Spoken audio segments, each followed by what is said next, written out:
Thank you very much.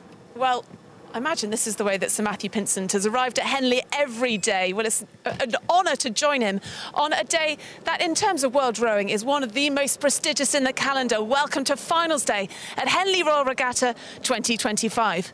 After you, sir. Thank you very much. Matt, you've competed at global events, Worlds, Olympics, etc., but what kind of memories does it conjure up coming into the boat tent on a day like today? Do you know what it is more than anything? It's the smell. The smell of, it's sort of grass, because we're obviously sort of in a field. It's obviously a tent, it's a temporary structure, but it's also the sort of smell of nerves and rowing and sort of adrenaline. There's a bit of sort of fear in that mix as well, which you need. You want those nerves. You want to feel that this is, really important. People already beginning to go out for their races. I think that might be a Scottish crew about to be piped out. It's a lovely atmosphere in boat tents, but it's absolutely the nerve centre, the literal nerve centre of the racing and the competitors. And does that feeling change whether you're a junior crew member and you're competing in the schools and the junior categories right through to Olympic categories? What we find is that even the guys and girls at Olympic level want to be in here, because this atmosphere is, you don't get clapped out for an Olympic final, you don't have the spectator access at a World Championships. This is one of the things, and one of the many things that makes Henley unique, is this atmosphere in this tent, particularly on finals day. And a different feeling for you today. You're a father, a dad today. Yes, I won't be clapping my daughter out. I can she's racing for Marlow. She goes at 4 o'clock. She'll be nervous, I'll be nervous, we'll all be nervous. She's had a great week. It's lovely to see it, and I'm pretty much at a distance, but being a father of a daughter, lots of people will understand, teenage daughter, very much at arm's length this week. I am not offering any advice or any support. They've had a great week. It has been a great journey to get here, and I'm really keen to see how they get on. What do you know anyway? Look, thanks for chatting to us. Good luck to your daughter. There are 27 trophies up for grabs today on finals day. Here's a little reminder then of the format and the categories. Henley Royal Regatta, first held in 1839, is one of the most prestigious and historic events in the sport of rowing. Every year, thousands converge on the small town by the Thames as crews battle it out on finals day, one of the highlights of the social calendar. Each race sees 2 crews setting out from Temple Island at the start of the 1 mile and 550-yard course. One boat is drawn on the Buckinghamshire side and the other on the Berkshire station, and they're all aiming to lift one of the 27 famous trophies. There are 4 finals for junior crews, as school and club rowers aged 18 or under vie for supremacy in quads and eights. 3 student events attract the best university and college crews from the UK and overseas. 4 club titles are up for grabs in 4s and 8s. 4 intermediate events sit between club and Premier level competition. And the strongest senior scullers and sweepers compete in the 12 Premier events. The world's elite rowers, including Olympic, world and national champions, have been aiming for glory over the last 5 days, and now the ultimate prize is within reach. The Premier category includes the oldest event at the regatta, the Grand Challenge Cup for Open 8s, the record time being set in 2018 at 5 minutes 53 seconds by a crew from Rowing Australia.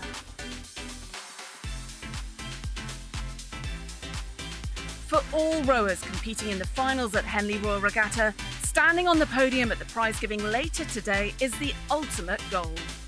That remains one of the proudest achievements for any rower and a memory to last a lifetime.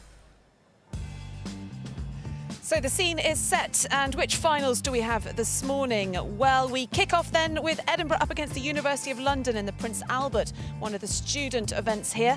Then coming up a little later, Finn Hamill at 11:10 goes in the double sculls. Finn Hamill rowing in 2 events today, in the singles later on. Shiplake College, all eyes will be on them in the Prince Philip. They're taking on Headington School at 12 o'clock. Shiplake looking for a double. Their junior boys go later. And we conclude at 1 o'clock this morning with Thames up against London, a really good derby in the Thames. Now, in terms of the course here, it looks straight and simple, but it is far from that. We sent five-time Olympian Emma Twigg to explain to us the intricacies of the Henley course. So here I am at the start line. We've got the Bucks on this side and the Brookes on this side, and it's a place of much anticipation leading into a race. You've got to remember when you're sitting at the start line, if you're not in a Cox boat, you've got to remember the steering, and it can be a feeling of quite a lot of tightness in the first 100 metres or so as the boys approach the booms that come later in the course. So let's take a look down further as we head down the course. So here we are at the end of the island. It's the first checkpoint on your steering. It's from a buoyed lane course onto the booms. So you've got that to have a think about. It's also a point where a lot of wind can come through. It can upset the rhythm. It's also a time where you're trying to settle into a bit of a rhythm for what's going to be a really long race ahead. So here we are, we've just passed the barrier. Things are starting to get pretty interesting. Not only are you feeling the pain in your legs and the race is well and truly underway, but also you're coming across the atmosphere, right? You've got bars all around, people are lively, you're juggling the atmosphere around you, but also the conditions of the water. You've got pleasure boats going past, and it can be a bit bumpy. So in general, this is a really exciting part of the race. It's where things start to really get interesting. We're now 200 metres from the finish line. You can really get a vibe for the atmosphere. People are having a great time on the banks, but they're also having a great time on the boats. And I think at this point, it's almost 2,000 metres done. You've got the last final little stretch, which is more than an international race, and sometimes that can be the difference between winning or losing. You're throwing absolutely everything at it. You're thinking to yourself, Henley Royal winner, what will that mean for my career?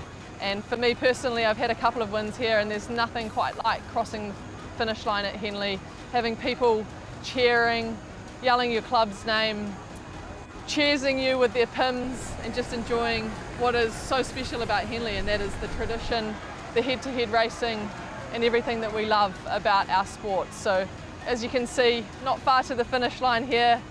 I guess you've got the progress boards that you're passing, people are having a great time, and hopefully leading a race and winning and taking your first, maybe second, maybe third title at Henley. But every time you do it, there's something special about it, and it's why people keep coming back to this regatta. The history, the people representing your club, which doesn't happen as an international rower very often. So it's such a special regatta to be part of. And as we approach the finish line here, your legs are certainly going to be hurting, but the feeling of winning at Henley Royal is something that not many people get to experience, and it's something that you certainly want to savour. So the stage is set, 27 finals that we've got between now and 4:30 this afternoon, and the first of those 27 coming right up, the Prince Albert Challenge Cup.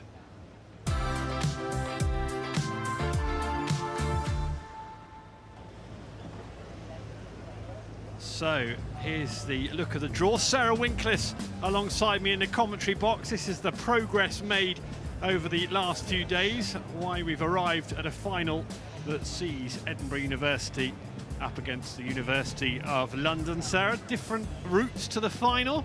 Yeah, but both had tough semi-finals yesterday, so it'll be really interesting to see how they have bounced back and how they take on this race.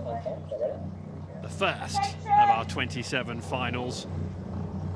On the Berkshire station, Edinburgh University to the left of your picture, and you can see University of London bolting off the start pontoon. Good start from them, injecting some pace early into that boat to the right of your picture. Here Edinburgh settling in alongside Temple Island. And what a big day for all these athletes involved. This first race, huge way to start the day.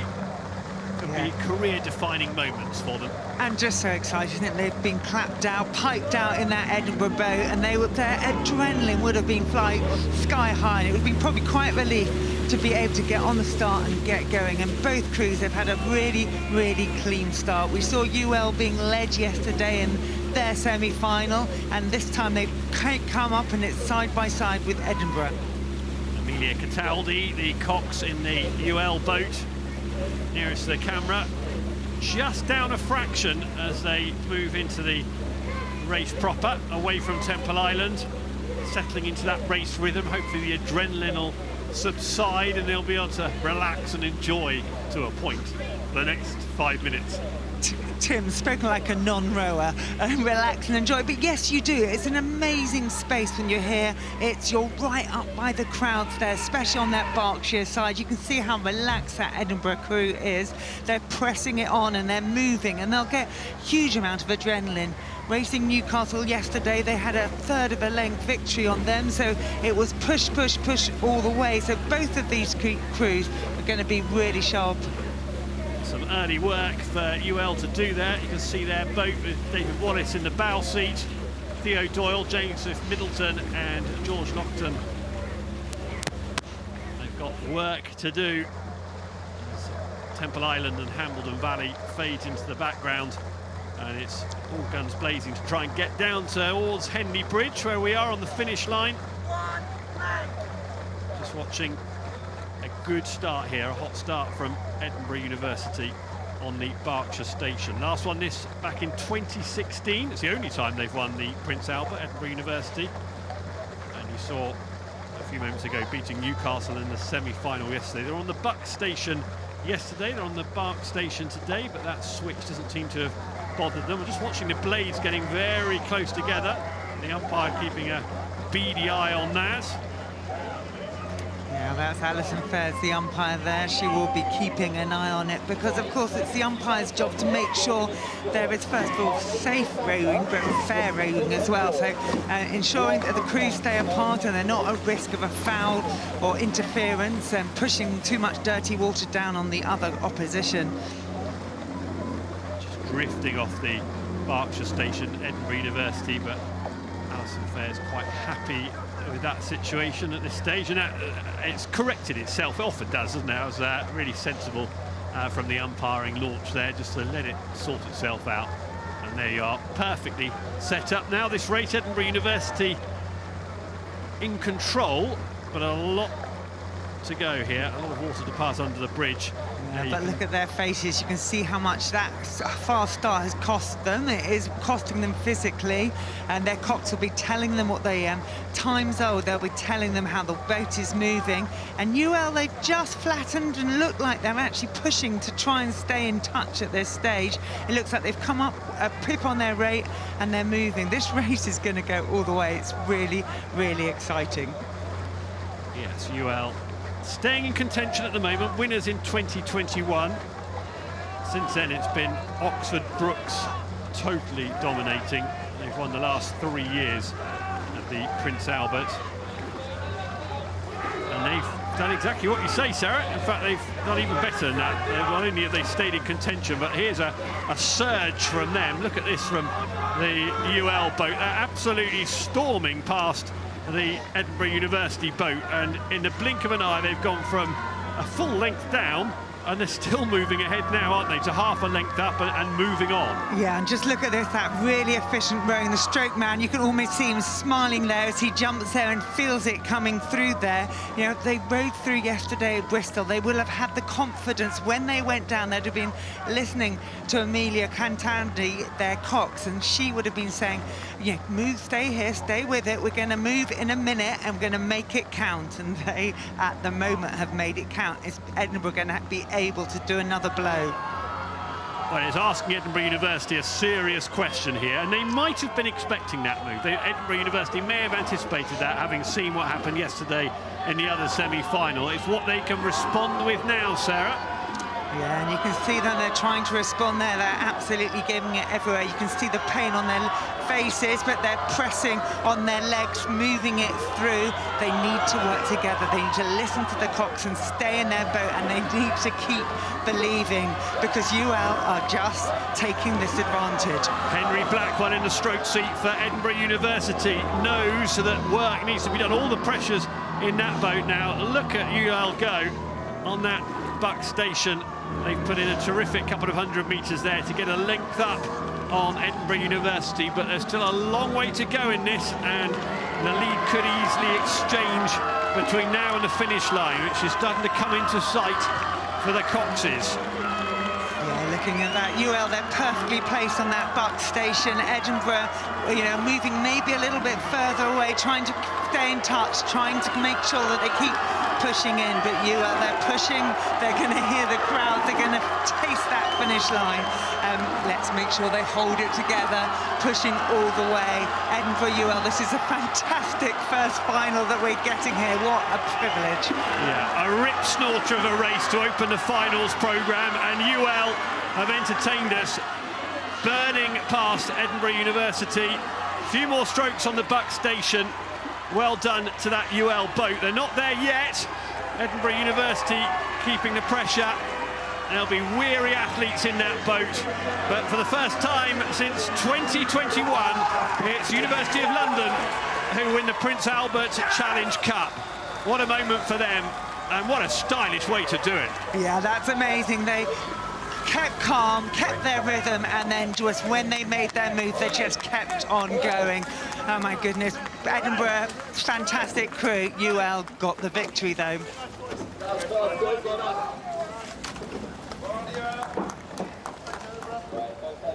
Edinburgh University, such a great first half to that race, and they will have felt very confident at the midway point. Henry Blackwell there in the stroke seat. And his face tells a picture there, tells a story.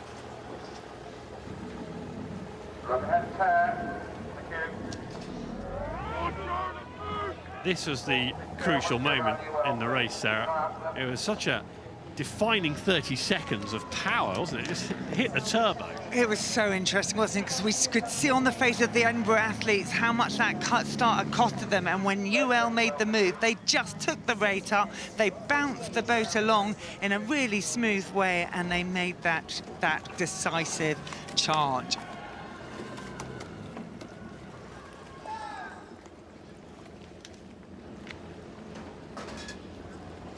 Must be a great feeling there. On we go up to Temple Island then, the next race, the Town Challenge Cup final.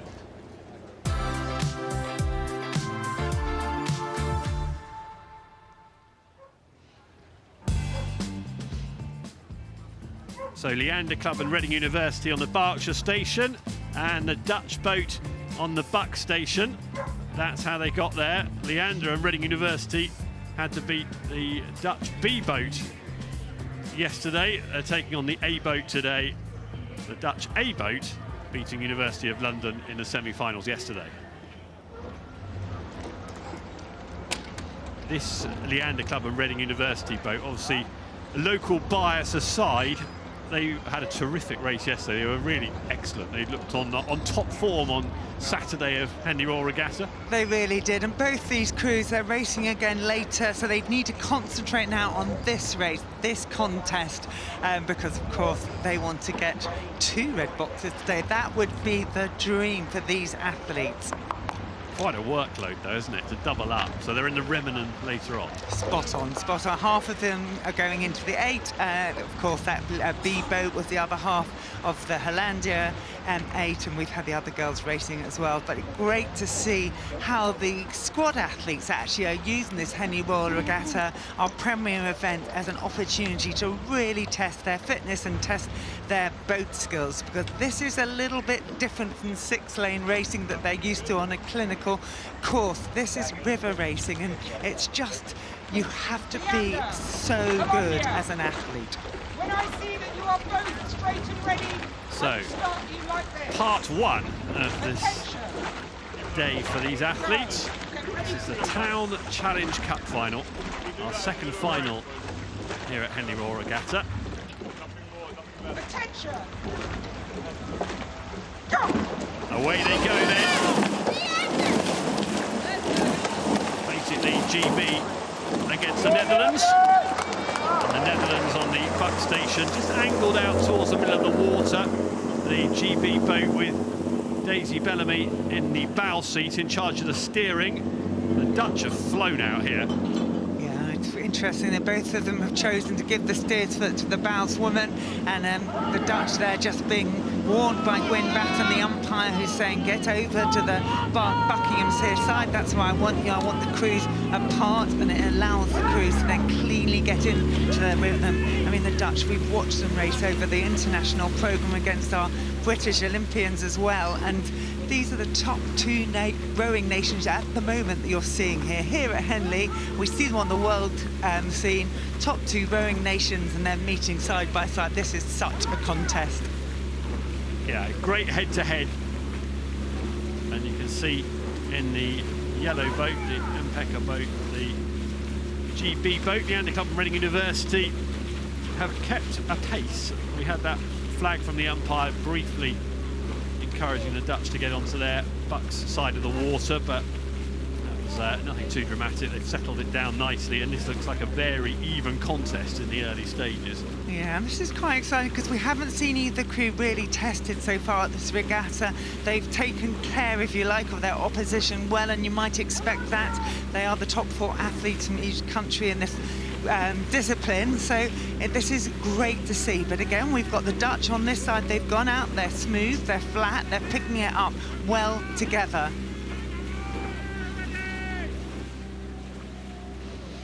The geese need to scuttle out the way here because the boats are coming fast. They're very well trained. They seem to wait for that moment. As an umpire, you're always watching to check that, of course, they're not hurt, and they're not in the way, but of course they are used to rowing boats coming past. Scuttle out the way in time. And here's another flag from the umpire because the boats are getting a little bit close, and it's the Dutch again who are being invited to return to their side of the water. Gwyn Batten just encouraging them to nudge to the left as you look at it on your picture there. The Dutch going a bit too central. Yeah, it's interesting, isn't it? I know how Gwyn thinks about this course. She sort of says 1 metre away from the boom, it's fine. 2 metres is probably too far. So she'll be looking out to make sure that those tips of the oars are around 1.5 metres from the booms, and she'll be content that the Dutch are in their lane, on their station there. And as you can hear, she's warning them again. They're in the lead just, and that means that they could disrupt the flow of the GB boat with some puddles firing back in the direction. At the moment, they're just about okay, aren't they? But the umpire got a firm grip of it here. Yeah, that's interesting, isn't it? She really wants to make sure that there is safe and fair racing, and that, you know, that you look at this Dutch boat, and I actually watched them race earlier, and it looks like sometimes that they're twisting as they go along, and maybe that's causing them a few problems with the steering. You can see a little bit of wash coming there from a pleasure cruiser, and again, that can move the boat. So Gwyn will be making sure that they are aware of that and making sure they stay online with that. But let's look at the rowing again. We've seen the British squad, they're holding on to this. They've been down for the most half of this race, but they're holding on to it, and they're pressing, but the crews are coming together. Again, look, they're going to be asked again to get back. In fact, the GB boat is both crews now, isn't it, who need to split. Look at how close those blades are coming to clashing. Yeah, very clear. Both crews to move apart, and now Gwyn is moving Leander onto the Buckingham side. Of course, every time they have to steer, they're putting on the brake, if you like, because the steerswoman at the bow seat has to move her foot, and the rudder goes on, and it does slow them down. This is a really interesting race. Well, it's interesting. And it's a contest for the umpire. It's a great race, but again, they're getting close together, and the Dutch now right across, and they'll surely be asked to, they're being asked again to get back. It's big pressure here in a big race. I'm watching Daisy Bellamy in the bow seat. She's in charge of the steering for GB. Heidi Long, Lauren Irwin and Eve Stewart. Loads of experience. Daisy Bellamy, the youngster, the relative newcomer to this boat, will be relishing this experience. Great experience for her.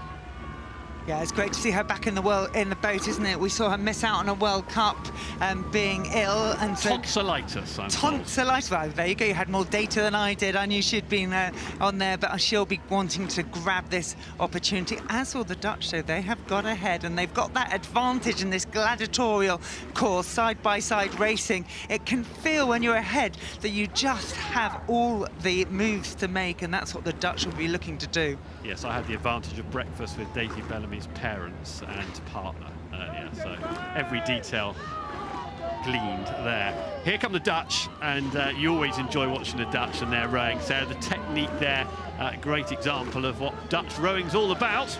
Yes, I really do always talk around it, how they pick it up and just use it in this sort of long, loose, lazy style, but they've got to watch on their steering. I think, again, you'll be hearing Gwyn Batten sort of asking them to move back to their station, and that white flag is absolutely indicating that.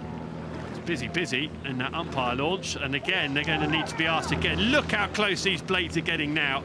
This is getting perilously close. There's overlap there, and fortunately, from a race point of view, the GB boat trails just enough that there isn't a clash, but they were overlapping there. The Dutch are shifting again, and the GB boat, Leander Club and Reading University, they've got to go now, haven't they? Yeah, and we've got two things going on here, haven't we? The Dutch boat is clearly moving over, and that's creating wash for the GB boat, which Gwyn will not be happy about.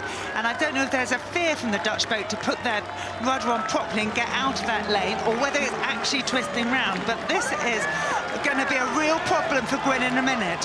So we've only got 100 metres of the race left. GB trying to get back into it. The Dutch boat going out to the right. GB making a move. Here come the blades very close. The Dutch now responding with their own turn of pace as they head to the finish line. This is the Town Challenge Cup. Leander Club and Reading University to the left of your picture, trailing the Dutch. The Dutch driving home, but big questions about the way they've steered down the course there. Over the line they go. And the umpires had to get involved. Gwyn Batten now, what happens? Well, looking there, she's given a white flag. She, I imagine, is not happy, but she hasn't thought it's changed the outcome of the race. There was no appeal, actually, from the Leander Club and Reading boat, although they now have put that hand up. Well spotted. Daisy Bellamy there doing that. And what they will be saying to the umpires, we want to have a conversation. Now, Gwyn has white flagged it, but she's moving over, and she'll have a conversation. I wonder if we're a little bit quiet, whether we can hear them. And hear her as she has that conversation. Let's do some eavesdropping. It's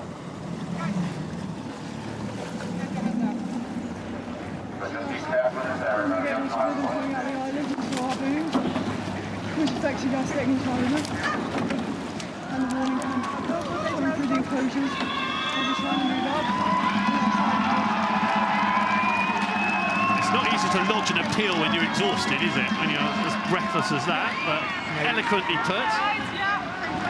And you can absolutely hear that they're suggesting that the steering of the Dutch made a difference for them and the way their boat was able to move.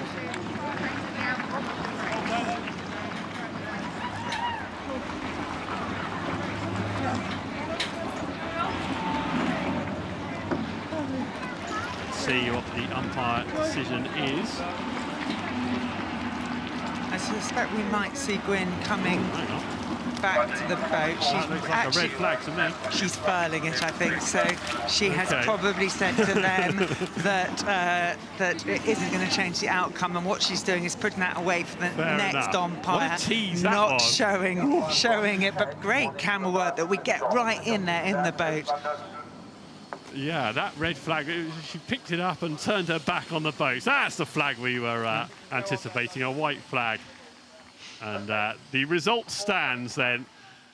It's the Dutch who win the Town Challenge Cup. Look at that, Tim. That is what we're talking about. Look how close. But the GB boat as well is well over off their station. So what's happened is the crews have come together, and Gwyn at that stage may or may not have chosen to umpire the behind boat. If the Leander boat and Reading University boat had been a bit tighter on the Dutch boat in terms of distance back, that might have got a more positive response, that appeal perhaps. There would have been more interference in it, but because they were a full length back. Yeah, and actually when you look at that in the cold light of day, they're both in the middle. The Double Sculls Challenge Cup next up on the water. McGuinness and Reinhard of Australia on the Berkshire station. And on the Buck station, we've got the New Zealand double here. Finley Hamill and Benjamin Mason. Yeah, we've got the Waikaris against rowing Australia, or the Waikari rowing club against New Zealand against rowing Australia. I think this is one of the stewards' pick of the day. Was pleased to see this battle, and of course one of these athletes is going down the course twice today, because Finley Hamill extraordinarily beat Ollie Zeidler yesterday in the single scull right in front of the crowds, rode back through Ollie, and he's going down this course twice again. Yeah, one of the big shock results yesterday. So an Antipodean battle here, a trans-Tasmanian battle, a bit of rivalry going on. The New Zealanders down a fraction on the Australians Oscar McGuinness and Mitchell Reinhard, just half a length down. Yeah, and I umpired this Australian boat yesterday, and they were on the other side, other station, but again they had a really fast start, and that allowed them to control the GB boat that they were working against at this time. So a real advantage in this side-by-side racing if you can get out fast. Beat the Belgian pair in the semi-final yesterday, the Australians. It's a long time since the Australians have won this double scull. So you remember Cleary and Ansell back in 2022, the last time an Australian combination won the double. And they will be looking to do that again this morning. And looking how they've started this race, Sarah, they'll be fancying their chances. Yeah, well, keep an eye on it. I think it's side by side again at the moment. You know, the Australians did get out. They definitely got to that first marker, but the Kiwi boat is staying in there, staying with them, pressing their way through, and it looks to me like it's pretty level at the moment. So the New Zealanders to the left of your picture, you can see there in the bow seat, Finley Hamill. They beat Jones and Bean of Canada in the semi-final yesterday. Australians continue to lead, and a good lead as well at this stage, isn't it? A nice length lead there for them. Yeah, I think they've actually done a push there, the Australians. They've gone up a little bit on their rate, and they've decided to try and kill off the Kiwis earlier. Maybe they watched the Finley Hamill's single scull races and knows that he's got a finish and wants to get the distance on here as well. Or maybe there's confidence from the fact that he has got so much racing in their legs, and they think if we're going to make him hurt early, if we can push it earlier, will he really want it enough, or will he want to save something for later? And that's a predetermined plan, is it? With McGuinness and Reinhard potentially, they've had conversations about this. Actually, just looking now, the New Zealanders have come again and sucked the Australians back in. Yeah, it's interesting, isn't it? And when you look at McGuinness and the bounce seat of that, he just seems to be dropping his head a little bit. So I wonder how much it's costing him for pulling the finish a little bit onto him at this stage rather than pushing as they were. They absolutely threw everything they had, I think, in that last 200 metres at the New Zealanders, and now the New Zealanders have responded. Yeah, look at that move from the New Zealanders there. Good power, and that hasn't taken them very long, has it, to zip by in the outside lane. Nicely done there from the New Zealand boat. They're the fastest moving boat on the water right now. Yeah, this is really interesting, isn't it? When you can see that, look at how they're talking to each other, they're picking it up beautifully, they're going over this slightly choppy water with their blades just skimming underneath the surface. Nothing picked up more than you need to, no depth in their blades. And looking at Australia, you see there they've gone again, but they have lost a little bit of their steering. They've lost where they are on the course, I would say. Look at that, that's John Hedger, the umpire. And just keep an eye on the Australian double. It just looks like that press, that move, that attempt to kill off the Kiwis is costing them. Yeah, so smoother in the New Zealand boat at this stage. Just the signs of being a bit ragged in that Australia boat, fatigue. It may be smooth, but believe me, it's costing them. There's no easy strokes in rowing, and look at that. You can see how clean they are together, how the backs are moving back as their arms come through on that final bit, and it really is effective to lift this beautiful sculling, beautiful shell there coming along. So New Zealand leading. This is the final of the Double Sculls Challenge Cup. And it's Finlay Hamill and Benjamin Mason, the two 23-year-olds, both of whom have been to Henley Royal Regatta previously, and are looking good at this stage as they move in front of the stewards' enclosure now, which is already busy. Big crowd in again today, as there was yesterday for the semi-finals day. The rain has stayed away, around about 20 degrees, and the New Zealanders enjoying the conditions and will be enjoying the feeling of the lead in front of stewards. Australia haven't had their last say in this yet, though. Oscar McGuinness and Mitchell Reinhard trying to force some sort of discomfort for the New Zealanders, but away they power. And barring catastrophe now, it'll be them who come away as winners. Australians are still going for it, aren't they? Absolutely, you've got to fight to the line, haven't you? Make sure you can stay on it. But look at that, beautifully timed by the Kiwis. Finlay Hamill and Benjamin Mason winning the Double Sculls Challenge Cup here at Henley Royal Regatta. Celebrations for them. Very well executed race. Look at that, amazing how much it's cost both, and respect from both these crews. You can hear the cheers, but also this look at each other. They have been in a battle and they know it. So the trans-Tasmanian rivalry. It was the New Zealanders who come out on top. Let's see McGuinness and Reinhard there. Here are the winners, Hamill and Mason. That winning feeling.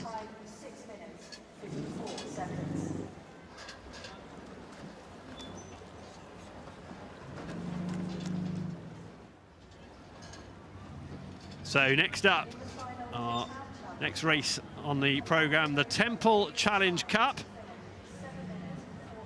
We've got Harvard University on the Berkshire station and Oxford Brookes University on the Buck station. Camilla Hadland is replacing Sarah Winklis in the commentary box. Morning to you, Camilla. 3 excellent finals so far. The Temple Challenge Cup.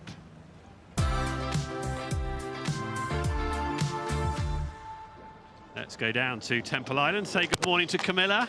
Good morning, Tim. Very excited to be here on finals day today. And you've picked a good one to join us for. Temple's one of my favourite events, so yes, absolutely. It's one of the older events as well. The Cup made way back in 1835, this one. Student Open 8. Just about ready to go. These are the nerve-wracking moments, aren't they, just before the race begins. A good atmosphere down at Temple Island. They really are, and I just love these still shots. Great to see Harvard here on the start line, trying to elbow their way in the crimson to what is historically quite a crimson-dominated battle. Oxford Brookes have obviously been here time and time again, but the only crews that have won this event in the last 10 years are Brookes, Neuhaus, who also row in crimson, and the University of Washington. So they're trying to overturn those results. Oxford Brookes University with such good pedigree here. You've won the last year against Princeton. In fact, won all of the last 3 years at Temple, Oxford Brookes. So beating Dutch opposition last year, taking on Harvard University this time round. Harvard, Brookes. Unsporting contact. There's the chat from the umpire there at the start. Go. Get ready, please. Forward. We'll get this race underway in a second. The umpire just giving both boats final instruction. We're just about ready to go. On the Berkshire station, Harvard University. On the Buck station, Oxford Brookes University. Ready to go in the Temple Challenge Cup. Cox is just waiting for the boats to settle. It's eerily quiet up there, isn't it, at this point? It won't be for long, Tim. And all of these spectators here, look. Go!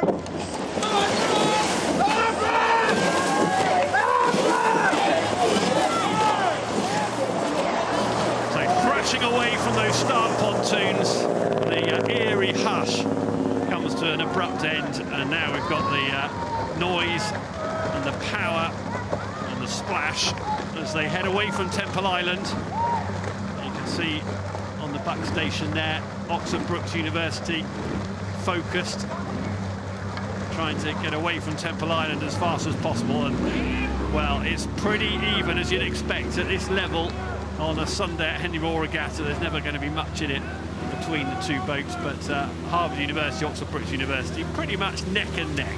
Yeah, and I'm really excited to see what this Harvard crew can do. They've been a lightweight crew all season, Tim, which means that they've been weight capped. They've been racing on the American circuit unbeaten, and now facing the giants of Oxford Brookes. They overturned heavyweight competition in Neuhaus yesterday, we said, previous winners of the Temple, into a headwind, which historically for lightweights, very tricky and challenging to push against. And look at them here, striding away from Oxford Brookes. They're going to feel some confidence here when yesterday their big push was down by the half mile, so they're going early. So Harvard University, a flyer there in the first few hundred metres of the race. Just nicking a slender lead at this stage. But Anya Cheng, the cox in the Harvard boat, will be aware. And look, there's another response immediately from Oxford Brookes University. So that lead was pretty short-lived for Harvard.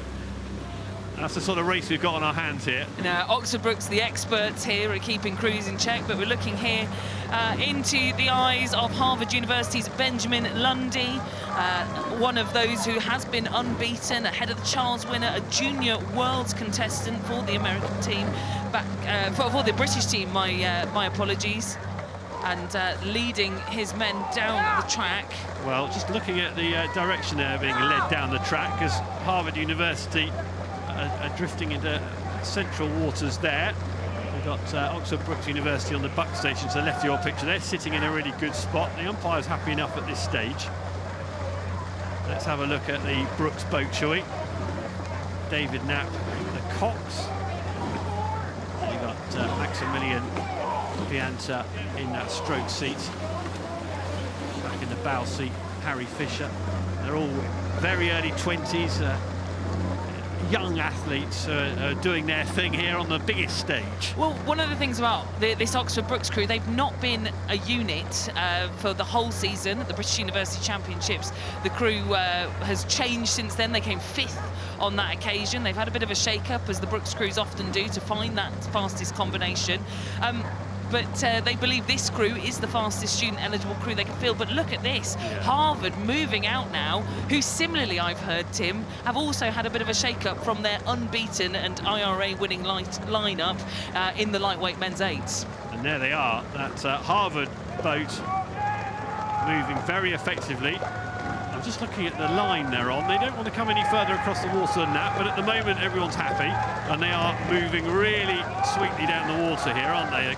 Good length advantage, midpoint of the race. And this was the point yesterday that they really broke Neuhaus, was as we came through the half-mile past Remington Farm. This was the point they really started to close the door, but Oxford Brookes will not be turned easily. And look at this, they've still got that cling on, they've still got that overlap. I think they heard you, Camilla, because look, they're just nipping back into it. As you were saying, they won't be turned easily. They just have put their pedal to the metal there, and they've tried to eat back into that margin, that lead. There's a bit of pain on the faces of the Oxford Brookes boat. You're looking at the very experienced Richard Halls in that 6th seat. Camilla, you were keeping an eye on that? Yeah, he was grimacing quite a bit there, and they are going to have to continue to grimace, because this is really unexpected, I would say, for Brookes to be down in the final of a Temple Challenge Cup when they're contesting it. Unheard of, especially to opposition like the Harvard lightweights, who are just absolutely tenacious in trying to keep that unbeaten streak intact, and they're doing a very good job of it here. It's also a big day for a lot of the Harvard crew. I know that Jack Duggan's in the 3 seat there of Harvard. His father, Patrick Duggan, will be coaching the Radley First Aid later on today in the Princess Elizabeth Challenge Cup. So a big day in the Duggan household for Henley finals. And look at this, Oxford Brookes having to throw everything they've got here as they start to wind the rating through the enclosures. You're certainly not writing off Oxford Brookes University as they move in front of Stewards enclosure. There's grimacing on the faces maybe, but Oxford Brookes are not beaten yet, because they are very tight, hot on the heels of Harvard University, who have been so impressive throughout the race here, all the way down the track. Harvard University have bossed it. Have they got enough to hold on? Oxford Brookes University know the tradition, know what's expected. They'll be feeling the pressure here. The last time that Harvard University won the Temple Challenge Cup was in 2002, 23 years ago, and I don't think Oxford Brookes have got enough water left here as we come in front of the stewards' enclosure. 3/4 of a length to the Harvard Lighties. I think they've done it, Tim. Harvard University, a few more strokes for them, and for the first time since 2002, they could seal the temple. Not too far to go now. It'll be hurting. They've been pushed all the way, as you'd expect, by a powerful Oxford Brookes University boat, but it's Harvard University for the first time in 23 years who seal the Temple Challenge Cup. And that is what it means to them. The celebrations can continue. They'll continue long into the night, I'm sure. Jack Duggan, you mentioned Camilla. He's the one on his feet. Good balance from him, celebrating, good energy levels as well. Absolute jubilation in that boat, and you contrast it with Oxford Brookes University. A solemn moment for them in that boat. They kept it together so well, Harvard, didn't they? They took a grip of the race about a quarter of the way into it, and you've got the power and the experience of the Oxford Brookes boat. They know how to win this. They've won it all of the last 3 times, but not today. And I just cannot believe a crew that, as I say, have been weight capped all season around about that sort of 70-kilo mark for most of them. I think it's 160 pounds or something in the US, that they've overturned a heavyweight crew that has got so much international experience on board from the Brits in that open heavyweight category. Just phenomenal here from this group of athletes, and I really hope the celebrations will continue not only long into the night, but back across for all of our viewers over on the East Coast in Crimson. Hello to you if you're up watching this very early this morning.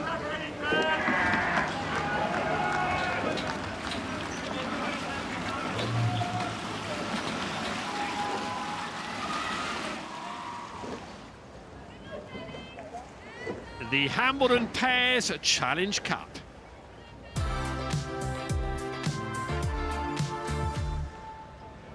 So Cox's Pairs, we've got the Croatian Rowing Federation.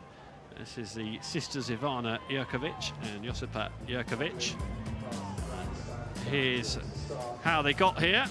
Up against the New York Athletic Club from USA, Madeline Wanamaker and Claire Collins.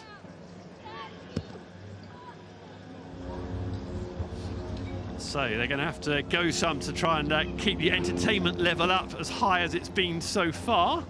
Do you know what, though? The difference between the small boats and the big boats, you can often get really great row-throughs in these small boats, the Hambledon Pairs, the Stoner, the Diamonds. We've seen it all week, haven't we? That turn of speed is so much quicker that we could still be on for a really great race here. And this is a match-up here, Tim, of, you know, current international squad members, the Jurkovics who are on screen now, against rowing legends from the US, you know, double Olympians coming back together to row here down the Henley course. Yeah, so the Jurkovic is 25 years old, not their first Henley Royal Regatta. And then you've talked about the experience in the American boat here. Wanamaker 30 years old, Collins 28 years old, both been previously to Henley multiple times. So this should be a good one. It'll all about their rest and recovery, won't it? How they've managed to manage their way through the week. Semi-finals for them.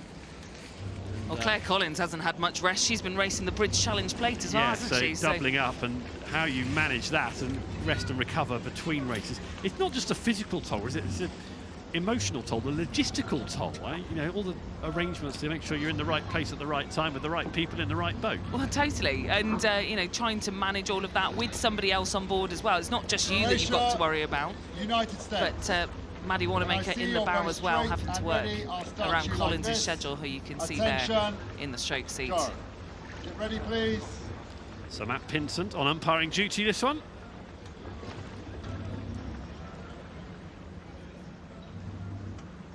Attention. Go. The Hambledon Pairs Challenge Cup. The Jurkovics to the left of your picture on the Berkshire station. And we've got Wanamaker and Collins on the Buck station. And we're just watching the early steering. They're just trying to inject a bit of pace into their boats early, getting some energy and momentum into those boats. And it was a little bit of a meander on the right of your picture on the Buck station.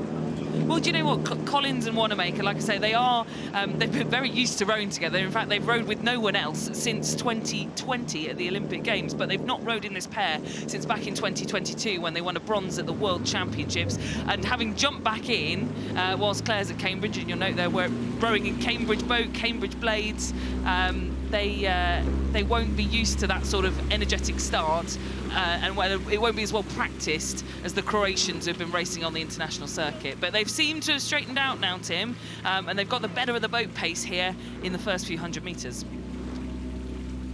Yes, as you mentioned, Claire Collins in the boat race this year, back in April. Wanamaker with all that experience, Olympic Games in Paris in 2024. Both of them were in the women's 8 there that finished 5th last summer. Seems a long time ago now. Oh, it's great looking back through both of their records. As I say, neither of them have raced without the other one since 2020. They've been in the pair together, the 4 together, and then the 8 together last summer, like you say, in Paris. And the Jurkovic is similar. They've been rowing together for some time now in this sibling combination, and it seems to be a thing in Croatia, Tim, rowing as siblings. We'll see the Sinkovic's and the Luncheons and the Stewards later on today at 2:30. But it must be much easier to get yourself coordinated, and they row very nicely together. So the Croatian sisters there, the Jurkovics, who beat Cox and Patton of Australia in the semi-final yesterday, a length down today on the Berkshire station. Conditions-wise, Camilla, you've been out there relatively recently. It seems quite still where we are. It's around about 20 degrees, isn't it? And there's no rain. Actually, some rain was... the possibility of some rain was forecast, but hopefully that's going to miss us here in Henley. But in terms of conditions... It is very still, especially in comparison to yesterday and Friday, where we had quite a wind pushing onto the backs of the crews. The one thing I would say is deceptively warm. You know, we're building into this sort of thunderstorm atmosphere, and so don't let it deceive you that these athletes will be working really hard, like rowing in a sauna almost, or a rainforest, where we're getting ready for that big storm of brewing. It'll be really hard to keep yourself with the oxygen on board, to take those nice deep breaths when it is so humid. But look at this. I think the Americans, Collins and Wanamaker, they've got that tiny bit more length. They look that little bit more relaxed up at the front, looking over the Jurkovics just to their right, and they're able to control the race from this point of view. So good work from the Americans here, Madeline Wanamaker and Claire Collins, who you can see moving very fluently at the midway point of this race, driving a lead from the Jurkovics. There they go, in that very distinctive Croatian colour. And this is no mean feat here for the Americans, because the Jurkovics have been medalists at the European Championships this year. They picked up a bronze back in Plovdiv just a month or so ago, and they were really unfortunate actually to miss out on qualification for the Paris Olympics in this combination, where they were just one place off at the final Olympic qualification regatta in Lucerne last year. But this Olympiad, they seem to be attacking it with some gusto. But yeah, they really need to be back on pace here with Collins and Wanamaker, who again haven't really rowed together this year. Yeah, we're going to need to see some of that gusto in that Croatian boat now, aren't we? A bit of vigour. And they are starting to make a move here. Working well, digging deep, trying to keep in contention. The Americans there have raced very nicely up until this point. Can the Croatians just unsettle them?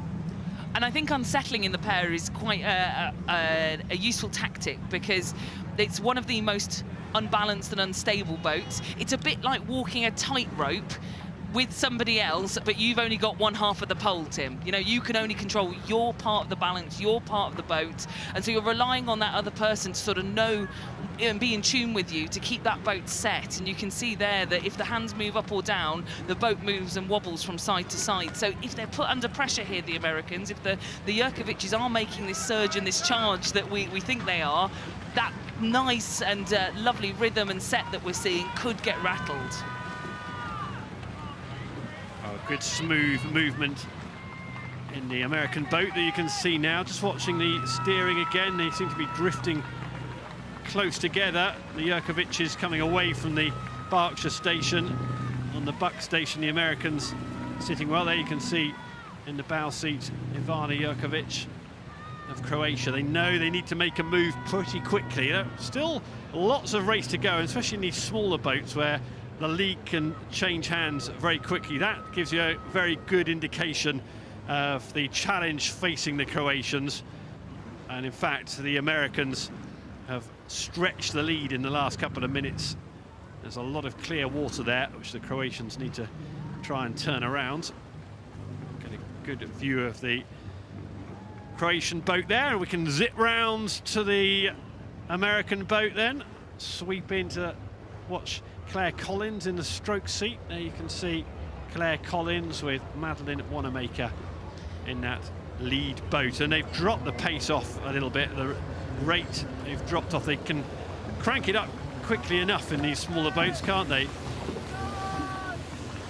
Oh, there's some really big steering issues in the Croatian boat. Now look at that, they've completely lost their bearings and gone from the Berkshire side of the water to the Buck side of the water, and in fact they've overlapped and gone too far. So there you can see major issues in the Croatian boat. It could be distracting for the Americans, but really that's the end of the Croatians' race, you'd have thought. They just strayed all the way across the track and onto the wrong side of the water. Now they're directly behind the Americans, so they're having to cope with the puddles and the dirty water.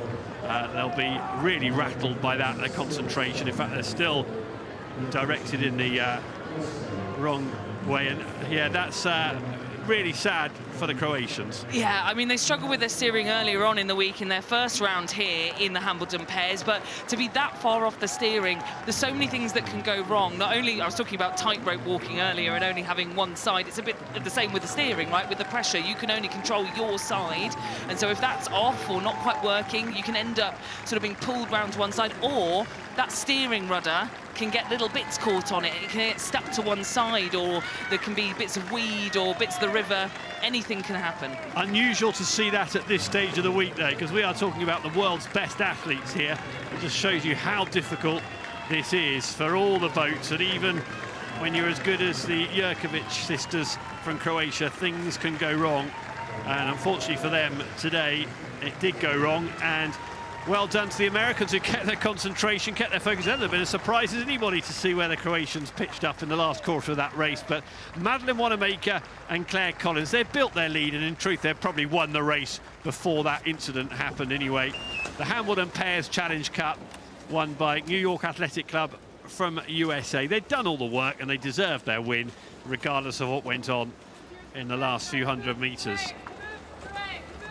So these are the Croatians sitting okay at this stage. You can just start to see early signs that they were moving across the water. They were firing in the wrong direction there, weren't they? And then they've gone completely the wrong side of their water. But as I say, in truth, the Americans had done the work by then, hadn't they? They had, and I think that's why we didn't see Matthew Pinson doing anything about warning them with the steering. They were so far behind that it wasn't impacting the Americans at all.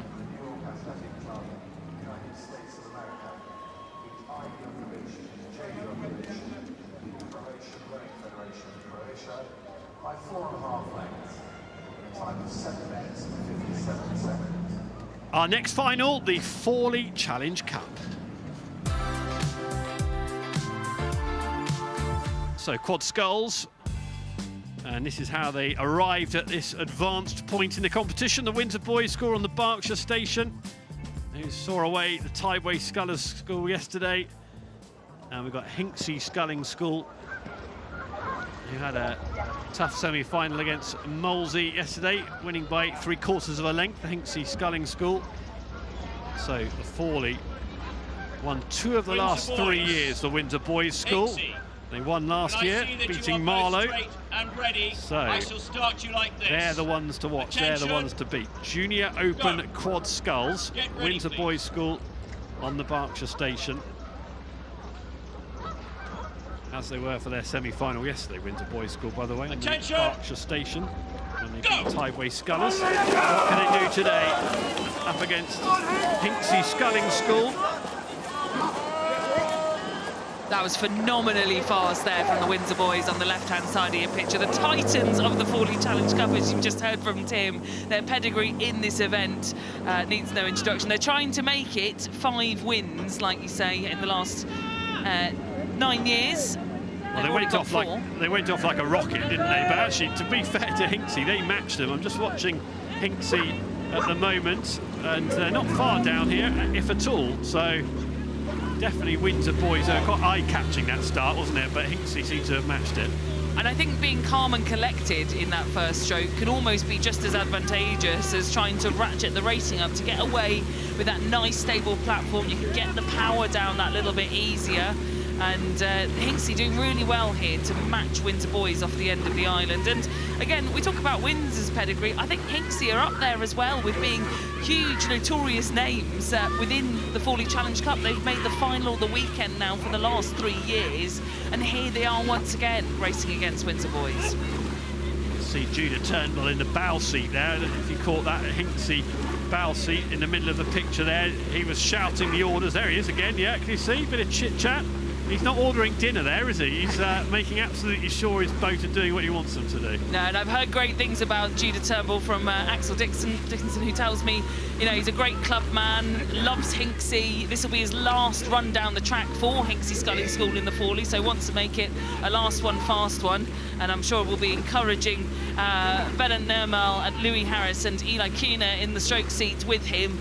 But Windsor boys, look at this. I mean, the favourites on paper here in this event, and you can absolutely see why. Yes, good for their favourites tag at the moment. Hinksey have their work cut out.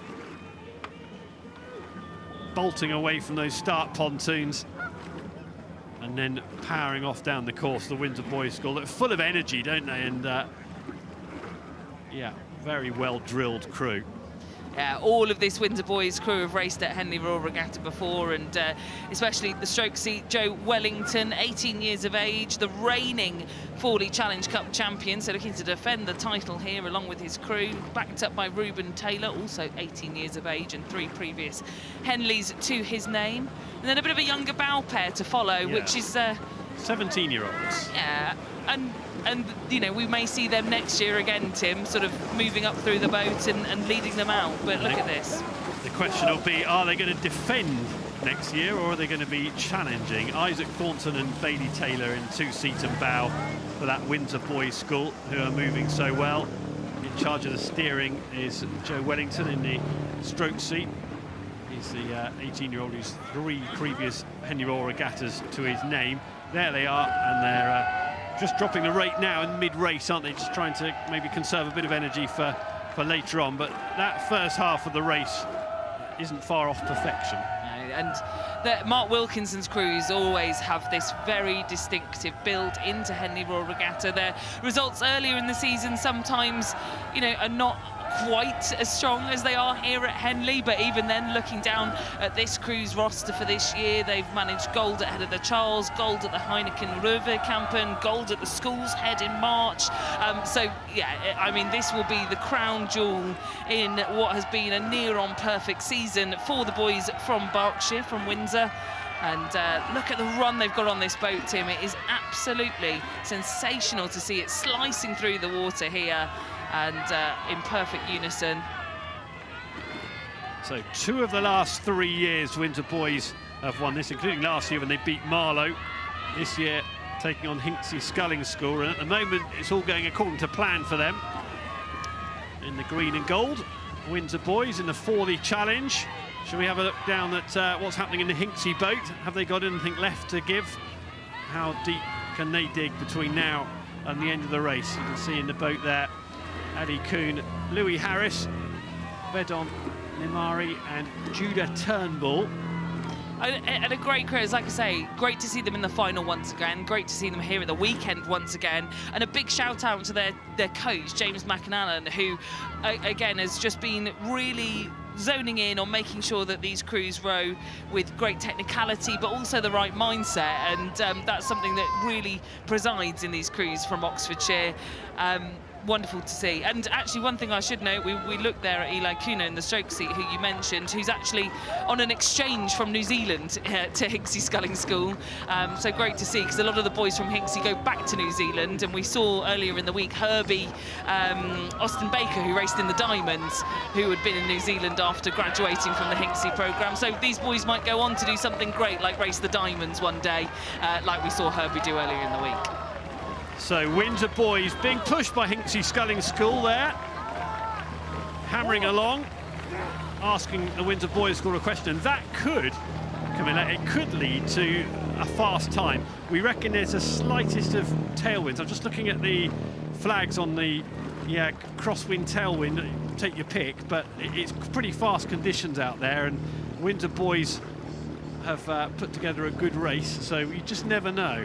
Do you know what? I can tell it is a bit of a tailwind, actually, because I can see all of the little bits of curtain on our press box starting to flow in towards our faces here on the finish line. So perhaps Windsor boys might have clocked from their stroke coach, their speed coach, what their time is, whether there's a potential for a record here on the cards. And look at them winding now in front of the stewards.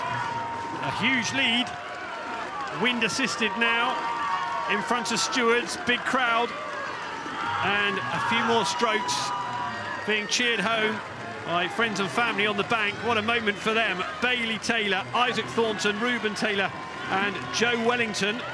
Joe Wellington in the stroke seat, won the Forley last year in this boat and has done it again. Windsor Boys School keep their stranglehold on this event, winning the Forley again at Henley. High fives and congratulations to all in that boat.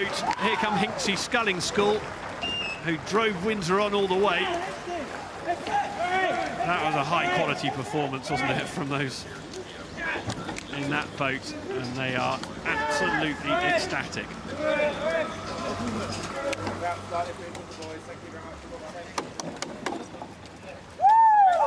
Well, let's enjoy those celebrations, Windsor boys. I'm sure they will.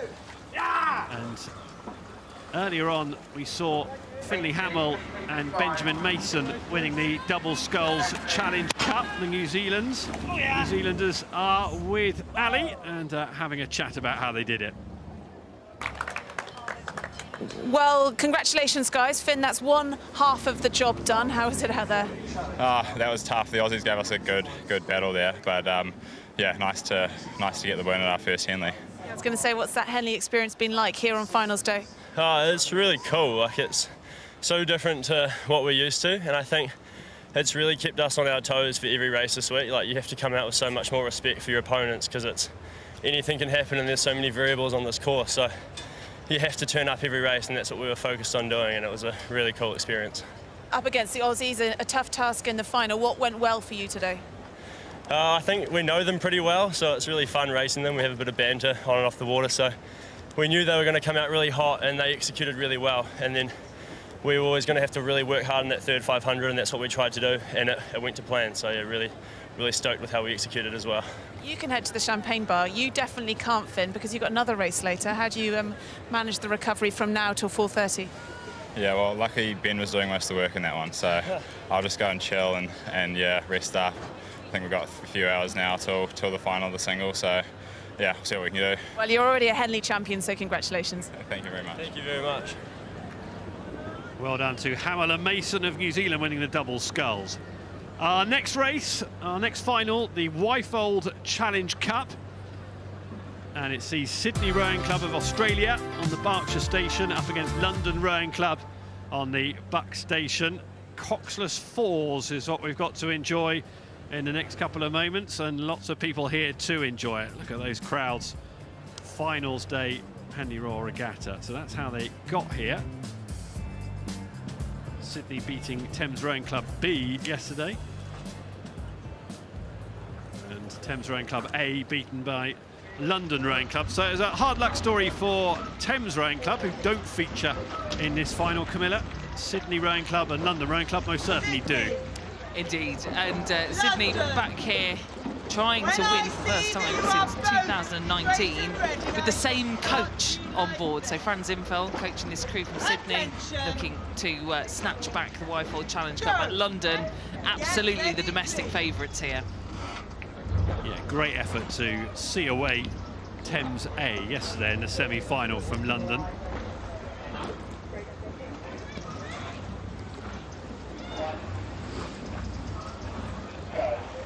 Attention! Go! Sarah Winkless on umpiring duties. In the Y-fold, Sydney Rowing Club to the left of your picture. They're coming close together here in the first couple of strokes. London Rowing Club have come a long way across, and Sarah's going to be busy. Look how tight those blades are in the middle of the water. And yeah, again, she's just held her nerve. Good umpiring again, because you could so easily have intervened. Actually, she just let the race sort itself out, and they were coming close together, but London Rowing Club, without any need, no prompting, just got back on their side of the water. So she kept her nerve, kept calm there, didn't she? Yeah, and you're absolutely right, Tim. I think giving them even more to think about actually can almost be counterproductive, yes, because then it flusters them. Yeah. They know they need to get back on the right station in those first few strokes, so just leave them to it. And here you go, London. They've recovered really well from that very first sort of steering error, and now starting to just squeeze out ahead of the Antipodean competition from Sydney, and just gain a slight lead. I was trying to think, look at this close up with the Sydney crew, they've got something on their shoulders here, Tim. They've got some writing, I don't know whether it's a race plan or something, but they've got some words sort of adorned across their shoulder, and I'm trying to figure out what it is. Yeah, body art. You think they've got their race plan written down? They're going to read it halfway down? Quick reminder? Refer to Maybe notes. it's a message to the opposition, because it's on the London Rowing Club side there, isn't it? But it might be. We're looking into the faces there of Stroke Ambrose Hennessy. He was in the World Championship, coxed for the Junior Worlds last year, and behind him Jackson Gorsoy, Charles Heen and Thomas Patrick in the bow seat, 19 years of age there for Sydney, who are the training crew. And one thing I must say, Tim, before we get too far down this race, is that they wanted to give a big shout out to the Black Dog Institute in Sydney here. Oh, yeah. If you're tuning in from Australia and you're listening to this, they've been a big support for the community in Sydney. A lot of this crew have actually lost family members, and they provide big mental health support for not only the club but the wider community in Sydney. So they wanted to give a big shout out for all their research, resources and support for Sydney Rowing Club. So we've got the umpire now feeling that intervention is required, and London Rowing Club have raced this really well as the weather closes in. It's awful weather now. We've got London Rowing Club on the Buck station, and they are very close together. Look how tight those oars are, and puddles and dirty water being generated, but London is still being asked to get back across. They're going way over onto the Berkshire side, and there's a huge look round over the shoulder. Here comes the clash, bang, and that's horrible, and we hope all the athletes remain safe. The weather conditions closed in, and it got really bleak out there, and for those rowers, that's a horrible moment in a Henley final. Sydney Rowing Club just about kept their path. London Rowing Club came way across, and now you can hear Sarah Winkless, the umpire. Could not steer. It was not moving, as I said. Sydney, are you okay now? We're going to go down to the bank and we'll re-row this. We're going to go to the bank. Yes, their boat. Sydney, listen to me. Sydney, listen to me. They hit a log. They hit a log which they shared with me and the start before. The start. Sydney, do not put your hand up. Listen. We are going back. I will look at their boat, and what I suspect we'll find is they don't have a rudder, okay? That is what I'm going to do. Do not argue. Both of you, London, you've heard me. Take yourselves home. Very difficult to sort that one out, but you've got a clear idea of what's going to happen in the pouring rain there.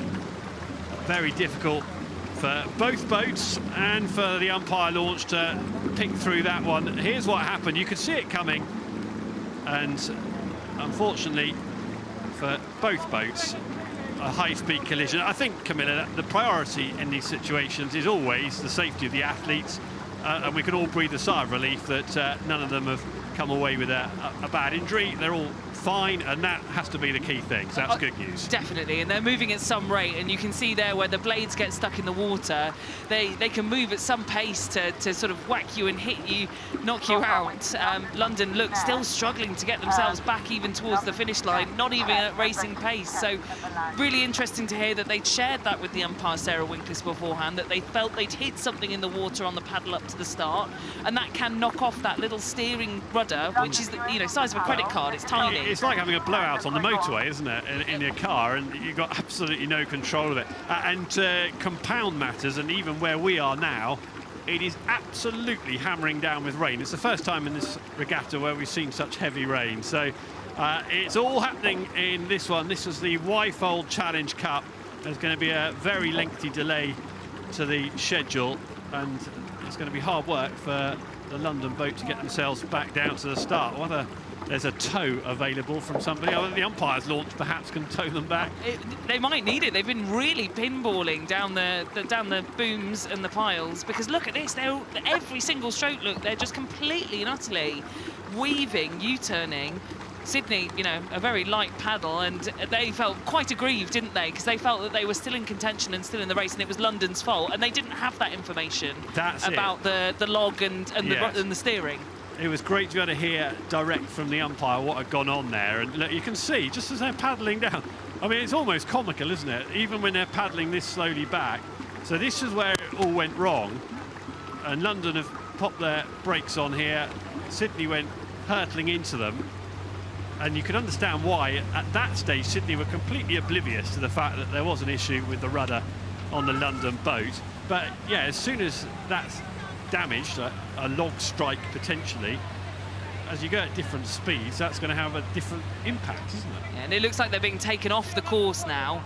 There are sort of inlets, aren't there, where you can get off the racing course and in towards the paddling sort of process, where you come up and down the course to paddle to the start. So they're going to be trying, it looks like, to be taken off the course and get out of the way, ready for our quite tight racing schedule that we've got. And it really does run like clockwork here at Henley Royal, and things like this, there's a little bit of flexibility that's built into the programme, but not for events like this, right? And again, we were expecting lightning perhaps to be playing havoc with the timetable today, but not an incident like this. And London still, look at this, really strong. They're horizontal, like completely and utterly. There's a good deal of laughter going on in that boat, and it could be a little while.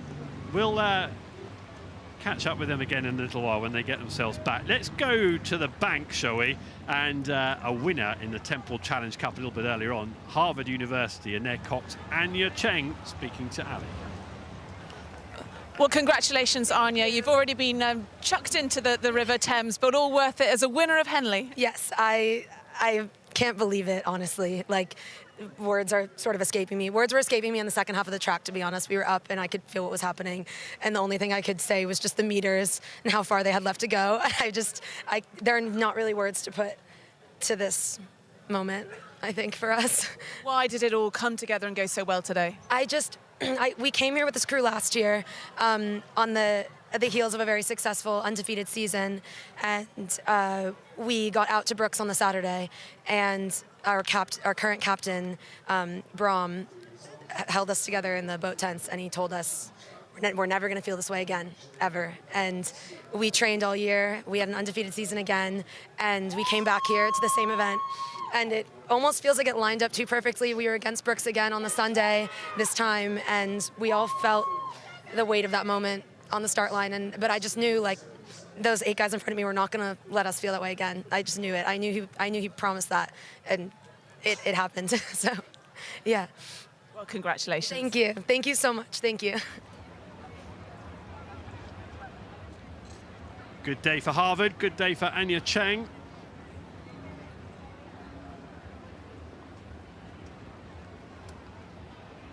So the Prince Philip Challenge Trophy next up. Headington School on the Berkshire Station up against Shiplake College on the Buck Station. And this is how they got there. St Edward's score. It was an all-Oxford clash in the very first race of the day yesterday, the first semi-final of the day, which Headington came out on top. And Shiplake College beating the Americans in that second semi-final. Good morning, how are you doing? Good, Adrian Cassidy here alongside me, swapping places with Camilla, and that was a bit of drama for us, wasn't it? It certainly was, Sarah, Did you get wet getting to the commentary box? I was worried about your hair, Adrian. I got in just in time, luckily, this as well. Phew. It's going to be interesting. It's the first time Shiplake ladies have made the final of this event, although they've won the quad in 2021. And Headington have been here twice and won both times, so this is going to be an interesting race. Seems quite calm down there. The wind still looks quite still after that big squall we just had. So it really was an immense shower during that last bit of drama. I won't call it a race because the race wasn't completed, but we've got the boat trying to get off the course from the previous race, the absolute chaos that ensued during the Wyfold Challenge Cup, and that London boat limping its way towards the finish line. They need to get that right off the course because it's I know it's 5 minutes away of racing, but nonetheless better off getting that right off the track before they start the next one. Yeah, so the girls are probably totally unaware of what's happened down the course, and they maybe don't quite understand why they're being held down at the start. The Shiplake girls seem relaxed enough. A few photo ops there, smiling at the cameras. Well, they've probably been told they're in for a bit of a wait. We can see at the finish line end the course being cleared. That really was the most bizarre couple of minutes, wasn't it? It's perfectly in keeping with the weather as well, wasn't it? Just as the weather closed in, it was. The two boats collided. Hopefully we'll have a smoother race coming up. Yeah. And we haven't got any news yet of the arrangements for the rerun of that race, but that'll be sorted out. And we can see here from the commentary position that the London Rowing Club 4 is just about coming off the course with the umpire launch behind them. They're going to have to pick the boat right out the water, aren't they, and have a good look at that rudder. And see what the damage is. I don't think there's much doubt there is some significant damage, though, looking at how they're paddling past us now. They're definitely limping. Right. From the starter's orders. Yeah, news has reached Temple Island that the course is clear now. And we can focus in on the Prince Philip Challenge Trophy. This is Headington School against Shiplake College. Headington School with a defence coming up. They won it in 2024, beat Row America Rye. What can they do this time on the Berkshire station? Go. So away they go. A couple of kilometres of hard work ahead. Clean start from both crews there. Off that nice calm, flat water on the side of the island. Just watching Shiplake, these two, both boats have had really good weeks, shown what classy outfits they are. Yeah, they haven't really been tested so far, have they? Yeah, and that's what's fascinating about this race is I think they will be tested today, both of them. So. I mean, they've raced each other quite a bit. The schools head of the river race, Headington won and Shiplake was second. At National Schools, it was the other way around. And Headington are yet to beat Shiplake side by side this season. So this might be the day. We'll see what happens. Good clean. There's Headington slightly ahead, but it's still early doors. Yeah, very early stages of the race. Headington School on the Berkshire station, you can see there in the white and blue. Absolutely level pegging with the maroon, gold and black of Shiplake College nearest to the camera. Nothing in it in the opening minutes of the race. With the experience of Dan Badir Safdari, who coached the quad here with the girls at Shiplake in 2021. He was a product of the world-class start talent ID system for rowing, so having been picked for rowing, he's now become a coach. He's making that legacy of that program is still carrying through. And then for the Chris Hermes is a coach of Headington School, and they've won this event twice. And just while you were talking, Adrian, Headington have taken a grip, moving up to half a length lead and extending as well. Yeah, they've hit a good rhythm, haven't they? Just slipping away every stroke. You can see the stone sliding away. They've won it, Headington, 2 of the 4 years since it was first introduced, this competition. 2021 it was brought in, the Prince Philip, and they've won it 2 of the 4 occasions. And looking good to make it 3 out of 5 here. It looks like Shiplake have managed to stop the rot a little bit with Headington.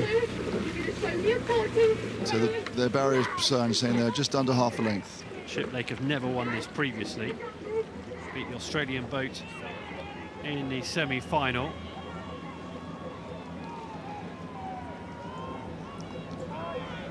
Anastasiadou Ings in the 4th seat here. Still just under half a length. Anastasiadou's mum Jane got in contact to say how much she was enjoying our coverage. Thank you, Jane. Hope you're enjoying it today again. You can see Ava Lowe in the bow seat to the left of your picture. Katie Proudlove in the stroke seat of that Shiplake boat. So the Shiplake boat here seemed to have actually, despite being losing a bit of ground, got into a good rhythm here. Really clean blade work at the front. But Headington just keeping the stroke rate perhaps a little bit higher, keeping it a little bit more lively, but not moving away from it just yet. It's stuck at half a length here. This is going to be a tough race. The voice of Alice Gelling, the Cox in the Headington boat, you can hear there. Trying to set the rhythm. Alana Yap in the stroke seat as they went zipping by that camera position, and Headington still enjoying a length lead. The clues converging. Yeah, a little bit, and you sense there's going to be a decisive move coming pretty soon, don't you? Either Headington get further ahead or Shiplake really battle their way back in. Yeah, sticking at half a length does add pressure even if you're up.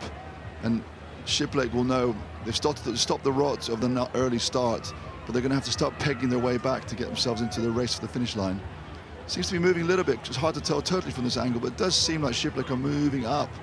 And Headington having a bit of steering issues. Actually, both crews having a bit of steering issues there. Yeah, they're coming close together here, and Headington have come a long way across onto the wrong side of the water. More problems for the umpire. This is the Prince Philip Challenge Trophy, and Headington have come all the way across, and the umpire asking them to get back onto their side of the water. And Headington needs to move away soon. Just got them in time, because Shiplake there, that was encroaching on the wrong side of the water. That was perilously close to another clash of blades in the mid-race. It was. Shiplake moved across first, and Headington they're coming again, Headington. There's still issues with their steering. Watch those blades carefully, because they're very, very close in the middle of the water. Shiplake are also quite close to the middle, to be honest, as well. Yeah, Headington need to get themselves across. It's pressure on the steering here. It's all pretty marginal, and they've just about got away with another flirtation in mid-water there. Shiplake have made advantage from the steering sort of chaos, I guess, that's happened there. There's so much stuff been going on. Looks like Shiplake have come level. That could be so costly, because Headington definitely had a meander out into the water, and as you always say, every time you put the rudder on and change direction, it slows the boat up, especially in these big boats. That's cost them dear, hasn't it? Because here comes Shiplake striding through. Now Headington now still up a bit, but Headington now are going to have to get into a solid rhythm once the boat's level and straight again and try to attack back. But Shiplake seem to have a little bit of momentum now coming down the course. So well done to Shiplake, took advantage of the problems in that Headington boat. It's all about composure, isn't it, for the Oxford school now? It really is. You can see there ever low in the bow seat how she's really accelerating. There's lots of body movement pulling that handle, the Shiplake crew, which has got them back on terms. Yeah, Headington are fighting back now. They have kept their composure, regrouping and going again and pulling up level, and now past Shiplake. I wouldn't want to call this. Well, it's Headington who have regained a lead, but it's only just, isn't it? Eleanor Duxbury in the bow seat will be aware how tight this is. Both boats neck and neck. A really tight race as they come in front of stewards. A big final. Headington trying to defend their crown here in the Prince Philip. They won it in 2024. It's far from a done deal this time round, though, because here come the Shiplake boat again. Ava Lowe, the 17-year-old, you can see her in the bow seat, fighting to the finish. I think it's time to throw in the kitchen sink, isn't it? For both, yeah. It's such a tantalising finish here. A little glance over the shoulder from the stroke seat, Eleanor Duxbury, and Headington now working. It's very, very tight. From there. That's amazing. It's such a tight race. Another dramatic final. The toughness these girls have showed is unbelievable. There's nobody giving anybody anything. So Headington on the Berkshire station in the white and blue. They had some steering issues which seem to have cost them. Shiplake capitalised at that point, but Headington now fighting back. Look at the crowd. Listen to the roar. Watch those boats. It's a foot in it. How tight is this? Headington on the Berkshire station to the left of your picture. Shiplake College seems to be driving on. They've got a little bit more fizz about their finish here. Here we come. And it's going to be very tight. Headington, have they done enough? Yes, they have. Headington defend their crown by a couple of feet. the margin. A dramatic race, a very dramatic final. The Prince Philip Challenge Trophy, and Headington, as they did in 2024, win it in 2025, make it 3 wins in 5 years in this event. But that was such a tight finish, and they really had problems, didn't they, with the steering, which just gave Shiplake a great chance. They seem to have taken that chance, but back came Headington. I've got to say, once the girls got their composure back and just got themselves ahead again, and then Shiplake seemed to come back again, and the last 10 strokes, somehow Headington just slipped out to a canvas. There's Shiplake, who will feel absolutely distraught that they've missed that opportunity. Such a great race. It just hurts so much more when you haven't won. Here we are. There go Headington over the line, and not very far behind at all, Shiplake College. Brilliant race. That's amazing. They'll never forget that race, either side. There's such a contrast, the joy of victory and the bittersweet taste of defeat.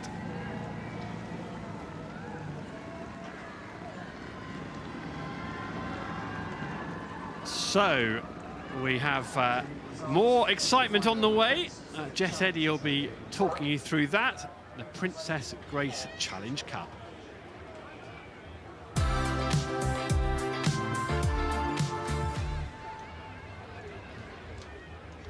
Okay, welcome Jess, welcome to the commentary position. Thanks Adrian, very happy to be here. What a jam-packed morning. We're going to the final of the Princess Grace Premier Women's Quads. You can see Hollandia, the Netherlands, versus Potsdam and Düsseldorf of Germany, an international showdown.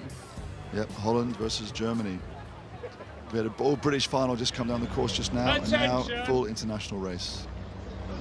We know the pedigree of both these boats as the Dutch take off on the top of your screen against Germany on the right-hand side of your screen. Premier Women's Quads. Nice clean start there from both crews. The Dutch look a little bit longer maybe off the start. Maybe that'll drive them out to a bit of a lead. Really clean, powerful blade work from this very, very experienced Dutch quad. These crews know each other well, raced a lot internationally. I think at the moment, slight advantage. The orange crew there, the famous orange of the Netherlands, powering away on the Berkshire station.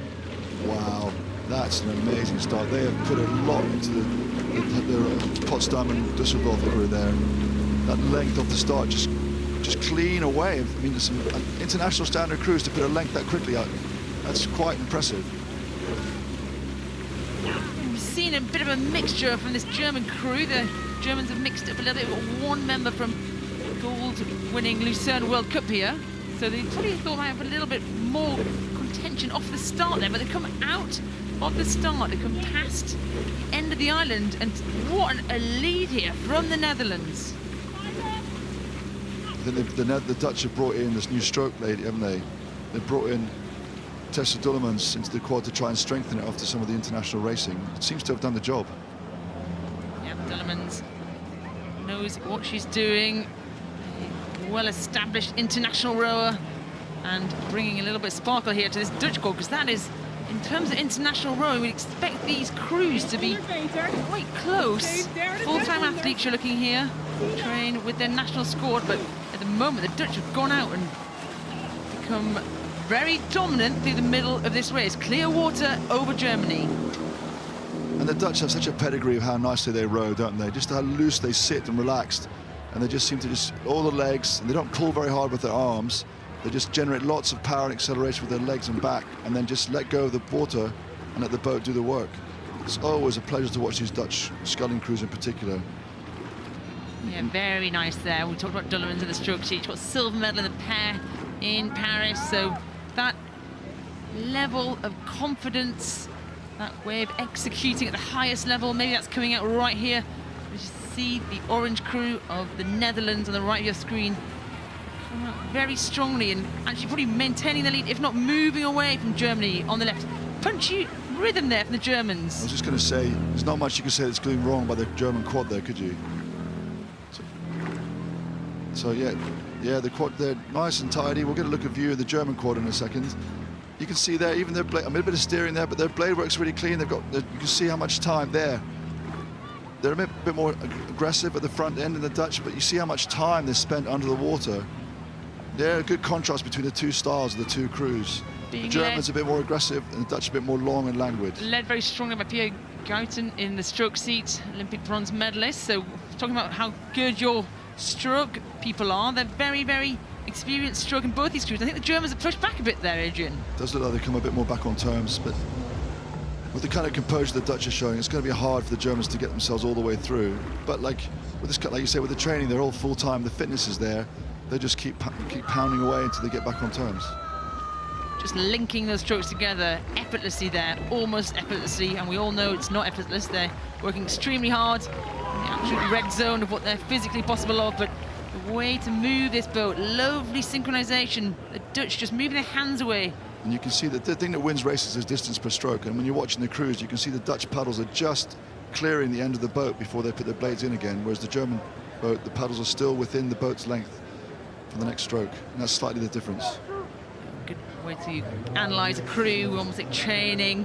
You want to be well clear of that dirty water behind you and picking up the clean stuff in front of you back towards the bows, which you can see those Dutch flags on the oars there.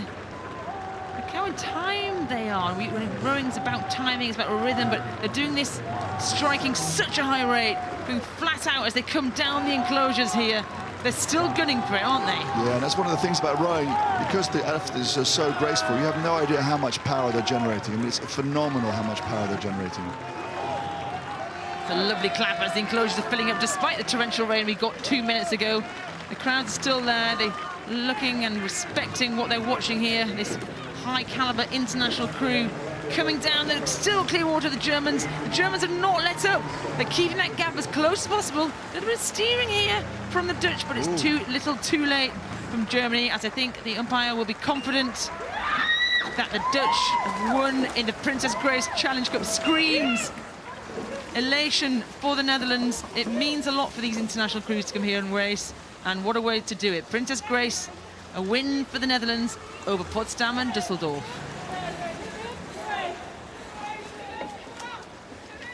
Look how much it means to them.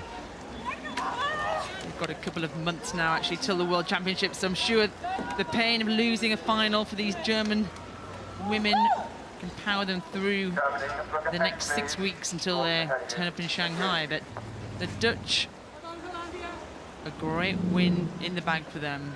Huge cheers. Yeah, you can see how much it meant to them. With all their international success, still coming to a regatta like this still means the world to them.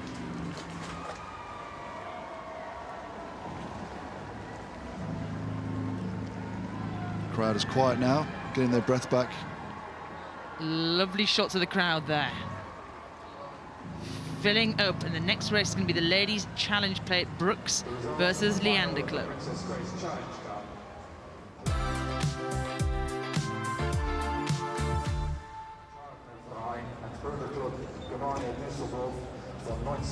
So we see the pathway to the final in the ladies' intermediate open 8. You see Brookes have taken down some strong crews there. Thames and Leander. They saw American crews earlier on in the regatta brigantine. Leander, Dartmouth, and on to the big one today. So quite a lot of experience in these two crews. From what I could see, that the Brookes crew have won 5 Henley medals between them inside the crew, and the Leander crew have got 4 wins. So these guys have been here before and done this. By the time you get to these intermediate categories, you're looking at the level between the university and the club level, just before they might be reaching the international, the big boats like the Grand. So right now, absolutely expect that these rowers here will have raced here many times before, with nothing new to them this course, probably across numerous clubs, but in 2 huge clubs today. Leander Club, based right here, a stone's throw from where we're standing in our commentary box. Oxford Brookes, a little further upstream in Wallingford, but they also know this water very well. Yeah, and both crews had quite a tight race yesterday. Leander and Thames only won by 2/3. I mean, Brookes only beat Thames and Leander by 2/3, and Leander only beat Dartmouth by half a length. So they've been tested already, this regatta. So a few tired legs in these boats? Oh, I don't know. They're pretty fit, aren't they? I mean, tough race yesterday. Obviously, they'll have all their recovery sort of protocols in place and everything, but 24 hours between races roughly. they'll be ready to go. And it's equal, isn't it? They both raced hard. Adrian's not giving them an inch. I'm feeling more sorry for them by the time it's a Sunday. It's an emotional regatta. It's a big one. It's the pinnacle of the year. And it all comes down to this calm, composure, quiet, a few slaps to the legs before the roar of the start line. Go! Get ready, please. Okay, Cox's hands are up. Bit of gamesmanship sometimes, making sure they're dead straight.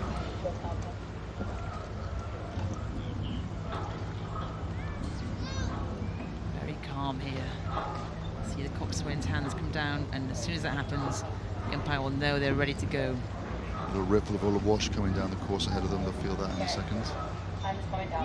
Attention! Go! So we are off in the final of the ladies' plate. Oxford Brookes University versus Leander Club. The university versus the club. Who is going to win today?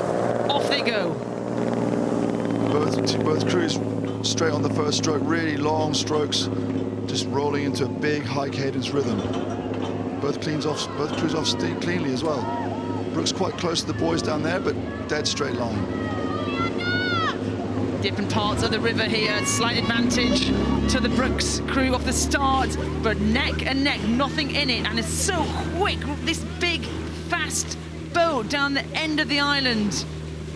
Yeah, for the first minute or so, the Coxers won't be looking at the other crew. They'll just be going through their routine, get themselves to as fast as possible, and then transitioning into their race pace, and then they'll have a look and see what the opposition's doing. Cannot affect another crew in a rowing boat, but you certainly can mentally, and these crews are staying in their boat, doing their thing, and looking down this lovely horizontal shot. You see the bowman up there, Jamie Covers, has raced here 11 times, international rower, well known to Henley, and he will bring that experience about here. But at the moment, Leander look like they've slipped a couple of seats. They did there. Looks like George Reed, the stroke of the Leander crew. Quite an upright start, but really generates some good acceleration, setting his crew up to a great rhythm. But these guys have got so much experience, nobody thinks the race is over yet. It's only a half a length, not even half a length. Half a length. Fast course though today. I think you'll come down here and you'll see that the wind is kind of variable, but a little bit of tailwind at points, which means you want to get out there fast. You want to get out there ahead. You want to start crushing the dreams of your opposition. And at the moment, at the barrier, 600 meters down, Leander have the edge. Yeah, we'll see the barrier marker as it goes up to see the margin. It looks like they've got slight ahead, maybe a third of a length or something. Both crews rowing really long, good blade work. Yep, it's a third of a length at this point. Now it's really important to settle into this, or settle is probably the wrong word, get into a really hard, aggressive rhythm that you can sustain and try to eke out an inch a stroke. You've just gone off the start, your heart rate is pretty much near maximum. You're breathing up, your legs are screaming, and now you've got to really get in sync with your crew. Transition, move, power on. Wow, that looks like a good move there from Leander. You heard the coxswains there moving. Cox in the Leander seat. Hermione Hill is telling her crew, you are doing it, let's move away. But Brookes, everyone's going to say this about Oxford Brookes, they're a very strong club, huge history. They're never beaten, are they? So they've drifted over to the middle again. That's happened a couple of times this race. It's coming into the middle of the course. There must be something going on with the water under there. The crews are getting caught out by it, getting blown into the middle. There, and look at the rain now. They just started off, it was nice, flat, calm, and now the rain. And Brookes still over this side a bit. Brookes have really drifted over there. You'd be surprised they don't get a warning to move over. You don't even walk too close to those puddles, do you, Adrian? We talked before, dirty water. You want clean water. Yeah. And I think Brookes might be feeling that a little bit now, sitting behind this Leander crew. Yeah, they're coming back again, looks a little bit. It's quite interesting because it happened in the race with Headington as well. They ended up coming across and having to steer quite a bit on that station. But like we saw at the beginning, it was flat, calm, wasn't it? It was clear, and now the rain's coming down. Leander holding that, they've edged out to half a length, sort of, now they're stuck there a little bit. They really should try and do something now to move out. Maybe they are actually, maybe they are moving now. Well, a little look across there from that shot we saw before from Domiko Arnautovic. His brother is sitting alongside him in the stroke seat. The Croatians, it's quite a sibling. It's the third Croatian brother brothers and sisters. I was isn't about to say, it's quite a thing to do from Croatia, to stick with your siblings, and they're doing it now. Maybe they'll have a little bit of power either end of that boat, and they're sticking with it. They've not broken away. There's no clear water between these two boats. But Leander seem to be, they seem to be just moving each stroke away. It's not like a massive push. They just got some sort of freedom. There you go. And on the way they recover on the way forward, the boat's doing really good work for them. They're not getting in the way of the hull, and I think that's what's giving them the speed to start to slip away from Oxford Brookes. Well, Hermione Hill, a little look around there just to make sure her crew are doing what she called for, moving. Brookes are not letting them move, though. Can they stay in contention through this third quarter of the race before we start powering up towards the finish line? What is Jamie Covers shouting at his crew right now? Well, Brookes really have stopped the move now. Now coming down with a cheer down the enclosure, they're really going to have to put their foot down and make sure they start changing the momentum of the race, because there's not much far to go now. Do not write Brookes off. They look like they have just taken it up a gear. A little bit more pressure on Leander. Have they got a response? Leander crew just to look a little bit smoother, but I think at this point that doesn't matter. It's just about grunt and toughness. The 8's a long way to row down, but they've got to go for it now. Yeah, it's a fast day today. Brookes, you can see, look at that, look at the movement. They've taken it up, and they are powering on to the finish line. But I think Leander have absorbed that, looking strong, looking long. Do you see the back of the bowman there? Jack Pryor screaming his crew to the progress boards. It looks like they've soaked up all the pressure, don't they, and kept their composure. Really impressive rowing from the Leander crew. 3/4 of length at the moment. What a response. When you've got Oxford Brookes throwing the kitchen sink at you, you've got to have that kind of response. And they've moved away. Again, Jack has a little look. Where are we? How many more strokes have we got to go? The cheers are coming out, and it's a win as the arms are plug into the air. The riggers are smacked. The Ladies' Challenge plate is staying right here at Henley-On-Thames for Leander Club over Oxford Brookes.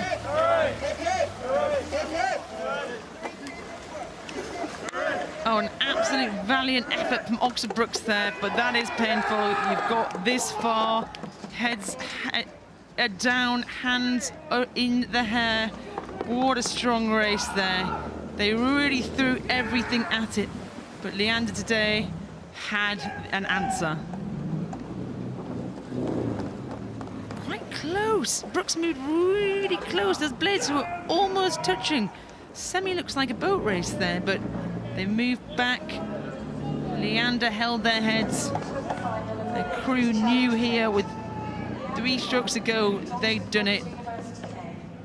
What a moment of absolute joy for these rowers. What a wonderful experience through the rain on Sunday morning. Henley Royal Regatta. They will be getting their way back into their boat club right now and having a great afternoon. Yeah! Let's go!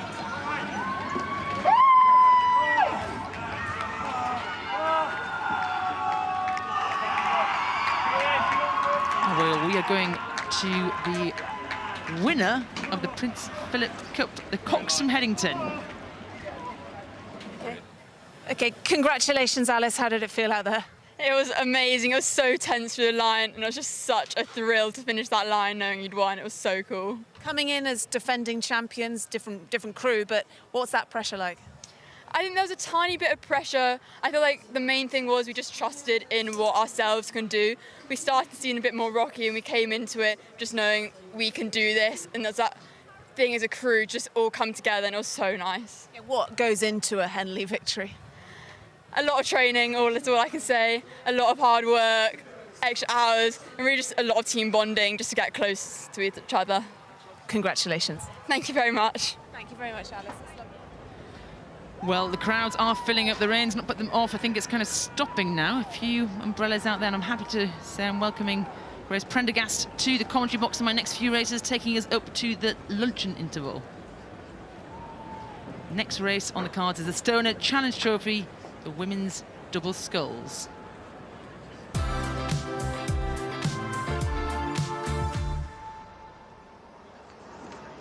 Thank you for having me. What a morning of racing. There's been so many exciting races, and I'm sure we have more to come before this lunch break. So you're looking at the tree there, how have these crews got to this point? International wall-to-wall crews. New Zealand, the British crews were here as well, and the Spanish, but today it is the Dutch versus the mighty Greek double here in the blue. Jong and Boonstra in the stoner over Anastasiadou and Fitsiou of Greece. Netherlands versus Greece. Go. Get ready, please. Conditions look nice there at the moment, Grace. They do. It's looking like perfect water here, and I think we've lost the rain as well, so I'm sure the athletes and the spectators will be enjoying that, but you couldn't ask for much better at the start line right here. Attention. Go! Powerful start, as expected from these high-level international crews. They'll know each other well. They will. Really punchy starts from both, but I think it looks like the Greeks are a little bit higher, a little bit ticking it over a little bit more, and you can see them slowly drifting out, and hopefully they start to recorrect that so they don't get in too much danger out of this start. Nice correction there. Tricky rowing against the stream here on the River Thames as they power towards Henley. There we are, right down the end of that course if you've got good eyesight, but heads up through the opening stages, and the Dutch just got a canvas. They do, but good starts on both crews. They've both got quite different techniques. The Dutch are quite front-ended. It looks like they're quite long at the front and then quite upright. Whereas when we look at the Greek double here, that look a little bit close to the booms for my liking. They're quite aggressive through the back end, so it'll be interesting to see how they play that out and how that works for them later in the race. A huge Dutch contingent here, as we've seen some absolutely cracking Dutch crews. The 4 came down a little bit earlier on today, and we're going to see a lot more from them in the 8s later on too. I think their style of rowing is so loose, so relaxed, and it has been for kind of forever, hasn't it? It really has. I think it's a country that has such a defined rowing pattern throughout their international team, throughout their clubs. It's all they make it look effortless. I mean, this double over on the far side, the Dutch here, it looks like they're not putting in a lot of effort, but we know they will be in a lot of pain as they're in this portion of the race where they're kind of pushing out into their rhythm and making sure they sit on something that's capable to take them through that middle 1,000. Such a good shot. Look at those two crews, the contrasting techniques. Punchy from the Greeks, long and smooth from the Dutch. And that feeling of dropping the oar into the water, lovely to see there from the Dutch. You want as little movement as possible. You want to put that oar in for free and not use any energy. We're seeing that done so well there. I mean, absolutely wall-to-wall international crews here, but the Dutch should call out Boonstra in the stroke seat, got gold in that women's 4, broke the hearts of Great Britain last year in Paris, so she knows a thing or two about being in an elite high-pressure race.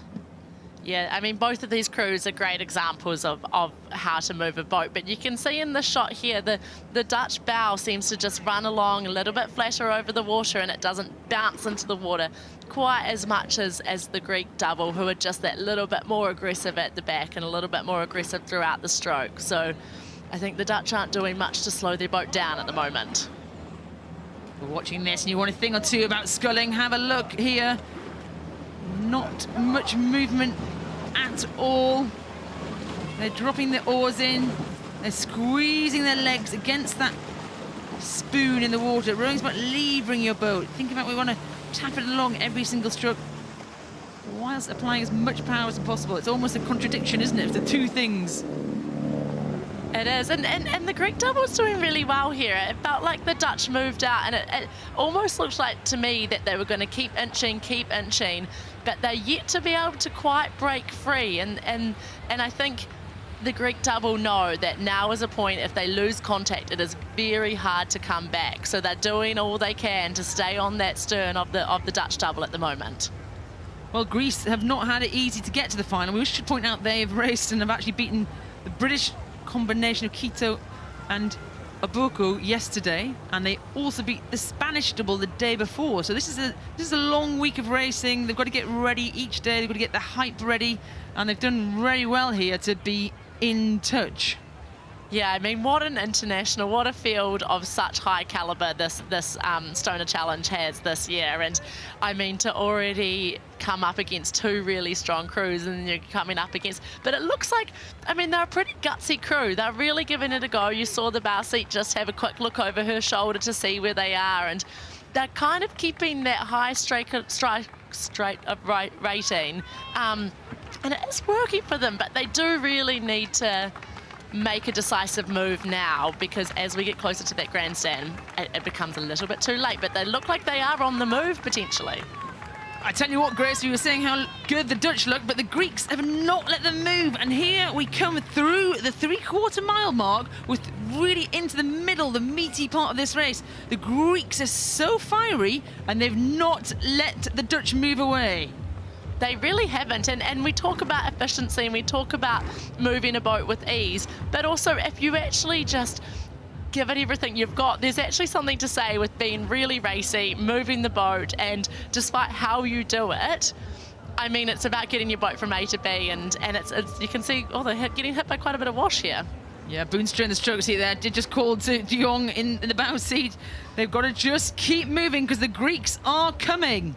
And it'll be interesting. The Dutch have looked really relaxed all race, but now the pressure's on them. They're going to start to be, and how do they respond to this Greek double who are really making quite a decisive move at this point of the race? Oh my God, I just saw a change in gear there from the Greeks. A wonderful shot from behind. There's a little look across from Anastasiadou in the bow seat, and she said, go, let's move. And they've squeezed up to about 3/4 of a length. They are on the move, and if they can get momentum here, it can be really hard to respond and sort of shut that down. Once you start getting momentum, you get this second burst of energy, and it almost looks like that's what the Greeks have now, but really the Dutch need to respond here and shut this move down if they want to make sure that this Greek move doesn't just take them right through them. I'm just not sure the Greeks got anywhere to go. They look like they're rating so high up there in the top of your screen. Look at this drone shot. The blue of Greece versus the orange of the Netherlands. They are moving still. They've squeezed that to half a length. Have you got a response to Netherlands? This is interesting. As you say, I'm not sure where to from here, and they still have a decent part of the race to go. They're not in that sort of final strokes, and it looks like the Dutch may have sort of shut it down a little bit, but it's hard to tell. This has been a very impressive and very gutsy early move from the Greek double. Well, the Greeks have not given up at all. Again, another little look across there from Anastasiadou in the bow seat. She has smelt the finish line, and they think they can do this. Oh my goodness, they are coming. The Netherlands are going to have to move now, otherwise the momentum is all with Greece on the right of your screen. It really is, and the Dutch still look relaxed, but now is the point to go, and they seem to be eating into the lead, these Greek doubles, stroke by stroke. And what can the Dutch do, who still look relaxed, but they need to go now? Are we looking at a photo finish? Because the Greeks have gone again. I didn't know they had that many strokes in their pocket, but they've seen the finish line, and they're going to be pushing the Netherlands right to it. We're not going to be able to call this from where we are. Oh my goodness! Wow. Whose was it? They're right next to us. Neither boats know. Arms and legs in the water. I tell you what, if Greece had pulled this off, that was probably the finish of the day. Because the Netherlands look so calm, so relaxed up there. A little look around, they're asking, who was it? They think it was them. Have we called it? We don't know yet. They've just asked the press box. They're not quite sure. Let's have a little replay and see if we can look at that finish line.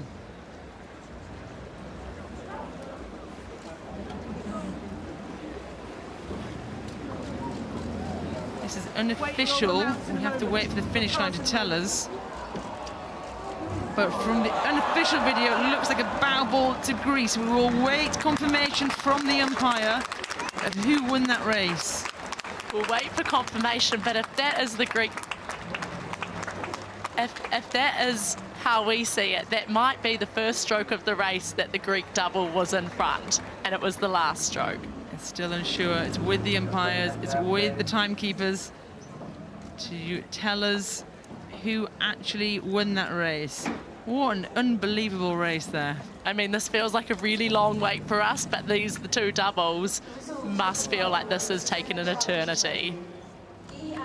Whoever won it is on the surge and coming down the enclosures. The Dutch had a good length there on Greece. They probably thought they were coming down these last couple of 100 metres, that they had this race tied up. They looked confident, they looked long, they've got the Olympic medals to back it up, but the Greeks never gave up hope for 1 second. Look at that layback. They laid back coming across that finish line. It looked like a kayaking race almost.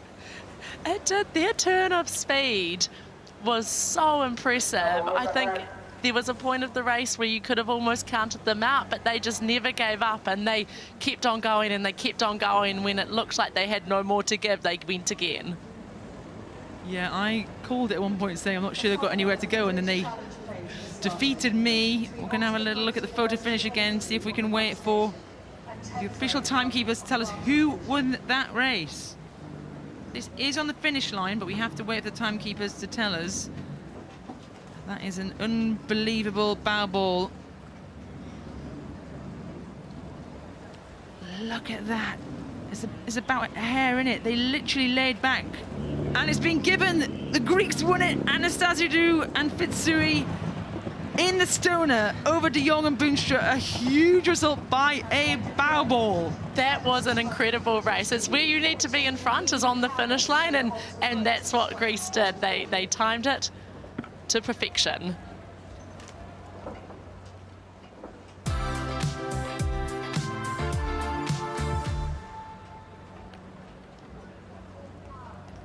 We're going to a final of the Bridge Challenge Play, the Women's Intermediate A. It's a brand new event for this year, 2025. How have these crews got there? Oxford Brookes are going to be up against Thames. Thames at the top of your screen in that black. Oxford Brookes in their burgundy crimson. Off the start, the Bridge, the Intermediate Women's 8. The first year of this event. Who is going to put their name on this trophy for the very first time?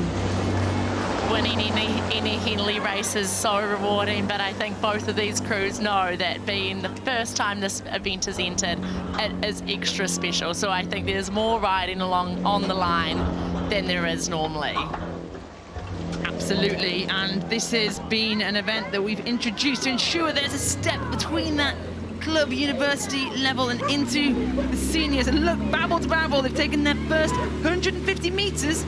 It's like an international race, isn't it? It is, and 8s are fast and furious off the start, and it goes quick in 8s race. So both of these crews will want to make their stamp, make their mark early on, because if you get too far behind, it's not quite like the small boats where you've got a little bit of room to catch up. So as we can see, both of these crews are attacking the race with that in the back of their minds. Wow, what a start here for Thames. Look at that, they've gone out 2 seats faster than Oxford Brookes, and they are beginning to dominate this race in the early stages. This is a great start for Thames. They look very in sync, they look very together, and it's such a mind game, Henley. When you're a match racing, you're racing one other crew. How you approach the race and those sort of games can mean quite a bit, but what a dominant start from this Thames crew. Well, they were defeated a couple of weeks ago at Women's Henley by a development GB crew, but the Women's Henley is 1,500 metres. Here they're racing 2,112. I think that extra bit of distance played in the favour of this very strong crew. It has, and look at that sort of long, strong rhythm, and they had a great start, but they also look like they've settled onto a base pace rhythm that maybe is just a little bit faster, and they seem to be pushing out a little bit more every single stroke. So it's going to be really important for the Oxford Brookes crew here. If they want to stay in the race, they're going to have to do something to stop that move. Well, you're looking at a very experienced crew from Thames Rowing Club. Multiple winners here already at Henley Royal Regatta in events like the Wargrave and the Diamond Jubilee. And right in the middle of that boat, Chloe Brew, 2-time Olympian for GB. So we're really powering her crew on. That's got to be such an addition to a club crew like this. Oh, absolutely. And I think when you're in that middle, you can make such an impact on the confidence and the rhythm of a crew. So her teammates will be able to really draw on that experience and just line up knowing what a strong crew they have. And I mean, the coxswain here must be loving it, having to look back over their shoulder to see where the Oxford Brookes crew is. Maybe a bit of a shock being up by so much here for Thames, but those long, hard mornings on the tideway, the cold winter mornings, the hard ones going to work after you've done your session.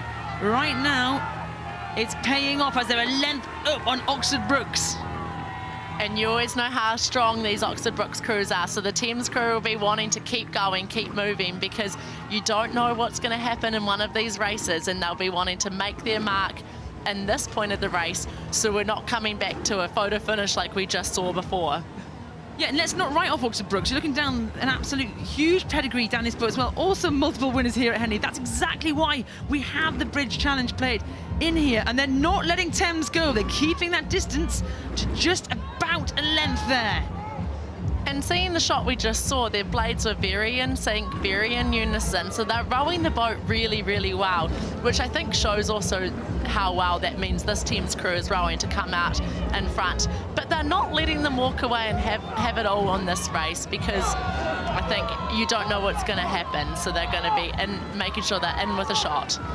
Darla Matthews in the stroke seat there. It's like grimace on her face as she's coming through to the enclosures. That hard work you've done for the last 1,500 metres. Keep moving, Thames, because it looks like it's going your way today. They'll be getting the shouts from the banks right now, and that will give them a little bit more energy, but I'm sure there's a lot of Oxford Brookes supporters out there that will also be cheering them on. Both crews are rowing really, really well, but I think that start that Thames had has just set them up for a race that they've been able to really confidently settle into their rhythm and just take control. This club from Putney, based at the start line of the Oxford-Cambridge boat race, one of the oldest clubs you'll see on this course today. They can enjoy this now. They've got clear water over Oxford Brookes as they pass through the cheering crowds of the enclosures. They're roaring towards the progress boards and moving away, if anything, from this very classy Oxford Brookes crew. It looks like the Bridge Challenge plate today, the first ever winners of the Women's Intermediate 8, is going to have Thames Rowing Club engraved on that new trophy. Hold your heads up high, Thames.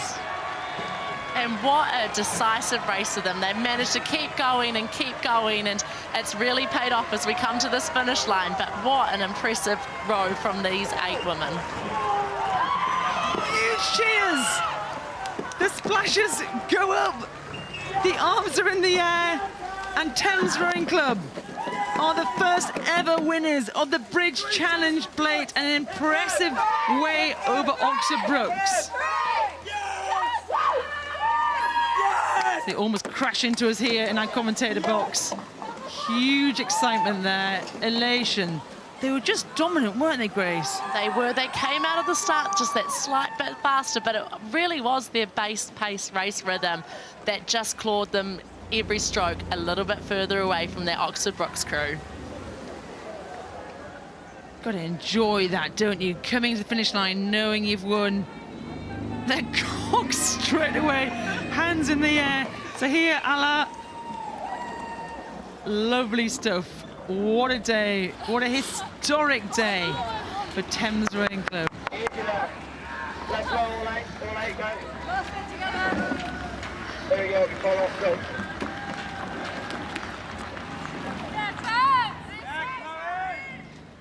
We're going to the start line of the Silver Goblets and Nichols Challenge Cup next.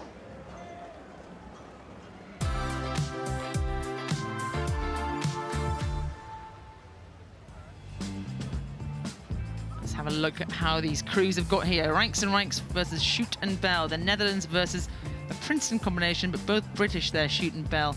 And it's been, again, another stacked event. This has not been one to shake your head at, has it? It really hasn't, and it shows how hard it is even to be sitting here on the start line today. Who they've had to overcome to get here.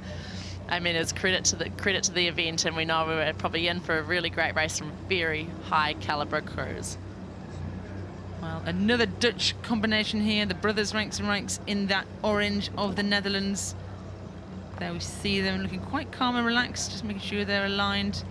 Versus the Princeton combo of Marcus Chute and Theo Bell. Both British, young British athletes looking to be in the mix for the kind of under-23 team this year. So they've been absolute giant colours so far. They have been, and I think there is a little bit of that underdog mentality here where you just sort of throw the kitchen sink at it and see who you can kind of foot it with. And I'm sure they will be just sitting here today and thinking, what can we do? What is this race going to bring? And I think they look confident. They've rode confidently throughout the regatta. Listen to Sarah Winkless, who had a tricky race earlier on in the Y-fold. This one should hopefully go a bit more simply as she gives them the roll call. So Henley, we give you a practice roll call to tell you what's going to happen, and then the next time you hear those words, it's for real.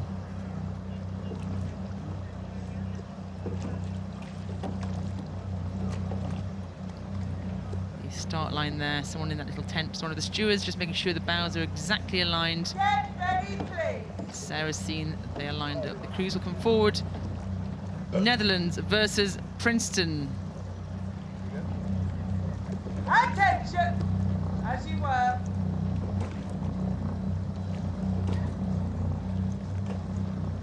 Quite straight. Off we go again.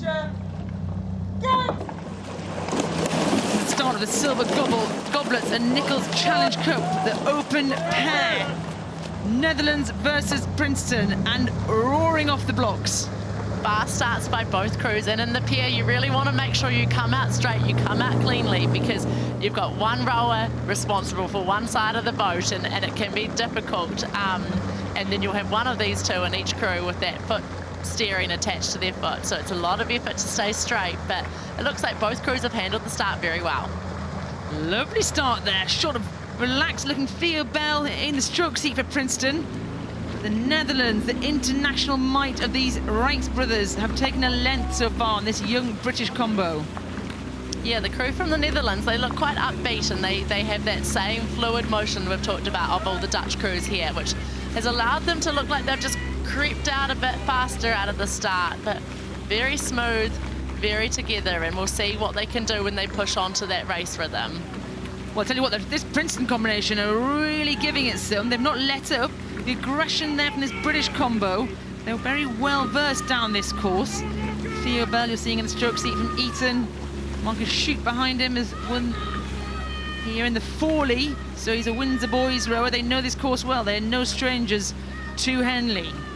And the Piers races are a little bit longer than some of the ones I've seen today. The 8s tend to fly down the course, so even though they're that little bit behind at the moment, you can change it a little bit more on the small boat and you can claw it back a bit. And I mean, if you go out too hard in a pier, you can definitely pay for it later on. So you want to stay close enough that if something happens, you're in to put the pressure on them and hopefully can change the momentum.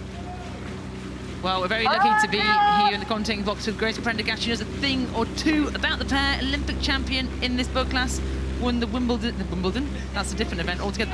You won the Hambledon pairs here. And you know what it's like running down this course, don't you?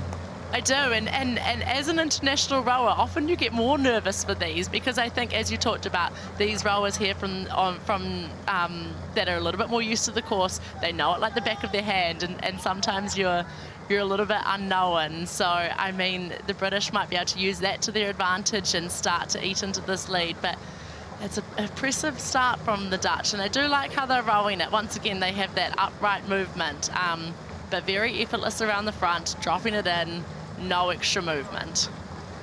A little bit of synchronization. The second set of brothers we've seen come down the course already today in the finals. A few little words there from Ralph in the bow seat. He's got the steering foot. He's keeping it very straight at the moment. And he's a little look across there from Marcus Chute in the bows of the Princeton combo. They want to stay in touch here, don't they? They do. This is a very important part of the race. If you let it go here too much, it can be hard to come back, and you want to make sure in a pair you don't have a coxswain, you don't have anyone relaying that information to you except for the people in the boat. So the bow seat's going to have to take a little look over his shoulder, relay it to the stroke seat and say, this is how far in front they are. And then it's up to him to relay and say, are we making ground or do we need to get more to start eating into this lead? Dutch looking comfortable up there at the moment, but we said that before in one of the previous races in the Stoner, and they can't ever say this race is over whilst they've got somebody with a little bit of grit, a little bit of belief behind them. Yeah, you can never say it's over till it's over, but they do look like they're in that sort of commanding position where they're able to watch and see if a move is coming their way. And if you can see a crew moving, and if you do have the speed to stop it, it can be a great mental boost, a great morale boost, and then vice versa. It can be very hard in the trailing crew to say, we just put a move in, but unfortunately, it didn't make a dent. Well, if anyone's going to do it, it's going to be one of these combinations. Chute has raced the Junior Worlds before. He's raced here many times with Windsor boys. And Bell in the stroke seats raced many times for Eton. Absolutely outstanding junior row, both of them. And do you know what? They've not let that distance get much more than a length, 2 lengths at max as they come past the Remenham.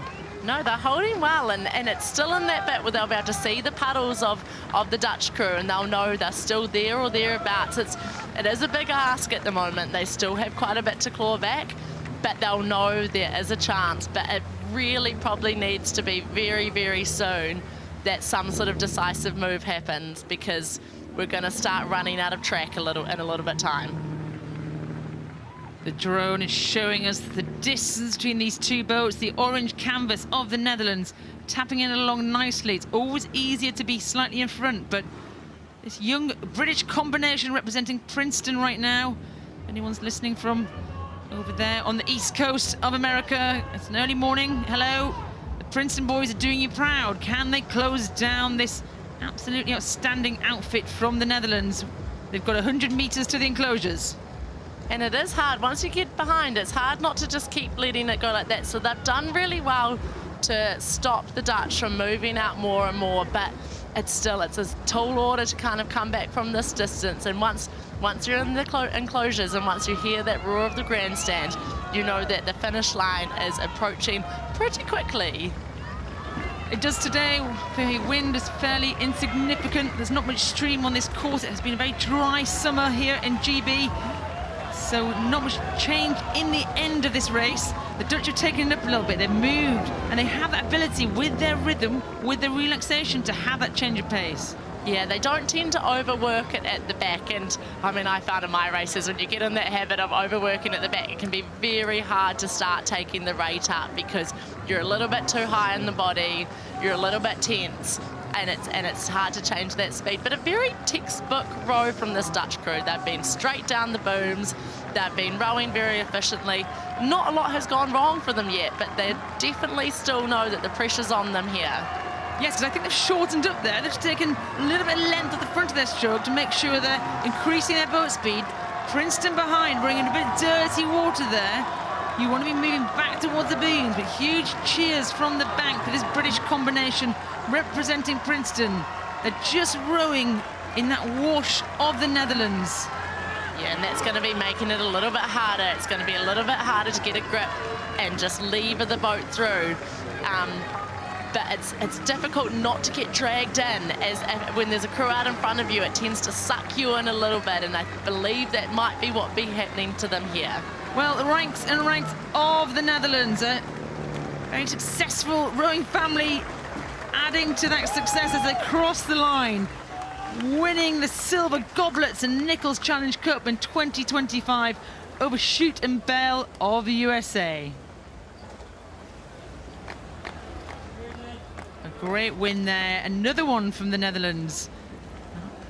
And now we're going to be going and hearing from the incredible victorious winners in the Stoner. We're going to listen to the Greek double.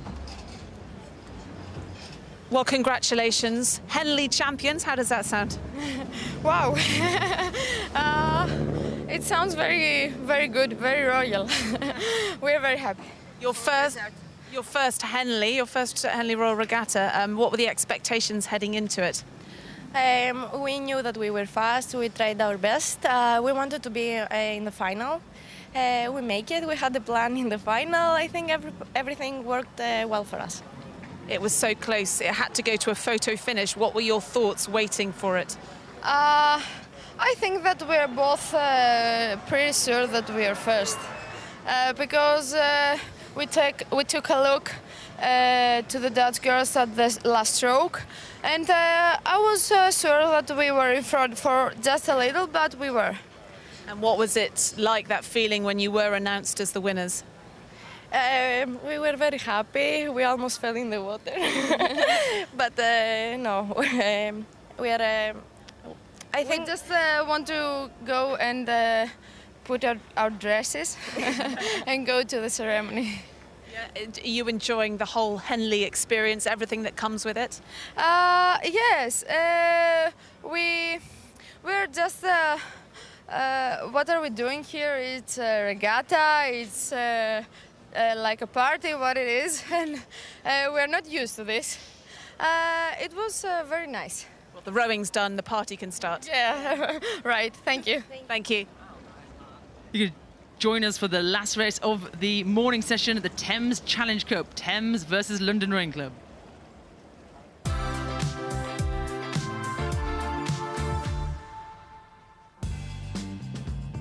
How have these crews got here? It's been a long week for these big boats. The Club Open 8s, Leander, Tyne, another Thames crew, a Dutch crew to hop, all been taken down, and today it's going to be fought out by Thames and London. Go! Off we go, Thames in the Thames versus London in the Thames. This is a local rivalry. These crews are about 100 metres apart from each other. They see each other train every day. Who's it going to go to today? Yeah, I know. I think there's always so much riding on finals, but when you're up against your sort of neighbour from down the river, there's a little bit more at stake, a little bit more drive to want to kind of come out on top. Great starts by both crews. It looks like they're both rowing very flat and coming out quite punchy here. Well, London have certainly led, and some of the times this week they've equalled many records. Can they put their money where their mouth is today as they come roaring past the end of the island, coming up to that first marker, looking loose and long, strong there from London. They are looking very loose and long, and this early in the race they don't look tense, and it can be quite hard not to tense up when you really want to make a good start, but it looks like all their power's down low, and for how high they're rating, it looks like they've got quite a bit of time when they're out of the water. They're letting the boat do some work, and when we zoom out we'll see if that's going to be paying off for them. Yes, this one-on-one race, of course you want to get your bow ball ahead, but we've just seen so many tight races at the finish line. You've got to keep to your plan, you've got to keep moving as we approach the barrier marker. That's around 600 metres in, the kind of first quarter, we call it, of the race. Yeah, and it's around this point in the eights where they'll be really settling into their rhythm. They'll be pushing out, they'll be able to take a moment to breathe, not too much because an eights is a fast race and they'll be sort of fast and furious right from the start to the finish. But yeah, it's an important time to listen to your coxswain, to slowly give the boat a little bit more time and settle onto a rhythm that can carry you through that middle and then wind you to the end. Well, that barrier marker there, you see the 2 and the 1, tells us that London have half a length of lead as they come through these opening stages of the Thames Challenge Cup, the Open Club event. London, navy blue, white oars, look like they are moving strong and confidently as they're approaching the Forley marker. Yeah, teams are still holding on to that contact, so they'll know that this is an important time for them to make sure that they stay in contact, that they start moving a little bit quicker to start eating into that lead, because, I mean, we've talked about how fast these eights will be travelling. You can't leave it too late. And Thames just looks like they're a little bit higher, a little bit like racier in their rate than London, who are maybe a little bit longer, swinging it through a little bit more. Some aggressive strokes from the black oars of Thames Rowing Club. They're not letting London go. Can London keep their heads? Middle of the race. This hurts. This is roaring in the lungs. This is screaming in the legs. Keep doing it, London. Otherwise, Thames are going to come right back at you.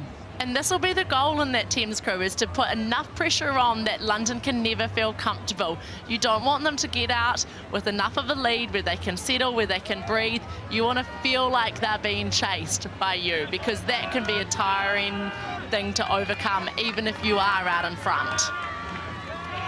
Well, this is an absolute showdown right here. Finals day, Henley Royal Regatta 2025. A repeat of the semi-final from last year, which was heartbreak for London Rowing Club to be knocked out. This crew have taken that pain, that hurt, and trained all year, and going past the remnant club. Listen to that roar for both of these clubs as they career down to the closing stages. And this will be a really important part of the race for Rosie, who's here coxing this Thames crew, because she'll know that the London crew is potentially about to edge out to clear water, and what she needs to do is get the most out of her crew. They've done a good job there of not letting them go. I think they might have just broken that chain. Look at London go. How loose and long they look. I think they're going to have some more gears to go here than Thames, but they've got about 100 metres till they hit this wall of the enclosure and have to squeeze on these last dying couple of 100 metres to the finish line. And it looks like London is starting to make sure they're going to put their foot down on this race, and they don't want it to come to that sprint to the line. They've got enough of a lead at the moment, but they'll be able to hear the roar of the enclosure. They'll know that they're in control at the moment, but it's still anyone's game when you're kind of coming into those dying moments of a race here at Henley. They're making this look easy, Grace. As you're looking down the stroke man there, Sean Mahoney, he can power his crew here to a little red box. If they can keep moving, they've broken to clear water over Thames. Thames look a little bit dead in the water now, and it's going to be an enjoyable last 300 metres for London if they can hold on to this lead. Yeah, London look very long, very strong. They're starting to take their rate up, but they look like they're just carrying that movement with them, and it's impressive how they've been able to kind of command this performance. Thames are throwing the kitchen sink at it. They're going to stay right to the line to make sure there's any shot. If they're in, they've got it. Well, Thames are moving. They're absolutely moving, but they're going to run out of River Thames here in the Thames as London maintain a length of lead over Thames Rowing Club. That hard-fought year from the loss in the semi-finals. It's been 19 years since a win in the Thames for London. They hear that beat. The arms go in the air. The elation is palpable.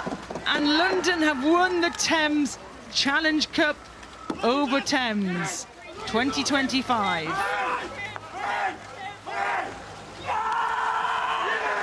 The roars of victory, the scream of the hip hip hooray, and the smiles are all with London this lunchtime.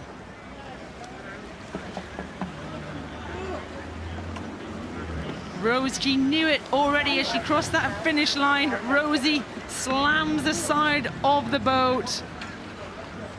They know they've done it. They're about to take their boat off the water and have their entire club screaming at them. And the day is yours, London Rowing Club. What a row. And you can see how much it means to athletes to win a race here and showing all those emotions. I mean, it's years of hard work that go into coming away with a win here, and they need to enjoy that moment. And I'm sure teams would have taken a lot away from it and will come back even hungrier next year to come away with the win. Well, what a morning of racing. We're going to pass to Ali, and she will wrap us up until the next races start at 2:30 p.m.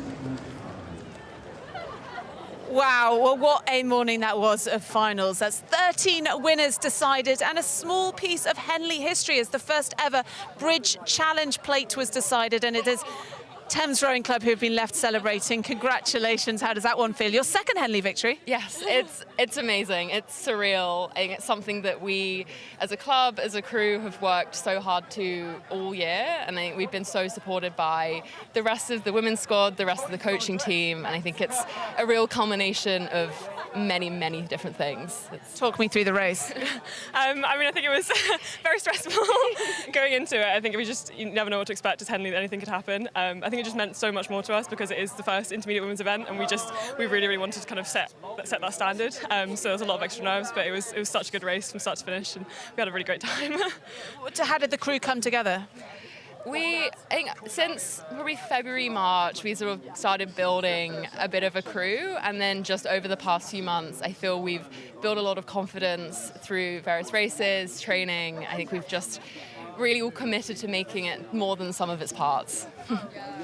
And in terms of becoming this first ever winner of the Bridge Challenge Plate, how much does that mean in sort of a landmark moment? Yeah, I think it means so much to all of us. I think we've all been rowing for so long, and just seeing the way that women's sport has developed, we just really, really enjoyed being part of it, and it just felt like such an amazing thing to be part of. To be able to win that on top of that is just incredible. Well, congratulations then to Thames Rowing Club, the first ever winners of the Bridge Challenge Plate, and the celebrations, I think, around the boat tents will be carrying on throughout the lunch break. It is time for us, though, to take a bit of a breather, a bit of a break. We'll be showing highlights from this morning's finals in just a minute, but first let's find out a little bit more about a Henley Royal Regatta initiative which aims to get more young people into competitive rowing.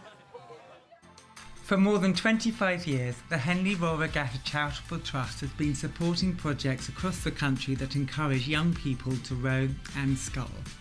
So far, it has invested £6.1 million in grassroots initiatives.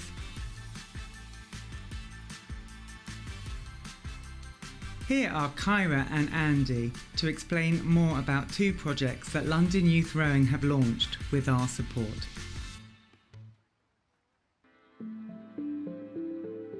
I feel so lucky to have met so many amazing people through rowing.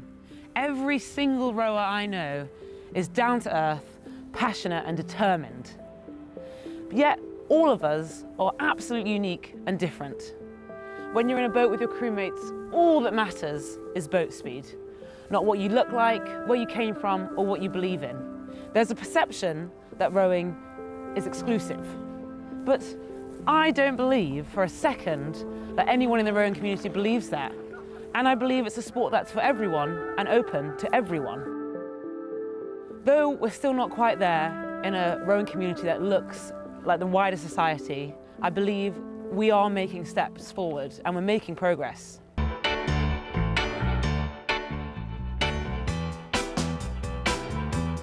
Last year, the charity London Youth Rowing launched Active Row Leads. Have you guys come down to the rowing machines?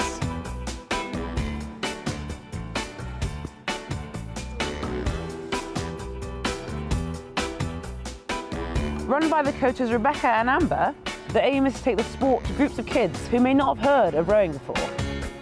Looking professional, 1. Around Hay Park in Leeds, some children from the programme were taken to the water for the first time.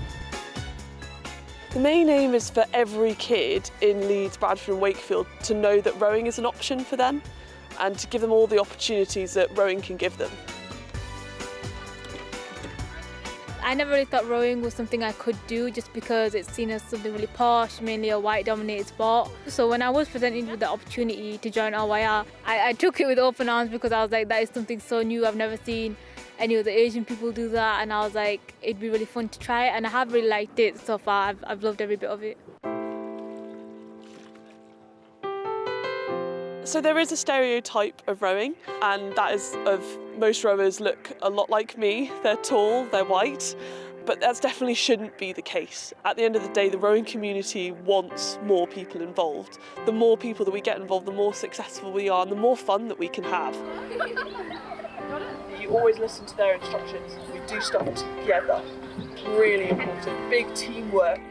With rowing, as long as I see them that they're enjoying it, they're having fun, they're working together, that's all that really matters. It's like bringing them together as a team. Despite colour, race, anything like that, they all have respect for each other because they're teammates. When we go into schools, a lot of the kids do think this was for people at Oxford and Cambridge, but it's amazing how quickly, as soon as they see the rowing machines and they get on them, they realise, oh yeah, actually, this is for me, I can do it. So that's really lovely. It was scary at first, but then I enjoyed it a lot when my friends was making me laugh. Last year I watched the Oxford plus Cambridge one, and I saw it on TV, and I was like, oh, I could do that. And this was before I went into rowing, and now I'm here, and it's like a step in the way to do that. Seeing the girls out on the water today was amazing. It made me feel so good. As a coach, all I want is for all of the pupils that I coach to have that opportunity to get on the water and to give it a proper go, to really see what the magic is. The 4 girls on the boat today was something that was basically what we aimed to do here, which is something that I was really proud of and I'd love to see more of. They were having so much fun, they were loving it, and that just makes me feel amazing. From the riverbank to the National Junior Indoor Rowing Championships. Today we're going to see 2,000 kids from across the southeast racing their hearts out for their schools and friends down here on the race floor.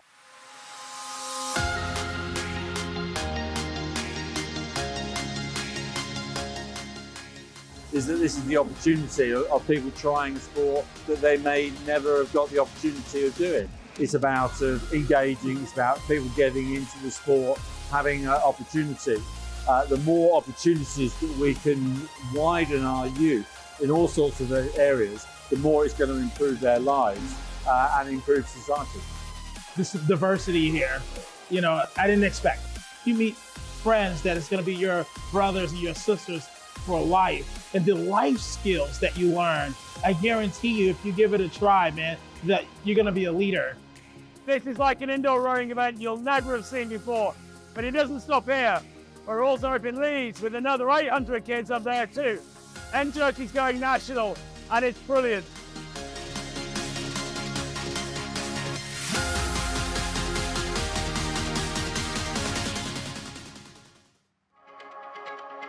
All Aboard Youth Rowing is a project that we have been supporting across the Northwest. So I'm Richard Sinnott, I'm the CEO of All Aboard Youth Rowing. It's getting youngsters involved that are from a non-typical, shall we say, rowing background. We take the children out of school during the day. So the children that are here could be doing double geography, they could be doing geography and history, they could be doing languages, they could be doing anything. And the big thing that we found with the schools and the way that we can really sell it to the schools is that attendance improves. But the schools see the benefit of those youngsters in year 8 and 9 getting out of the classroom and doing something that is teaching them very, very valuable life lessons. So they're learning about resilience, they're learning respect, they're learning teamwork, communication, and there's a long list of skills that are being imparted into them.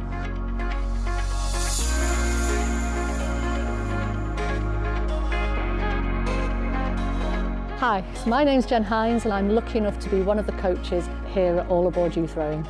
We have two guiding principles really. We have to make sure that all the young people are super safe, and then the second one is that they have loads of fun. There's loads more involved in that help with their teamwork, help with leadership, confidence building and stuff like that. It's amazing. One of the most rewarding things is seeing them develop from being really tentative, getting in a boat, to you can see the confidence, they get relaxed, they really gel as a team. We currently operate from 6 sites. If we got some more secured funding, we could go to 7, 8 sites, and we can hopefully get out and geographically help more people.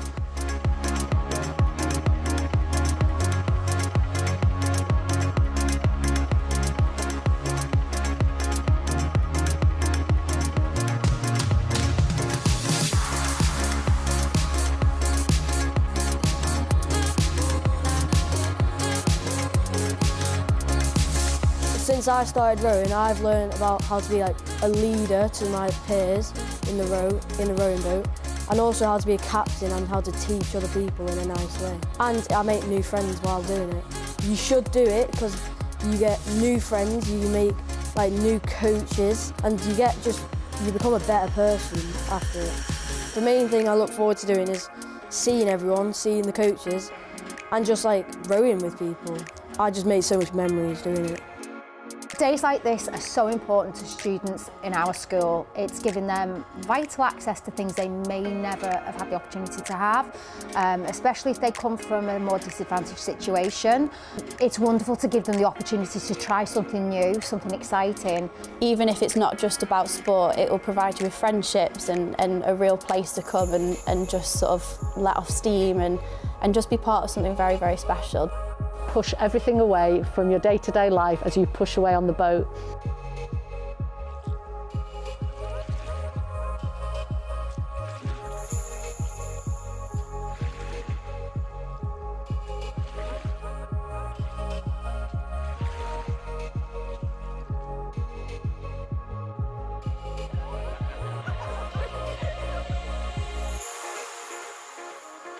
All we want to do is give you the best start to a sport that might just be absolutely perfect for you, and to see them thrive in an environment that's actually probably more suited to them than being in the classroom. It's nice to see that they have an outlet to go to which provides them with a different environment to thrive in.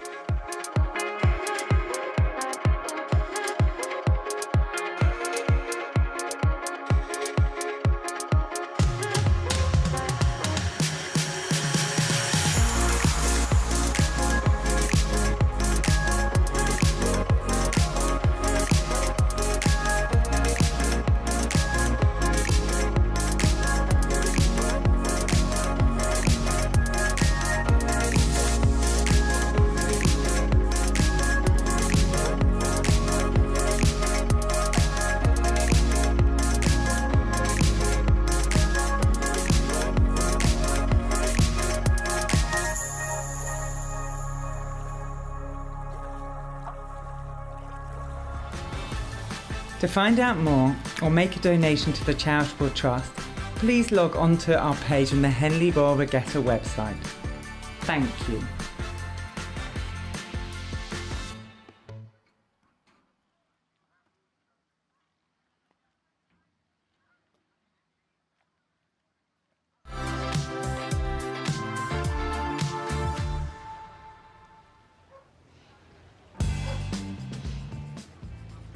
So Leander Club and Reading University on the Berkshire station, and the Dutch boat on the Buck station.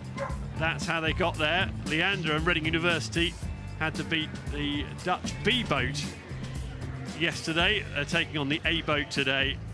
The Dutch A boat beating University of London in the semi-finals yesterday. This Leander Club and Reading University boat, obviously local bias aside, they had a terrific race yesterday. They were really excellent. They looked on top form on Saturday of Henley Royal Regatta. They really did, and both these crews, they're racing again later, so they need to concentrate now on this race, this contest, because of course they want to get 2 red boxes today. That would be the dream for these athletes. Quite a workload though, isn't it, to double up? So they're in the Reminen later on. Spot on, spot on. Half of them are going into the 8. Of course, that B boat was the other half of the Hollandia 8, and we've had the other girls racing as well. But great to see how the squad athletes actually are using this Henley Royal Regatta, our premier event, as an opportunity to really test their fitness and test their boat skills, because this is a little bit different from 6-lane racing that they're used to on a clinical course. This is river racing, and it's just, you have to be so good as an athlete. When I see that you are both straight and ready, so part 1 of this day for these athletes.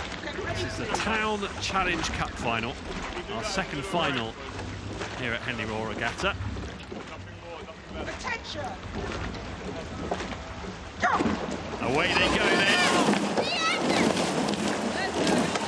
Basically GB against the Netherlands. And the Netherlands on the Buck station, just angled out towards the middle of the water. The GB boat with Daisy Bellamy in the bow seat in charge of the steering. The Dutch have flown out here. Yeah, it's interesting that both of them have chosen to give the steers to the bowswoman, and the Dutch there just being warned by Gwyn Batten, the umpire, who's saying get over to the Buckinghamshire side. That's where I want you. I want the crews apart, and it allows the crews to then cleanly get into their rhythm. I mean, the Dutch, we've watched them race over the international programme against our British Olympians as well, and these are the top two rowing nations at the moment that you're seeing here. Here at Henley, we see them on the world scene, top two rowing nations, and they're meeting side by side. This is such a contest. Yeah, great head-to-head. And you can see in the yellow boat, the Wanamaker boat, the GB boat, Leander Club and Reading University have kept a pace. We had that flag from the umpire briefly encouraging the Dutch to get onto their Bucks side of the water, but that was nothing too dramatic. They've settled it down nicely, and this looks like a very even contest in the early stages. Yeah, and this is quite exciting because we haven't seen either crew really tested so far at this regatta. They've taken care, if you like, of their opposition well, and you might expect that. They are the top 4 athletes from each country in this discipline, so this is great to see. But again, we've got the Dutch on this side. They've gone out, they're smooth, they're flat, they're picking it up well together.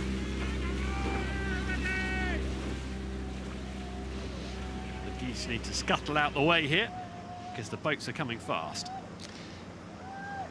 They're very well trained. They seem to wait for that moment. As an umpire, you're always watching to check that, of course, they're not hurt and they're not in the way.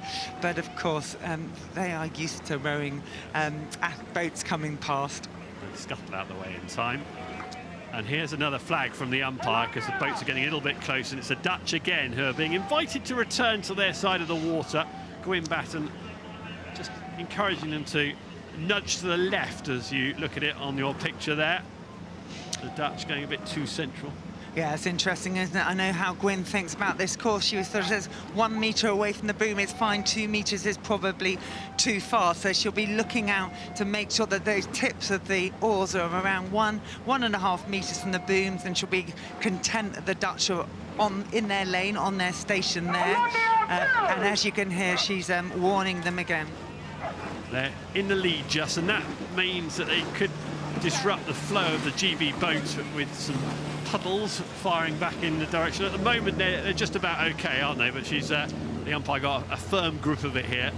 Yeah, that's interesting, isn't it? She really wants to make sure that there is safe and fair racing, and that, you know, that you look at this Dutch boat, and I actually watched them race earlier, and there's it looks like sometimes that they're twisting as they go along, and maybe that's causing them a few problems with the steering. You can see a little bit of wash coming there from a pleasure cruiser, and again, that can move the boat. So Gwyn will be making sure that they are aware of that and making sure they stay online with that. But let's look at the rowing again. We've seen the British squad, they're holding on to this. They've been down for the most half of this race, but they're holding on to it, and they're pressing, but the crews are coming together. Again, look, they're going to be asked again to get back. In fact, the GB boat is both crews now, isn't it, who need to split. Look at how close those blades are coming to clashing.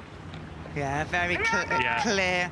Both crews to move apart, and now Gwyn is moving Leander onto the Buckingham side. Of course, every time they have to steer, they're putting on the brake, if you like, because the steerswoman at the bow seat has to move her foot, and the rudder goes on, and it does slow them down. This is a really interesting race. Well, it's interesting. And it's a contest for the umpire. It's a great race, but again, they're getting close together, and the Dutch now right across, and they'll surely be asked to, they're being asked again to get back. It's big pressure here in a big race. I'm watching Daisy Bellamy in the bow seat. She's in charge of the steering for GB. Heidi Long, Lauren Irwin and Eve Stewart. Loads of experience. Daisy Bellamy, the youngster, the relative newcomer to this boat, will be relishing this experience. Great experience for her. Yeah, it's great to see her back in the boat, isn't it? We saw her miss out on a World Cup, being ill, and so tonsillitis. Tonsillitis. Well, there you go. You had more data than I did. I knew she'd been on there, but she'll be wanting to grab this opportunity. As will the Dutch, so they have got ahead, and they've got that advantage in this gladiatorial course, side-by-side racing. It can feel when you're ahead that you just have all the moves to make, and that's what the Dutch will be looking to do. Yes, I had the advantage of breakfast with Daisy Bellamy's parents and partner earlier, so every detail gleaned there. Here come the Dutch, and you always enjoy watching the Dutch and their rowing. So the technique there, great example of what Dutch rowing's all about. Yes, I really do always talk around it, how they pick it up and just use it in this sort of long, loose, lazy style, but they've got to watch on their steering. I think, again, you'll be hearing Gwyn Batten sort of asking them to move back to their station, and that white flag is absolutely indicating that. It's busy in that umpire launch, and again, they're going to need to be asked again. Look how close these blades are getting now. This is getting perilously close. There's overlap there, and fortunately, from a race point of view, the GB boat trails just enough that there isn't a clash, but they were overlapping there. The Dutch are shifting again, and the GB boat, Leander Club and Reading University, they've got to go now, haven't they? Yeah, and we've got two things going on here, haven't we? The Dutch boat is clearly moving over, and that's creating wash for the GB boat, which Gwyn will not be happy about. And I don't know if there's a fear from the Dutch boat to put their rudder on properly and get out of that lane, or whether it's actually twisting round. But this is going to be a real problem for Gwyn in a minute. So we've only got 100 metres of the race left. GB trying to get back into it. The Dutch boat going out to the right. GB making a move. Here come the blades very close. The Dutch now responding with their own turn of pace as they head to the finish line. This is the Town Challenge Cup.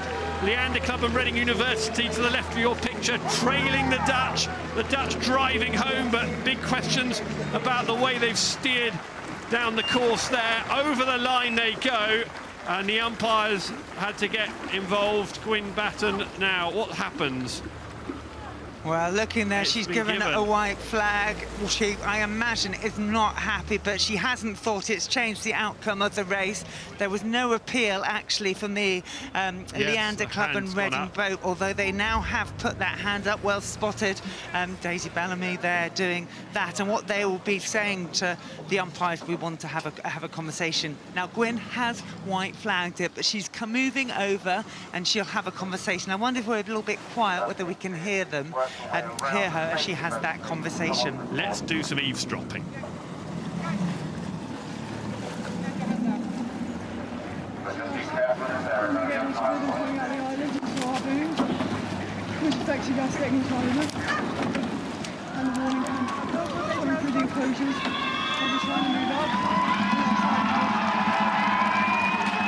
It's not easy to lodge an appeal when you're exhausted, is it? When you're as breathless as that, but eloquently put.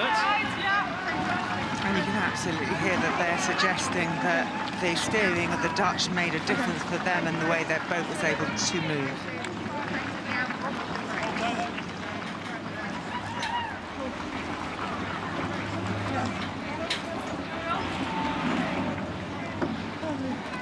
Let's see what the umpire decision is. I suspect we might see Gwyn coming back to the boat. She's looks like a red flag to me. She's furling it, I think. So she has probably said to them that it isn't going to change the outcome, and what she's doing is putting that away for the next umpire. What a tease that not was. showing it, but great camera work that we get right in there in the boat.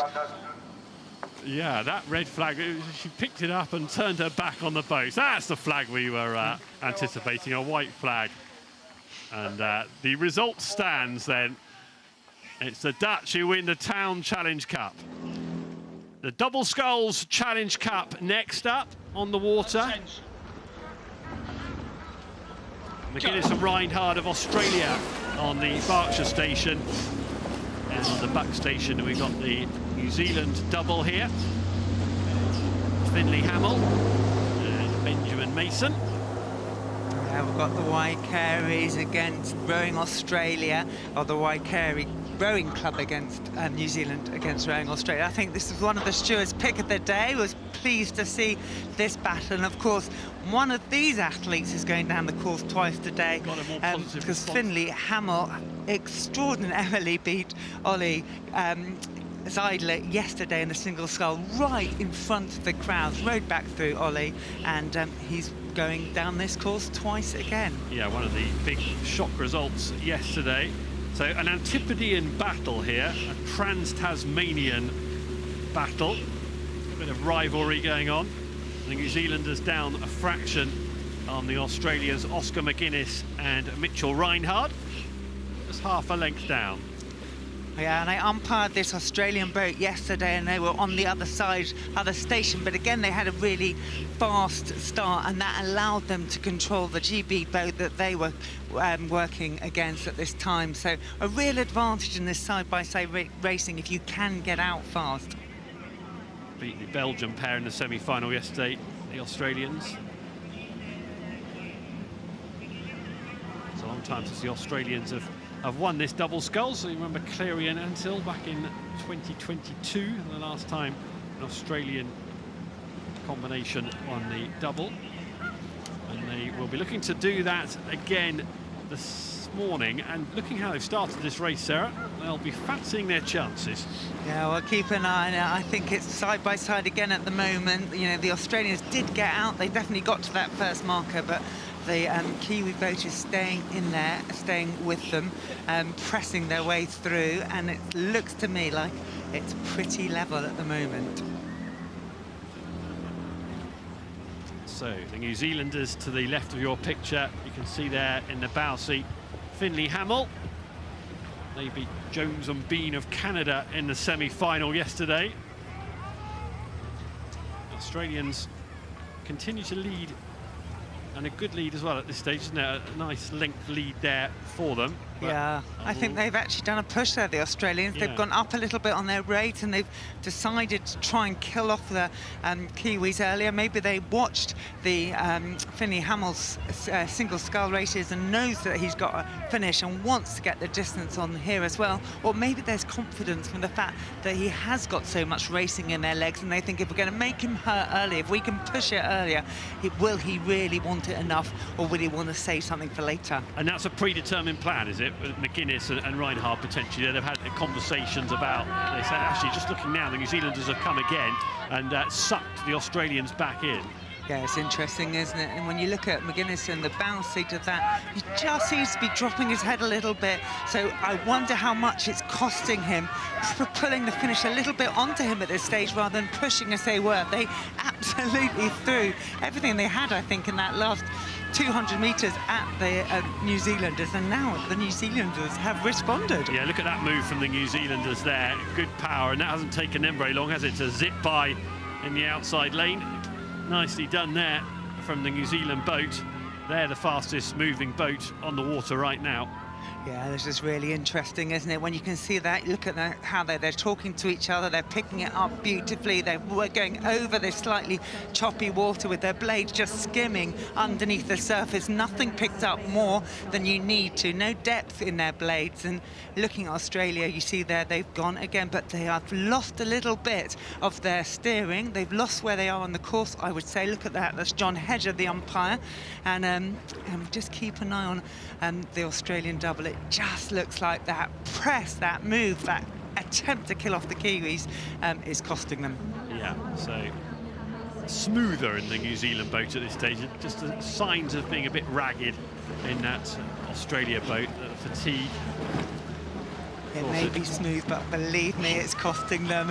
There's no easy strokes in rowing, and look at that. You can see how clean they are together, how the backs are moving back as their arms come through on that final bet, and it really is effective to lift this beautiful sculling, beautiful shell there coming along.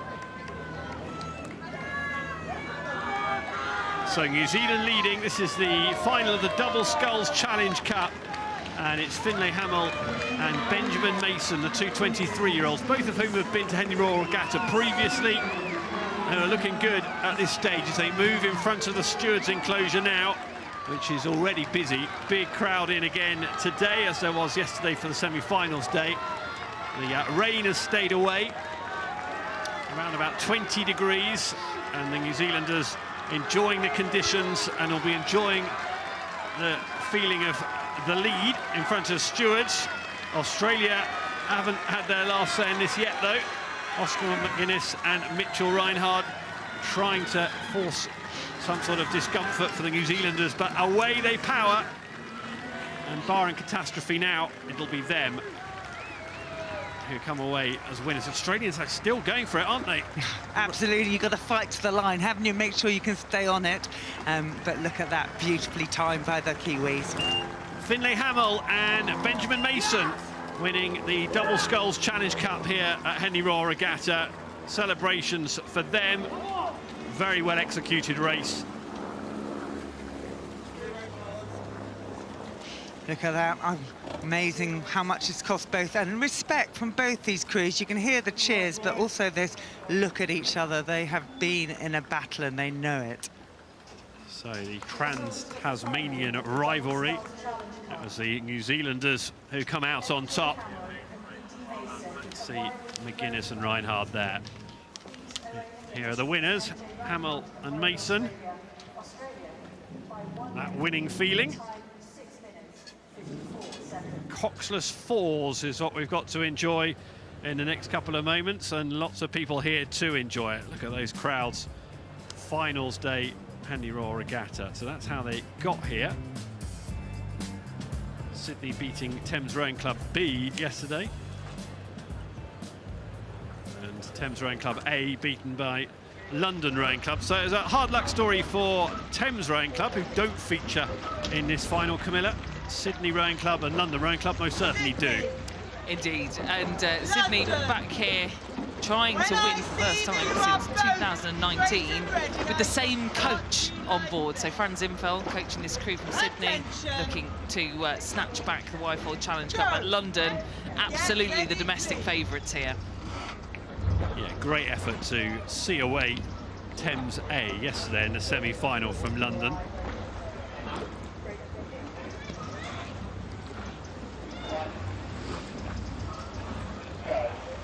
Attention! Sarah Winklis on umpiring duties in the Wyfold Sydney Rowing Club. To the left of your picture, they're coming close together here in the first couple of strokes. London Rowing Club have come a long way across, and Sarah's going to be busy. Look how tight those blades are in the middle of the water. And yeah, again, she's just held her nerve. Good umpiring again, because you could so easily have intervened. Actually, she just let the race sort itself out, and they were coming close together, but London Rowing Club, without any need, no prompting, just got back on their side of the water. So she kept her nerve, kept calm there, didn't she? Yeah, and you're absolutely right, Tim. I think giving them even more to think about actually can almost be counterproductive, because then it flusters them. Yeah. They know they need to get back on the right station in those first few strokes, so just leave them to it. And here go London. They've recovered really well from that very first sort of steering error, and now starting to just squeeze out ahead of the Antipodean competition from Sydney, and just gain a slight lead. I was trying to think, look, this closer with the Sydney crew, they've got something on their shoulders here, Tim. They've got some writing. I don't know whether it's a race plan or something, but they've got some words sort of adorned across their shoulder, and I'm trying to figure out what it is. Yeah, body art. You think they've got their race plan written down? They're going to read it halfway down? Quick reminder? Refer to their Maybe notes. it's a message to the opposition, because it's on the London Rowing Club side there, isn't it? But it might be. We're looking into the faces there of Stroke Ambrose Hennessy. He was in the World Championship, coxed for the Junior Worlds last year, and behind him Jackson Gorsoy, Charles Heen and Thomas Patrick in the bow seat, 19 years of age there for Sydney, who are the training crew. And one thing I must say, Tim, before we get too far down this race, is that they wanted to give a big shout out to the Black Dog Institute in Sydney here. Oh, yeah. If you're tuning in from Australia and you're listening to this, they've been a big support for the community in Sydney. A lot of this crew have actually lost family members, and they provide big mental health support for not only the club but the wider community in Sydney. So they wanted to give a big shout out for all their research, resources and support for Sydney Rowing Club. So we've got the umpire now feeling that intervention is required, and London Rowing Club have raced this really well as the weather closes in. It's awful weather now. We've got London Rowing Club on the Buck station, and they are very close together. Look how tight those oars are, and puddles and dirty water being generated, but London is still being asked to get back across. They're going way over onto the Berkshire side, and there's a huge look round over the shoulder. Here comes the clash, bang, and that's horrible, and we hope all the athletes remain safe. The weather conditions closed in and it got really bleak out there, and for those rowers that's a horrible moment in a Henley final. Sydney Rowing Club just about kept their path. London Rowing Club came way across, and now you can hear Sarah Winkless, the umpire. Could not steer. It was not moving as I said. Sydney, are you okay now? We're going to go down to the bank and we'll re-row this. We're going to go to the bank. Yes, their boat. Sydney, listen to me. Sydney, listen to me. They hit a log. They hit a log which they shared with me and the start before. The start. Sydney, do not put your hand up. Listen. We are going back. I will look at their boat, and what I suspect we'll find is they don't have a rudder. Okay? That is what I'm going to do. Do not argue. Both of you are under new me. Take yourselves home. Very difficult to sort that one out, but you've got a clear idea of what's going to happen in the pouring rain there. Very difficult for both boats and for the umpire launch to pick through that one. Here's what happened. You could see it coming, and unfortunately for both boats, a high-speed collision. I think, Camilla, the priority in these situations is always the safety of the athletes, and we can all breathe a sigh of relief that none of them have come away with a bad injury. They're all fine, and that has to be the key thing, so that's good news. Definitely, and they're moving at some rate, and you can see there where the blades get stuck in the water, they can move at some pace to sort of whack you and hit you, knock you out. London look still struggling to get themselves back even towards the finish line, not even at racing pace. So really interesting to hear that they'd shared that with the umpire Sarah Winkless beforehand, that they felt they'd hit something in the water on the paddle up to the start, and that can knock off that little steering rudder, which is the size of a credit card. It's tiny. It's like having a blowout on the motorway, isn't it, in your car, and you've got absolutely no control of it. And to compound matters, and even where we are now, it is absolutely hammering down with rain. It's the first time in this regatta where we've seen such heavy rain. So it's all happening in this one. This was the Y-Fold Challenge Cup. There's going to be a very lengthy delay to the schedule, and it's going to be hard work for the London boat to get themselves back down to the start. There's a tow available from somebody. I think the umpire's launch perhaps can tow them back. They might need it. They've been really pinballing down the booms and the piles, because look at this. They're every single stroke. Look, they're just completely and utterly weaving, U-turning. Sydney, a very light paddle, and they felt quite aggrieved, didn't they? Because they felt that they were still in contention and still in the race, and it was London's fault, and they didn't have that information about the log and the steering. It was great to be able to hear direct from the umpire what had gone on there, and look, you can see just as they're paddling down. I mean, it's almost comical, isn't it? Even when they're paddling this slowly back. So this is where it all went wrong, and London have popped their brakes on here. Sydney went hurtling into them, and you can understand why at that stage Sydney were completely oblivious to the fact that there was an issue with the rudder on the London boat. But yeah, as soon as that's damaged, a log strike potentially, as you go at different speeds, that's going to have a different impact, isn't it? Yeah, and it looks like they're being taken off the course now. There are sort of inlets, aren't there, where you can get off the racing course and in towards the paddling sort of process, where you come up and down the course to paddle to the start. So they're going to be it looks like, to be taken off the course and get out of the way, ready for our quite tight racing schedule that we've got. And it really does run like clockwork here at Henley Royal, and things like this, there's a little bit of flexibility that's built into the programme, but not for events like this, right? And again, we were expecting lightning perhaps to be playing havoc with the timetable today, but not an incident like this. And London still, look at this, really strong. They're horizontal, like completely and utterly. There's a good deal of laughter going on in that boat, and it could be a little while. And this is how they got there. St Edward's score. It was an all-Oxford clash in the very first race of the day yesterday, the first semi-final of the day, which Headington came out on top, and Shiplake College beating the Americans in that second semi-final. Good morning, how are you doing?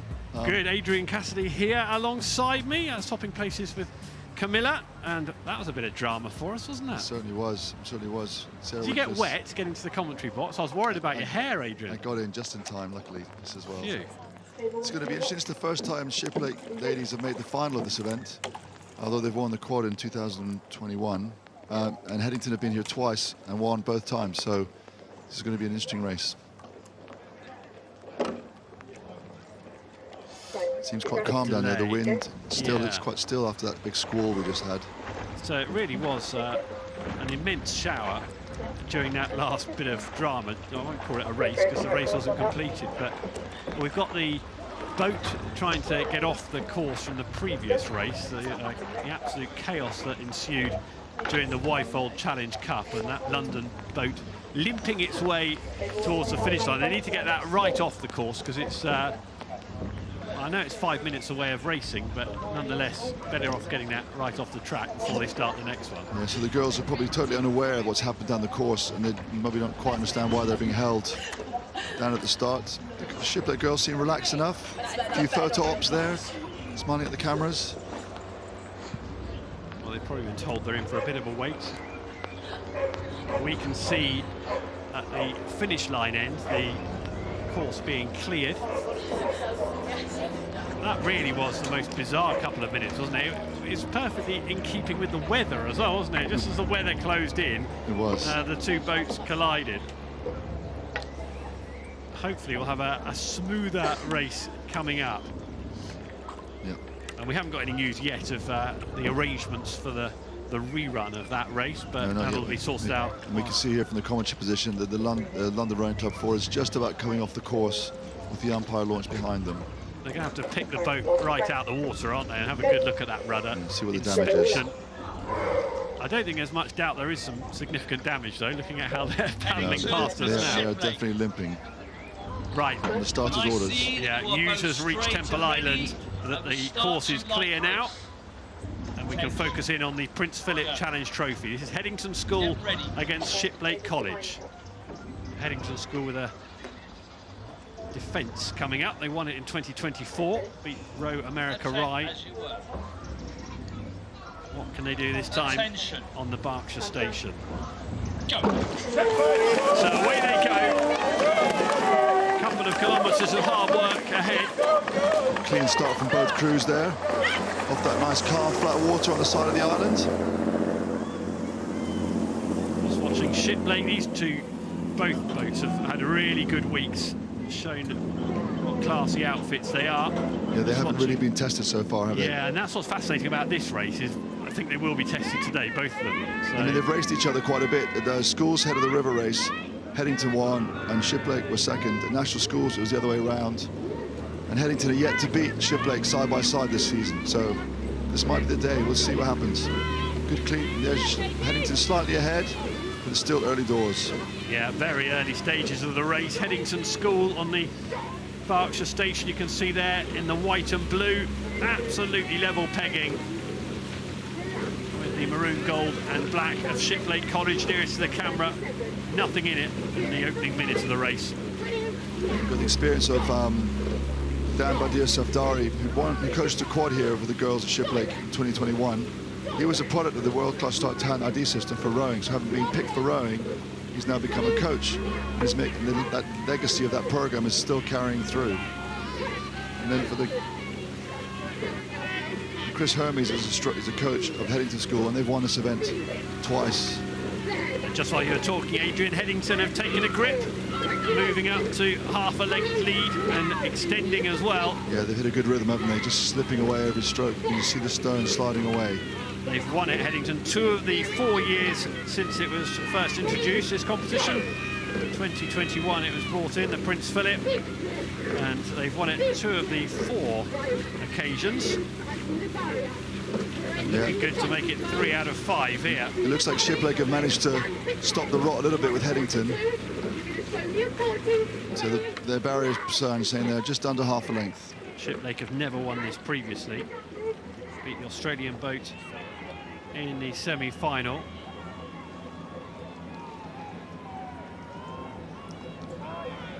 Anastasiadou Ings in the 4th seat here. Still just under half a length. Anastasiadou's mum Jane got in contact to say how much she was enjoying our coverage. Thank you, Jane. Hope you're enjoying it today again. You can see Ava Lowe in the bow seat to the left of your picture. Katie Proudlove in the stroke seat of that Shiplake boat. So the Shiplake boat here seemed to have actually, despite being losing a bit of ground, got into a good rhythm here. Really clean blade work at the front. But Headington just keeping the stroke rate perhaps a little bit higher, keeping it a little bit more lively, but not moving away from it just yet. It's stuck at half a length here. This is going to be a tough race. The voice of Alice Gelling, the cox in the Headington boat, you could hear there. Trying to set the rhythm. Alana Yap in the stroke seat as they went zipping by that camera position, and Headington still enjoying a length lead.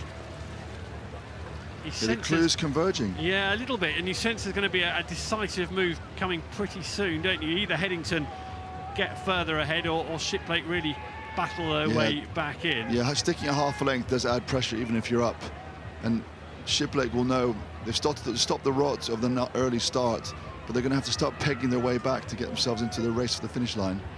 Seems to be moving a little bit. It's hard to tell totally from this angle, but it does seem like Shiplake are moving up.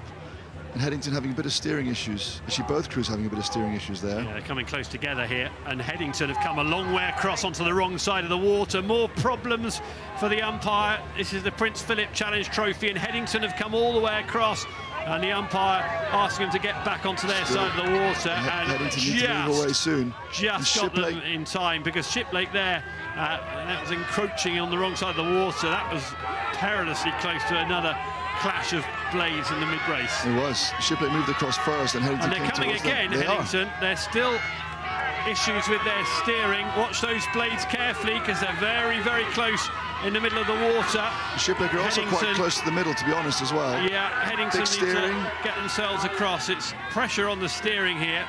It's all pretty marginal, and they've just about got away with another flirtation in mid-water there. Shiplake have made advantage from this steering sort of chaos, I guess, that's happened there. But so much stuff been going on.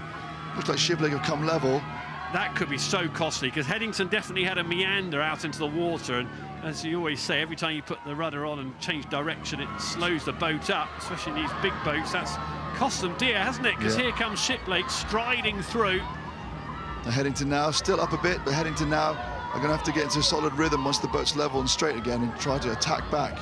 But Shiplake seem to have a little bit of momentum now coming down the course. So well done to Shiplake, took advantage of the problems in that Headington boat. It's all about composure, isn't it, for the Oxford school now? It now. really is. You can see there Everlow in the bow seat how she's really accelerating. There's lots of body movement, pulling that handle, the Shiplake crew, which has got them back on terms.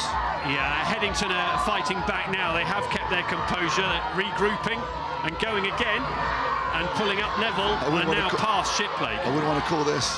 Well, it's Headington who have regained a lead, but it's only just, isn't it? Eleanor Duxbury in the bow seat will be aware how tight this is.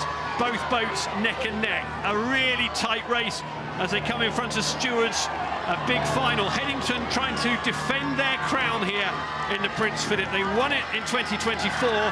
It's far from a done deal this time round, though, because here come the Shiplake boat again.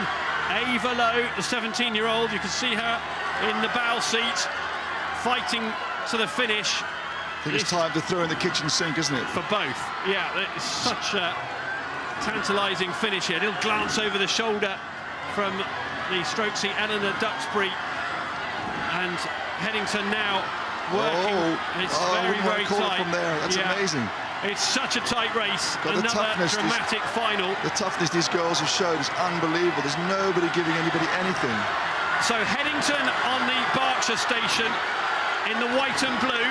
They had some steering issues which seem to have cost them. Shiplake capitalised at that point, but Headington now fighting back. Look at the crowd. Listen to the roar.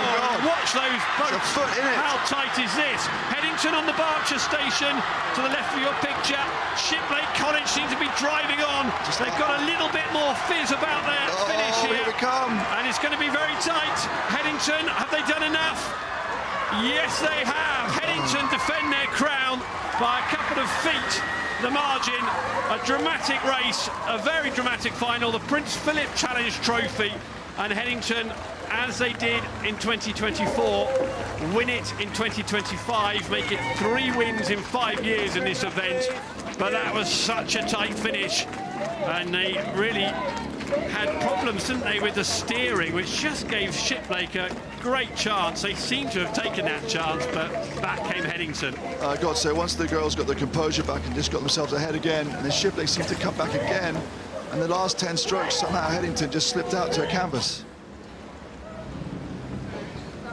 There is Shiplake, who will feel absolutely distraught that they've missed that opportunity.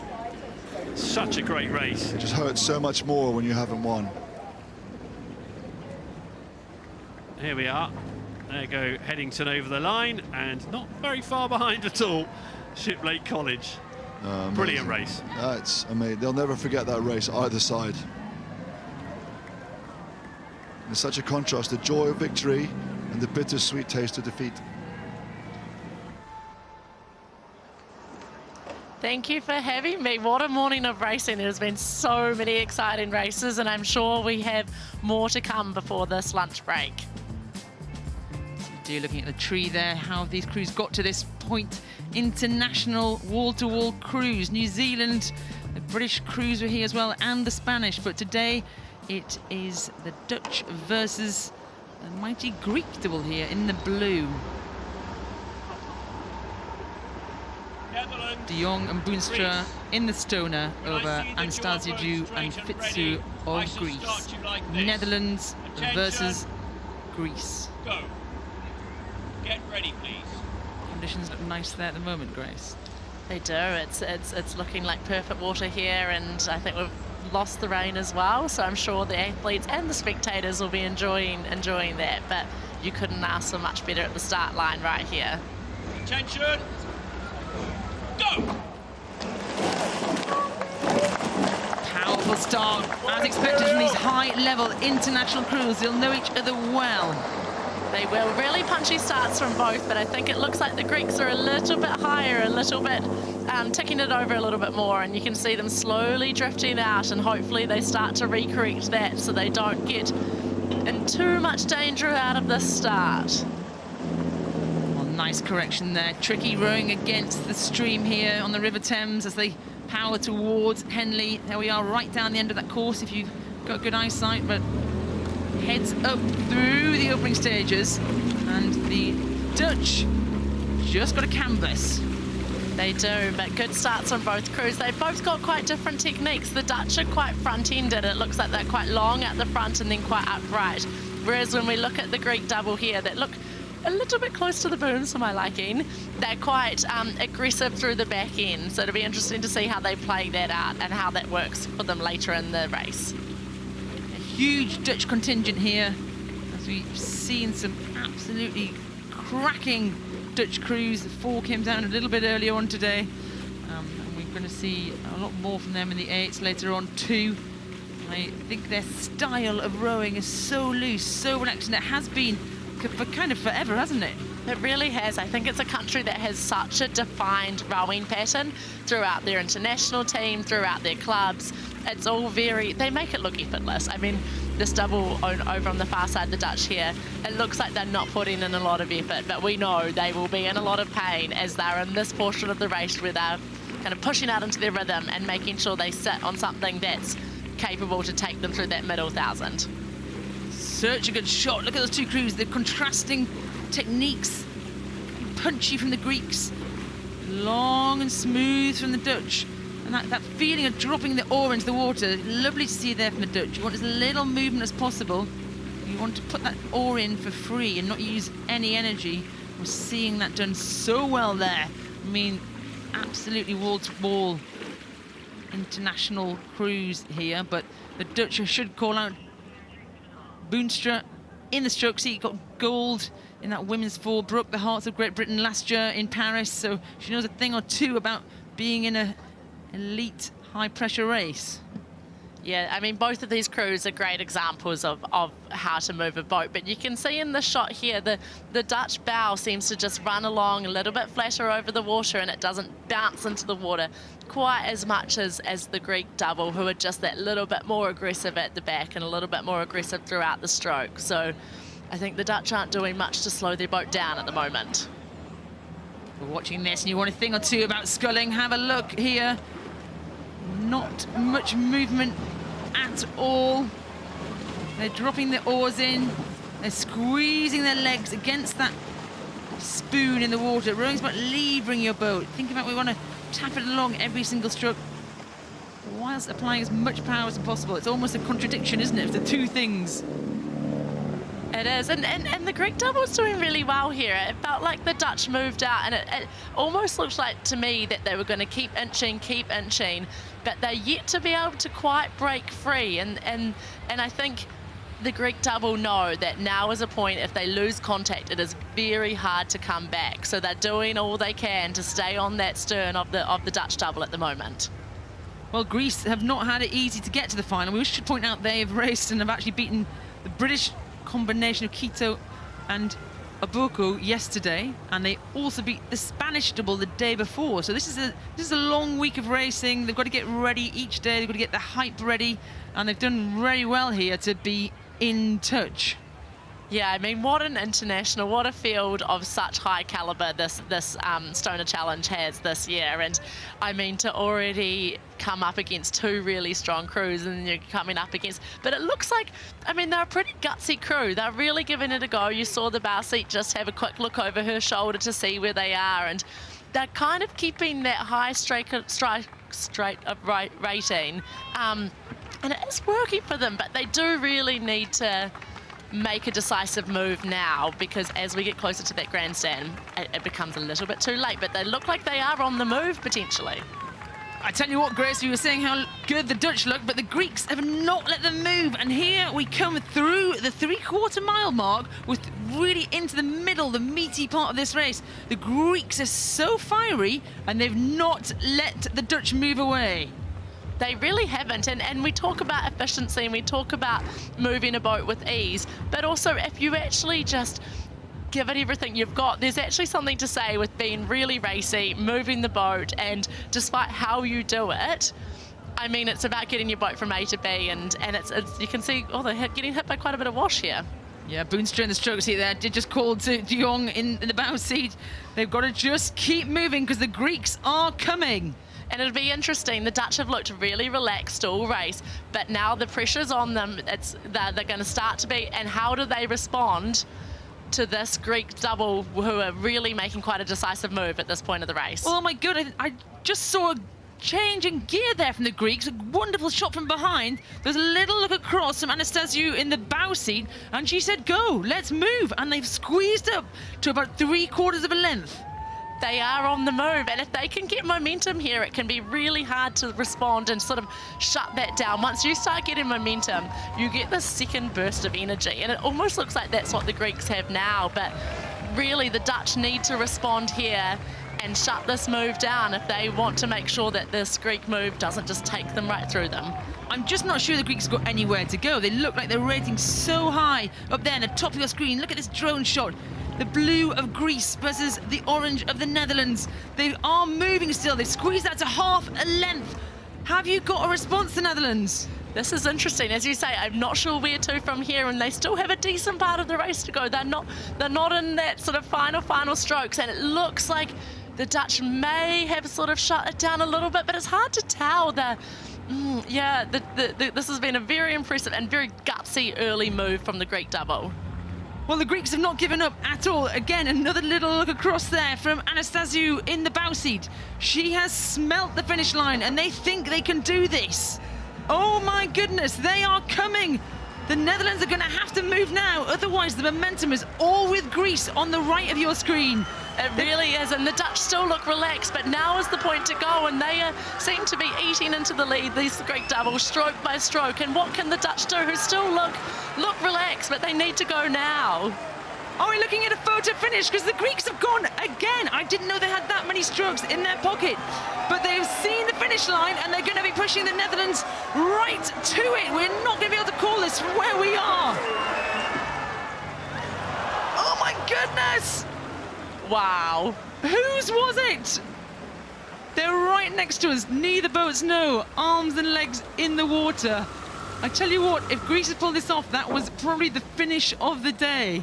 Because the Netherlands look so calm, so relaxed up there. A little look around, they're asking, who was it? They think it was them. Have we called it? We don't know yet. They've just asked the press box. They're not quite sure.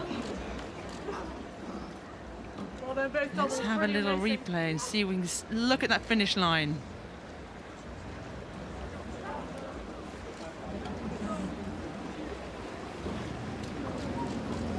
This is unofficial. We have to wait for the finish line to tell us. But from the unofficial video, it looks like a bow ball to Greece. We will wait confirmation from the umpire of who won that race. We'll wait for confirmation, but if that is the Greek, if that is how we see it, that might be the first stroke of the race that the Greek double was in front, and it was the last stroke. It's still unsure. It's with the umpires, it's with the timekeepers to tell us who actually won that race. What an unbelievable race there. I mean, this feels like a really long wait for us, but the two doubles must feel like this has taken an eternity. Whoever won it is on the surge and coming down the enclosures. The Dutch had a good length there on Greece. They probably thought they were coming down these last couple of 100 meters, that they had this race tied up. They looked confident, they looked long, they've got the Olympic medals to back it up, but the Greeks never gave up hope for 1 second. Look at that layback. They laid back coming across that finish line. It looked like a kayaking race almost. It did. Their turn of speed was so impressive. I think there was a point of the race where you could have almost counted them out, but they just never gave up, and they kept on going and they kept on going. When it looked like they had no more to give, they went again. Yeah, I called it at one point saying I'm not sure they've got anywhere to go, and then they defeated me. We're going to have a little look at the photo finish again, see if we can wait for the official timekeepers to tell us who won that race. This is on the finish line, but we have to wait for the timekeepers to tell us. That is an unbelievable bow ball. Look at that. It's about a hair in it. They literally laid back. And it's been given. The Greeks won it. Anastasiadou and Fitsiou in the stoner over De Jong and Boonstra. A huge result by a bow ball.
welcome back to our live coverage on fine record at the recent World Cup.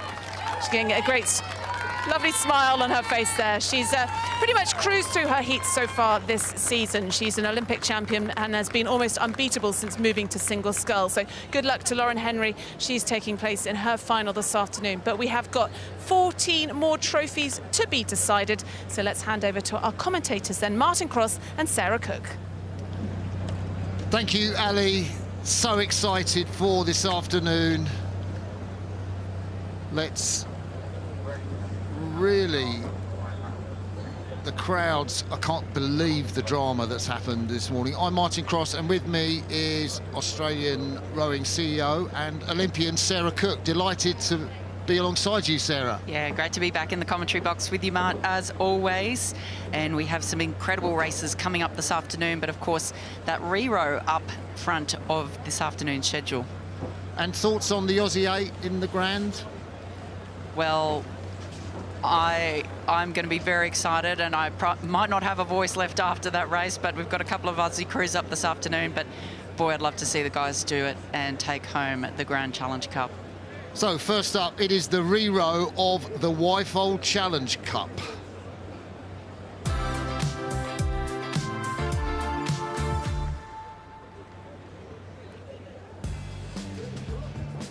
So there we see Sydney Rowing Club's progression through to the final. How much of a surprise is that, Sarah? Yeah, Sydney Rowing Club showing up with a strong contingent. This was one of the three men's boats that they had. And our understanding was that they were potentially not the strongest of the boats that they've sent, but certainly I think they have something different to say about that. And their progression through to the final today would demonstrate that they are one of the crews to beat. Yeah, both crews beating Thames Rowing Club crews in yesterday's semi-final, and this is a rerun of the race that was scheduled for 10 to 12 this morning. What happened was that London Rowing Club hit something in their warm-up. They thought they were okay to continue, but they warned the starter, who talked to the umpire, and I think in the middle of the race, according to Sarah Winklis, when she asked London Rowing Club to steer back to their station, kind of the rudder came on, and not only the rudder dropped off, but the fin dropped off, and they just steered straight into Sydney. Yeah, for those who aren't familiar with the steering boats, so typically in pairs, 4s, 8s, you'll have a rudder underneath the boat, and generally one of the athletes in the boat will have a steerage mechanism on their foot, and they're able to control that with their heel to be able to move the boat from side to side. So of course, if you lose your rudder, lose your fin, it makes it pretty much impossible to steer. So London Rowing Club closest to our camera on this side, Sydney Rowing Club on the left of the picture. They last won this event in 2019, Sydney Rowing Club. Same coach, Franz Dinfield, was working with them then, as he is now. And this time, nice clean start, straight down the course, Sarah. Yeah, both crews away here. They'll be nervous, I'm sure, after this morning's tangle up, but they'll want to make sure that they stay on their station. We've seen some crews pushed out as they come around the island, and we can see London Rowing Club just correcting their steering as they come past the island now. I'd say that's a nice line for London Rowing Club. Sydney quite tight on those buoys. London taken an early lead as they come out of the island. They were looking to dominate Sydney. They're a much older crew, this London Rowing Club crew. I guess their average age is something around about 28, and the Sydney siders, well, they're around about 19 or 20.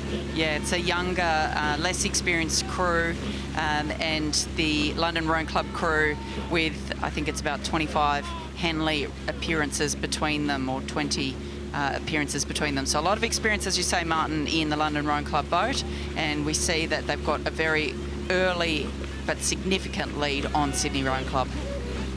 There we see stroke James Clark, 29-year-old, rowed in the Harvard 3V. Behind him, Ben Edmondson, formerly of University of Warwick, has rowed for Sydney's arch rivals, Mercantile Rowing Club, the Victorian Club. Rougie in the 2 seats, 31, of Canadian heritage, won the Sculler's Head Club Safety Officer. And Eduardo Marshall, the headhunter, he's won the Wifolds in 23 when London beat their arch rivals Thames. He's headhunting now for the Sydney crews. It's been a fantastic start for the London crew.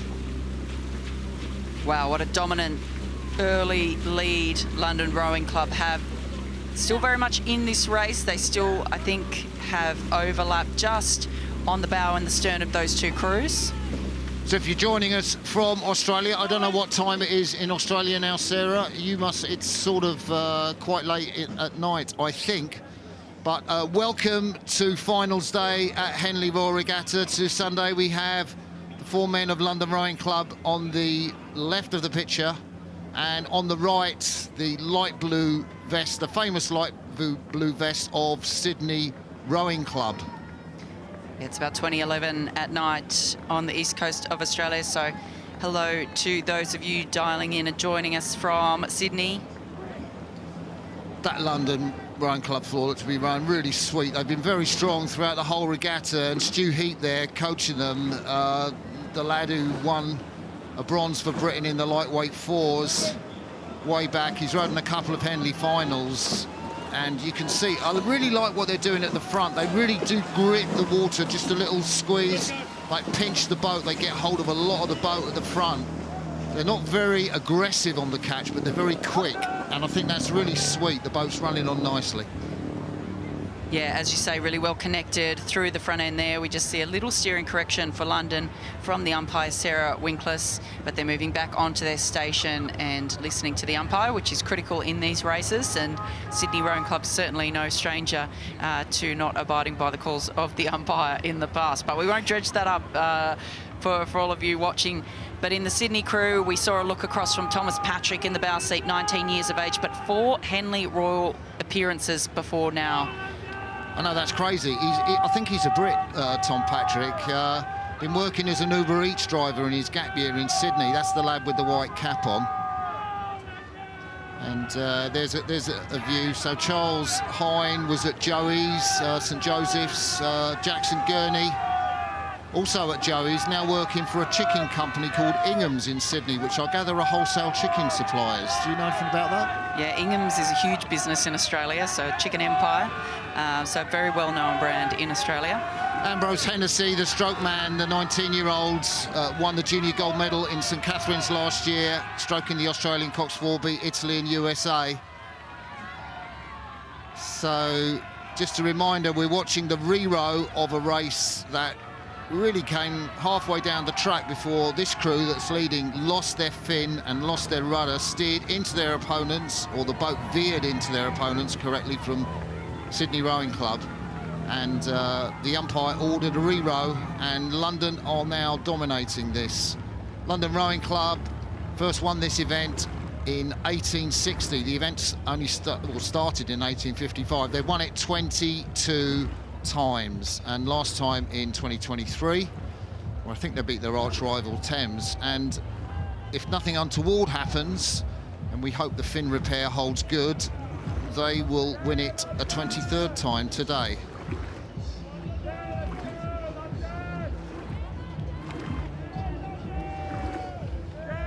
So these boys, Ambrose Hennessy rowed at St Ignatius at Iggy's, and yeah, they were here at Henley. They lost to the Hampton crew in one of the opening rounds.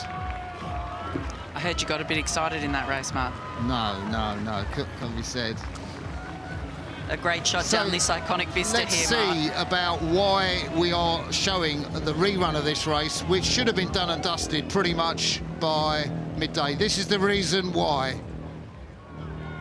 There we see the London crew, rudders going on, and you can see they have no control over their boat without the fin or the rudder, and they know why it's happened. I'm not sure the Sydney boys knew why it happens, so that's why we're seeing the re-row. But they're coming up to stewards now. I mean, it's going to be sweet, isn't it? Like, you're leading the Whitefold Challenge Cup, you're up by about 3 lengths from the Sydney crew. Oh, just a little crab there, Sarah. Yeah, a little crab there. It looked like the stroke man of the Sydney boat. They've given it everything all the way down the track here, but the strength of this London Rowing Club crew is just too much for them to handle, Mark. London Rowing Club come past the progress box. I look out, I can see them in sunshine framed by the grey sort of skies behind Henley, but they are coming sweetly up to the finish. London Rowing Club had a fantastic Henley so far. Look round from the bowman in London Rowing Club, Eduardo Marshall, double win for him. They see what it means to the guys. Sydney, I reckon that's about 3 lengths or maybe 4. So, big cheers, James Clark, arms in the air from Eduardo Marshall. There's a replay crossing the line, Sarah.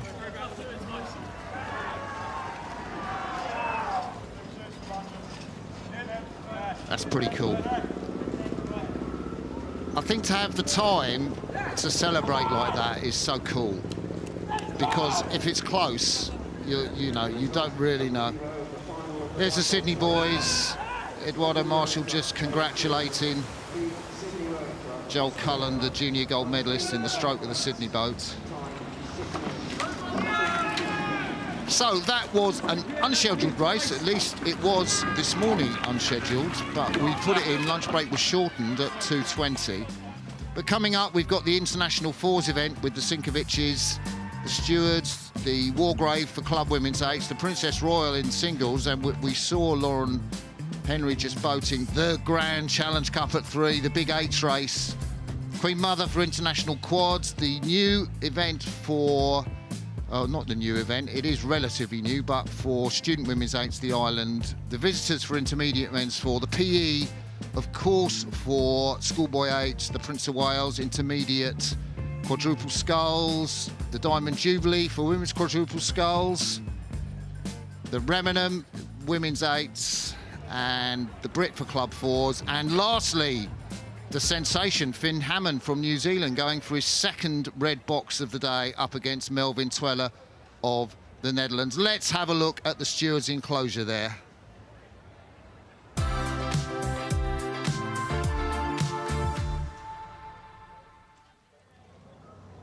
So there's the Stewards Challenge Cup, 3 entries. We saw the Croatians beat the British national team, effectively Brookes and Leander, yesterday. Rode really well. They are up against Rowing Canada and Shawnigan Lake, who've had a bye to the final. Yeah, boys! And my co-commentator there, if you heard I put a microphone down, would you like to explain what you just did then, Sarah? I did turn my microphone off, but it might have gone through yours because it was very loud. We just saw the Australian Men's 8 row past. They'll be coming up in the Grand at 3 p.m. But we're up at the start now for another cracking international race, the Stewards, the Premier Open 4, Martin. This is really one of the regatta's oldest events. Matthew Pinsent, the umpire. So we have on the left-hand side on the Berkshire station, Rowing Canada and Shawnigan Lake School, Iwashko, Ross, Clegg and Cullen. And then on the right-hand side, the Buckinghamshire station, the Croatian Rowing Federation, Pat and Anton Loncharic and Martin and Valent Sinkovic, the 2 most famous men in rowing for some time now. And it's very difficult to see the Croatians being beaten in this race, Sarah. Yeah, they raced at the World Cup in Lucerne last weekend, the Sinkovic brothers and the Loncharic brothers. Probably struggling to be at the front end of that field, but I think they're starting to find their groove here. They looked pretty good yesterday when they, of course, took out the British combination. But a pretty fast start here from the Canadians, really sitting side by side here with the Croatians, Mark. Yeah, let's talk about the Canadians. They're coached by Lauren Fisher, the 39-year-old who did row for Great Britain back in the day and coached for Great Britain. She coached the women's quad in Tokyo in the Olympics to a 7th place, but now the men's national coach for Canada. A couple of these boys missed Olympic qualification last year in Lucerne, so Canada had no men's boats in the Olympics. So this is a massively important row for them, Sarah. Yeah, the Canadians looking pretty long through the front there, getting well set over off the back, long arms, getting nicely connected through the front, whereas you look at this aggressive style of the Sinkovic and Loncharic brothers. A little look across there from the bow seat.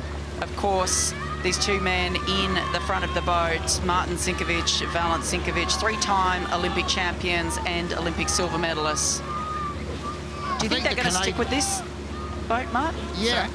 I think the Canadians are rowing really smoothly. I like what they're doing. I think Joel Cullen, the 25-year-old at Strokes, got a beautiful rhythm. The 6'5", former Husky from Chilliwack, British Columbia.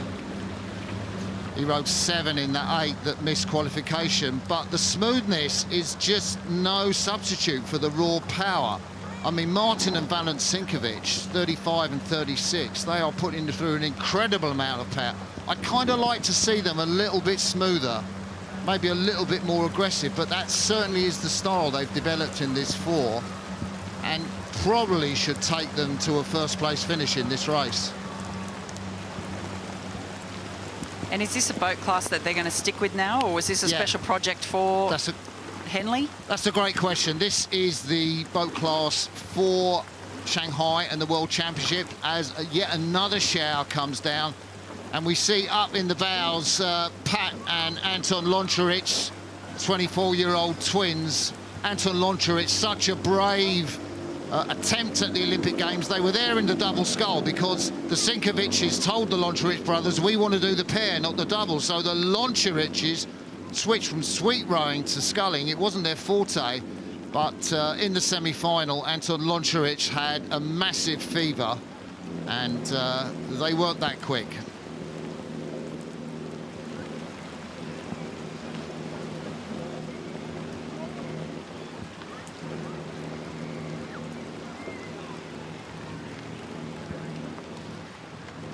So it's a stormy Henley scene, and you can see the squalls on the course. We have got the Sinkovics powering down, and the Canadians. There we see Pat Loncharic, 24-year-old. It's been great to see Pat and Anton Loncharic in this 4.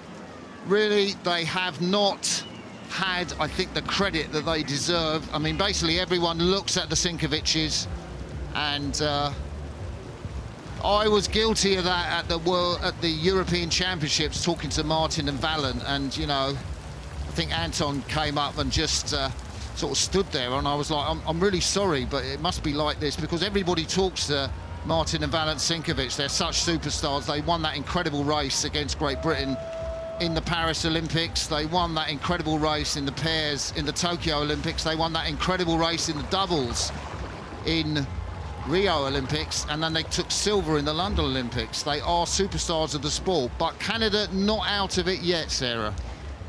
And the rain really starts to come down here.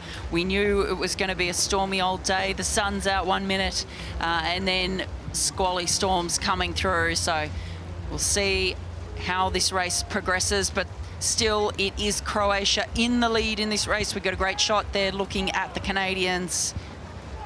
Yeah, Joel Cullen in the strokes that we talked about him, Ryan Clegg. Well, let's talk about the bowman there, Axel Awosho, the man studying forestry, the 23-year-old from Alberta. Stephen Rost in front of him, the former Husky, rode internationally as a quad sculler.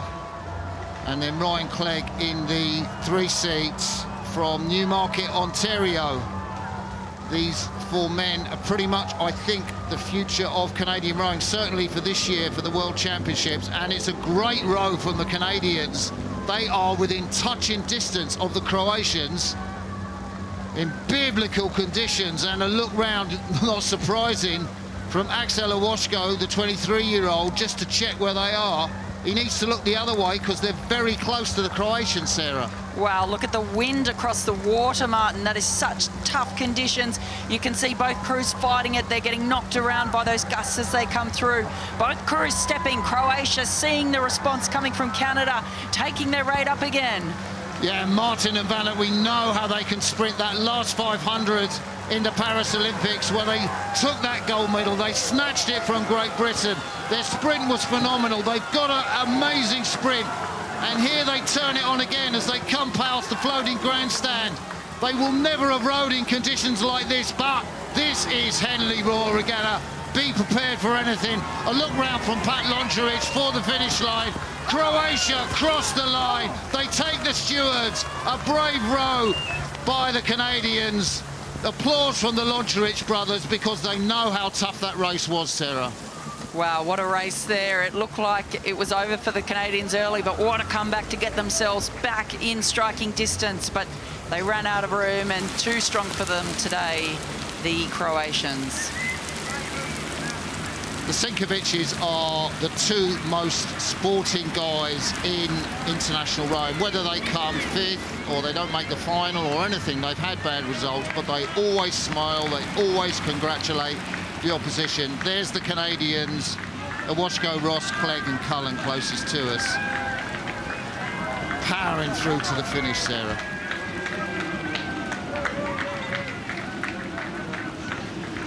And that is sweet. It's a second Henley medal, at least, I think, for the Sinkovic brothers. They won the pairs back in 2018. And the Australians in that race. And the Luncheon brothers with their KTC training hats on. I understand that they're going to be part of a crew racing at the head of the Charles later this year. Yeah, Red Bull is the major sponsor of the Sinkovics. And they always wear those hats. So I wonder what's happened to the crews on the water, let alone the spectators on the bank. So I would have imagined there will be some repercussions. Let's see if the racing schedule is going to run on time. The Wargrave's due off at 14:40, so we've got another 3 minutes, but brave spectators in the stewards, Sarah. It's a bit reminiscent of last year, isn't it, Martin? Absolutely torrential conditions all week last year, which made for a pretty miserable Henley Royal Regatta. So we've been very lucky this year, although the conditions pretty wild out there today. So I think racing is going to continue, and we will go up to the start for the final of the Wargrave Challenge Cup.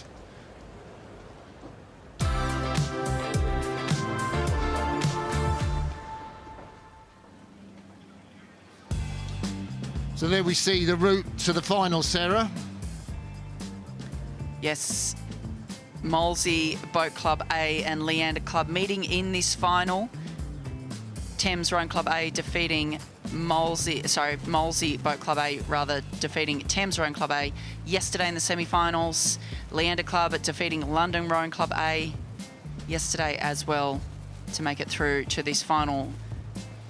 Absolutely class crews throughout this race. It was this event, all British lineup with the exception of Mercantile Rowing Club, who got knocked out in the quarterfinals to Thames. So there is the starter. These women must be absolutely soaked. And we can see our camera looking down at the start. Leander are in Cerise. They are on the left of the screen, the Buckinghamshire bank. And the women from Molesey Boat Club, they are on the right of the picture. You can't miss them because they are all in black and white. So there we see the two women's eight.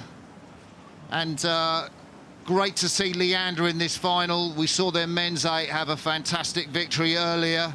Of course, Leander sponsored by the Colgan Foundation. I was having dinner last night with Sean Colgan, so generous with the Colgan Foundation's money, and came to the rescue when Leander lost their sponsor.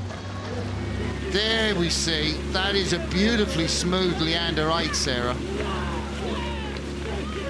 It is the incredible strength of club women's rowing in the UK, and we're seeing a fine display of it here today. Closest to us on screen, you can see that Colgan Foundation sign there on the side of the boat, as you were saying, Martin, principal sponsor of Leander Club. Also a sponsor of Mercantile Rowing Club, who has shown up here in force. You certainly can't miss their light blue and white striped blazers around the place. But as you say, Sean and BB Colgan, wonderful supporters of the sport. We saw a look there at Izzy Cassidy in the stroke seat of the Molesey 8, daughter of Adrian and Siobhan. Both of them fantastic strokes back in the day. She was a walk-on at a program in America, and she's an engineer now, and went down to Molesey attracted by Sam Tuck. And that is a move, Sarah. Huge move from Molesey there, just keeping their rate up. really staying dynamic to get the look back on Leander early. Her race strategy here, do you think, Martin, to try and break contact in the early part of the race? It is. I think that's absolutely the case.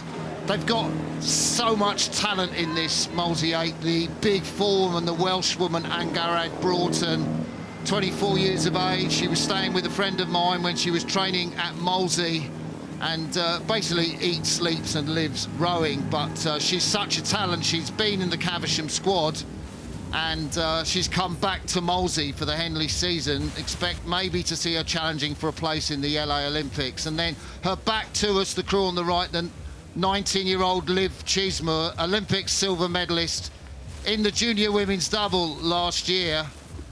And she's just setting that boat up beautifully from the bow. We mentioned Izzy Cassidy, the 27-year-old in the stroke seat. It's quality throughout this Molesey crew, Sarah.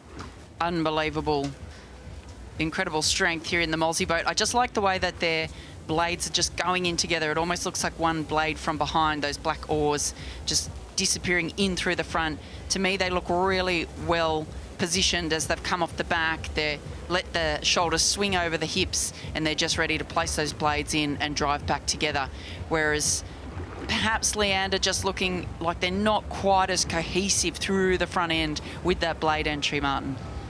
So the holders of this Thames Rowing Club, I know what you mean in terms of Leander. I think it's just the amount of grip that Molesey get on the front end, a little bit more than Leander, a little bit more patience maybe in the Molesey 8. Let's take a look at the Leander crew there. And there's the back of Amy Salsky, 25 years of age, that we can see the Leander 8 charging towards us. In there, the big 6-woman Charlotte Fennell, the 25-year-old, the Bulldog from Yale, second in the NCAAs. And stroke Olivia Caesar, herself an American graduate at UCLA Bruins. So much experience in the Leander boat, Sarah. And incredibly 35 Henley appearances across that Leander boat. So this is their home stretch of water. This is an incredibly important regatta for them. Incredible experience, but look at Molesey here. They've broken contact. They have clear water as they're coming down towards the enclosures. Yeah, we can see Lauren Hunter there with the fair hair in that 3-seat. The 25-year-old, she works as a nanny alongside training, went to the University of Manchester not knowing for its rowing, but at the moment that Molesey boat called Holly Dunford, the Olympic bronze medalist from the Paris Games. She rowed in the middle of that GB8. She was here actually in the new event, the bridge, but didn't manage to progress through the opening rounds. But this Molesey 8 is something else. Coming up to the stewards, tight, cohesive, easy on the run forward. Leander are desperately trying to charge back, but you've got to say that this is going to be a huge margin to try and overcome. Amy Salsky, Isabel Hawkes, the bow pair in that boat. They're not looking round, they've got their heads in, listening to the instructions of Cox George Farthing, the 23-year-old. Molesey come through the stewards' enclosure, passed up to the floating grandstand.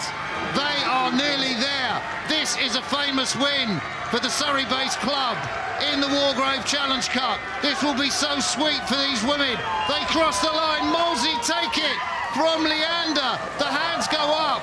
Leander come up to the line. That was a comprehensive victory. Now think about a couple of lengths. Those women from Surrey can't believe it. Splash in the water. Congratulations.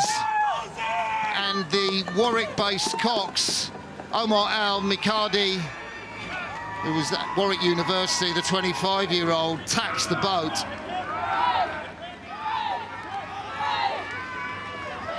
And we can see the replay of this race. Molesey looking supreme in the middle, Sarah. So dominant. They were just, as you said, Mark, just super slick through the front there, getting connected with so much power and really just able to open up a clear water lead through the middle section of the race. Incredibly well timed race, but a really just such a brilliant display of club women's rowing, Martin. Yeah. I think Al McCarty there is going to get absolutely soaking wet. the Molesey Cox, Izzy Cassidy just, there you see. And Adrian Cassidy, our commentator, colleague in the commentary box, will just be smiling all over his face, as will his wife, Siobhan. There she is. The Molesey crew. Oh my goodness, that says it all. The Leander women, they came here expecting to win. Why wouldn't you do anything else? They've been a really great crew this year, and it wasn't to be. They knew they were up against tough opposition, but it still hurts, Sarah. And it's so tough at Henley because there is no second prize. There's one prize, and that's what everyone's here to achieve. So, I mean, I guess a typical British summer's day. Thunderstorms or gusts, torrential rain, now blue skies. Welcome to the summertime in Britain. We do need the rain though, Sarah. It can come tomorrow. Yeah, it can come tomorrow. Fair enough. So these guys here in the stewards' enclosure, they are prized little seats, Sarah, at the front just by the river. Yeah, it's always a race to those seats after the lunch and tea breaks so that you're right there. And it's one of the most amazing things about racing on this course, which struck me, is it feels like the spectators are so close to the boat. It's not like any other rowing event where the crowd might be a couple of 100 metres away, but it literally they're 3 metres away. They could throw something at you, which luckily they don't. It is so special, and that's why, you know, tens of thousands, hundreds of thousands of people over the 6 days come down to watch rowing at Henley, be part of the action. You can go further down on the riverbank, get really close to the crews. And if you're lucky enough to get a ticket in the stewards' enclosure, then you can see the finish line. We just saw Newcastle University go up for the final of the Ireland Challenge Cup for University Women's Eights. Tremendous win yesterday. There is an artist. I wonder if they'll be painting blue skies or stormy skies, Sarah. Well, certainly bringing the water to a watercolour if that's what they're doing. But it's lovely, isn't it? You see the artists around the site throughout the 6 days, taking in these iconic vistas and imagery that are really synonymous with Henley Royal Regatta. So we are off up to the start for the final of the Princess Royal Challenge Cup for women's single sculls, the premier event for that.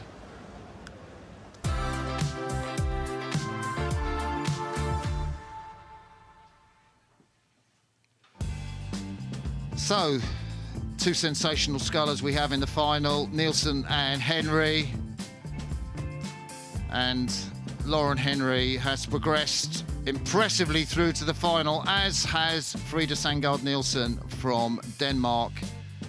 Frida Sandgaard beat Gurley, the Australian, yesterday. Henry beat the Olympic bronze medalist from Lithuania, Chute, in the semi-final.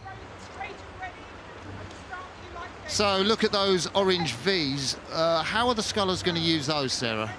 That's a great shot, isn't it? You can see how the crews line themselves up. So the long vertical, I guess, orange stick is set behind the orange V, and the crews will be aiming to line themselves up in the middle of that down the course. So it helps them to steer, especially in the early section as they're coming past the island. It can get quite tricky through there.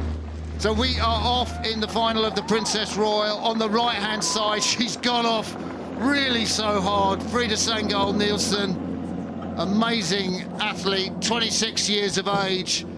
And on the left-hand side, the sensation of 2025. All of World Rowing is talking about Lauren Henry and how fast she is, how amazing she is. The sculler from Leicester Rowing Club. We can't tell who's up at the moment, but Lauren Henry looks sweet. Frida Sandgaard is right up there. Normally about 4 or 5 seconds would separate these two scullers, but Frida Sandgaard Nielsen more used to sweep rowing. She's just got in a single for the first time this year. She wasn't expecting it, and she has been lightning fast, took a bronze medal in the Europeans behind Lauren. Yeah, she rose beautifully. I had the opportunity to comment on her racing Laura Goulet from Australia yesterday, but I love the way that she just gets set over really long and super loose. We're talking about sculling technique with Olaf Tufter in Lucerne just last weekend, and I think she's doing that really nicely, just to be able to put her oars in, really relax, long straight arms, and really lets the boat work underneath her. Yeah, Lauren Henry, coached by Andrew Randell, who of course helped her to that Olympic gold medal as bow in the British women's quad in Paris. But what I love about this, Lauren was under pressure from both Sangard and Fiona Murta in the first part of the race in Lucerne a week ago when we saw that. And Frida Sangard, I think she's taken half from that, and I'm not sure Lauren Henry has been under this much pressure in the regatta so far, Sarah. And if you're Frida Sangard Nielsen and you're coming up against the person who has dominated the women's single sculling season at every regatta this season, how do you approach the race, Martin? Yeah, you go and try and unsettle Lauren Henry. I mean, whether you can unsettle this woman, I mean, she has the most incredible technique. All the coaches have been talking about it. Andy Randell says she has a natural feel for the boat. He thinks she might have a little touch of bum shoving, just pushing the legs away before they should, but he likes to get her in the catch position, the quarter slide in the recovery, her shoulders in front of the hips, 3/4 of the way through the drive. She gets onto the front and just lifts herself off the seat, so she's got a lot of her weight suspended off the seat, only a little bit to move it back. But Sangard Nielsen is doing the business. Yes, they come through the barrier. Sangard Nielsen still with the lead here, but we are used to seeing Lauren Henry really take her races under control in the second half. So she'll be pretty patient there, but I'm sure just making sure that she maintains contact and doesn't let Sangard Nielsen get too much distance on her. So Frida Sangard Nielsen in the colours of Bagsved Rowing Club, where the World Championships were held back in 1987. Her coach, Ian Barden, I raced him back in the day in 1981 in Munich, but he's a fantastic coach, really got a good eye for the boat and how it moves. He said the key to my coaching is hard work, good technique, and for his athletes 100% passion or forget it. And you can see that passion in Sangard Nielsen's sculling, the way she's just really taken the first part of this race to Lauren Henry. So there's a beautiful stretch that awaits the scullers. Lauren Henry will hope to unlock that amazing potential that we've seen. She did a 7:09, which was a sensational time in Plovdiv for the Europeans, only 2 seconds off that unbelievable world record set back in Seville in 2002 by the Bulgarian Romania Nikova. That was 7:07, but still Frida Sangard Nielsen. I mean, whatever happens in this race, this is a sensational performance from the Dane. I think an incredible step up. We've seen each race, she's just gotten better and better throughout the week. I think these tailwind conditions, she would see an opportunity to get herself into the race and into the lead early and just to hang on in there, knowing that Lauren Henry is really so fast in that second half. You can't phase Lauren Henry. She's just kept that sculling technique up. She's just connecting so well. She just comes off the seat a little bit before she moves. A lovely squeeze. There goes the British sculler. She came back from the Paris Olympics. She was straight, almost straight into training. This was her year in the single sculls, and she has absolutely broken her rival, who put everything in to the first half as we come through the Remmenham Club. Still about 600 metres to go, and Henry is just going further and further away. Wow, well, hats off to Frida Sangard Nielsen. She knew she had a big ask today to try and take the scalp of Lauren Henry, and she put herself out there early. She's rowing beautifully, but just the way that Lauren Henry's able to just pick up the boat and just keep it moving, and it makes it look so easy. And I gather Caroline Florine, the Olympic champion, untouchable in women's single sculls, is here to watch one of her friends this afternoon going in the diamond sculls, and she will be watching Lauren Henry and thinking, and I wonder, you know, Caroline hasn't done the kind of training that she might have needed to, that Lauren Henry has done. I wonder whether she'll be in the single in Shanghai at the Worlds or in another boat. There's the drone shot, Sarah.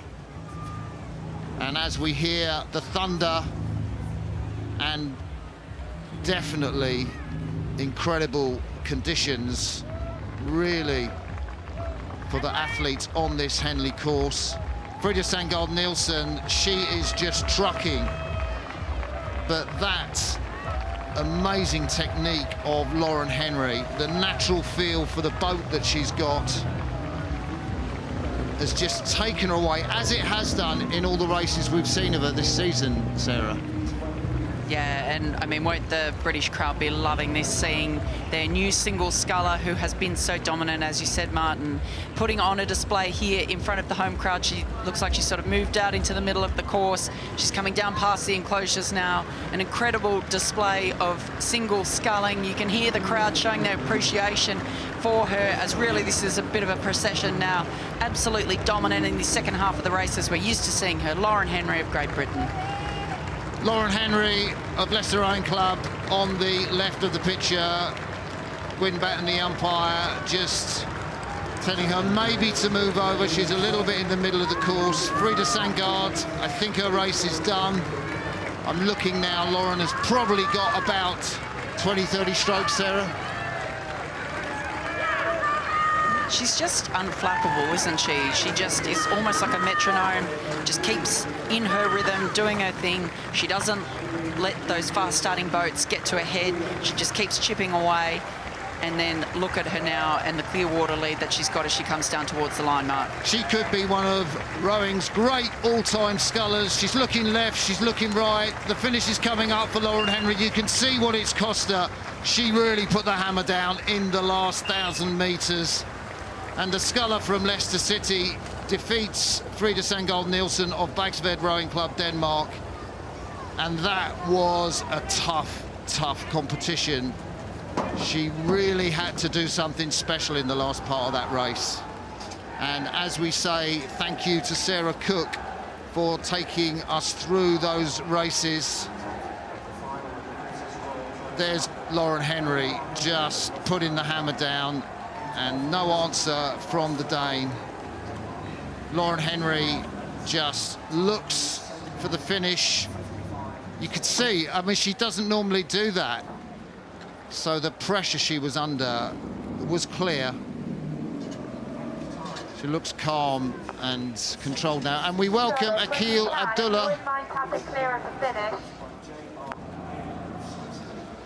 And that's timely, because we are going up to the start for the final of Henley's, one of their premier events, the Grand Challenge Cup for men's eights.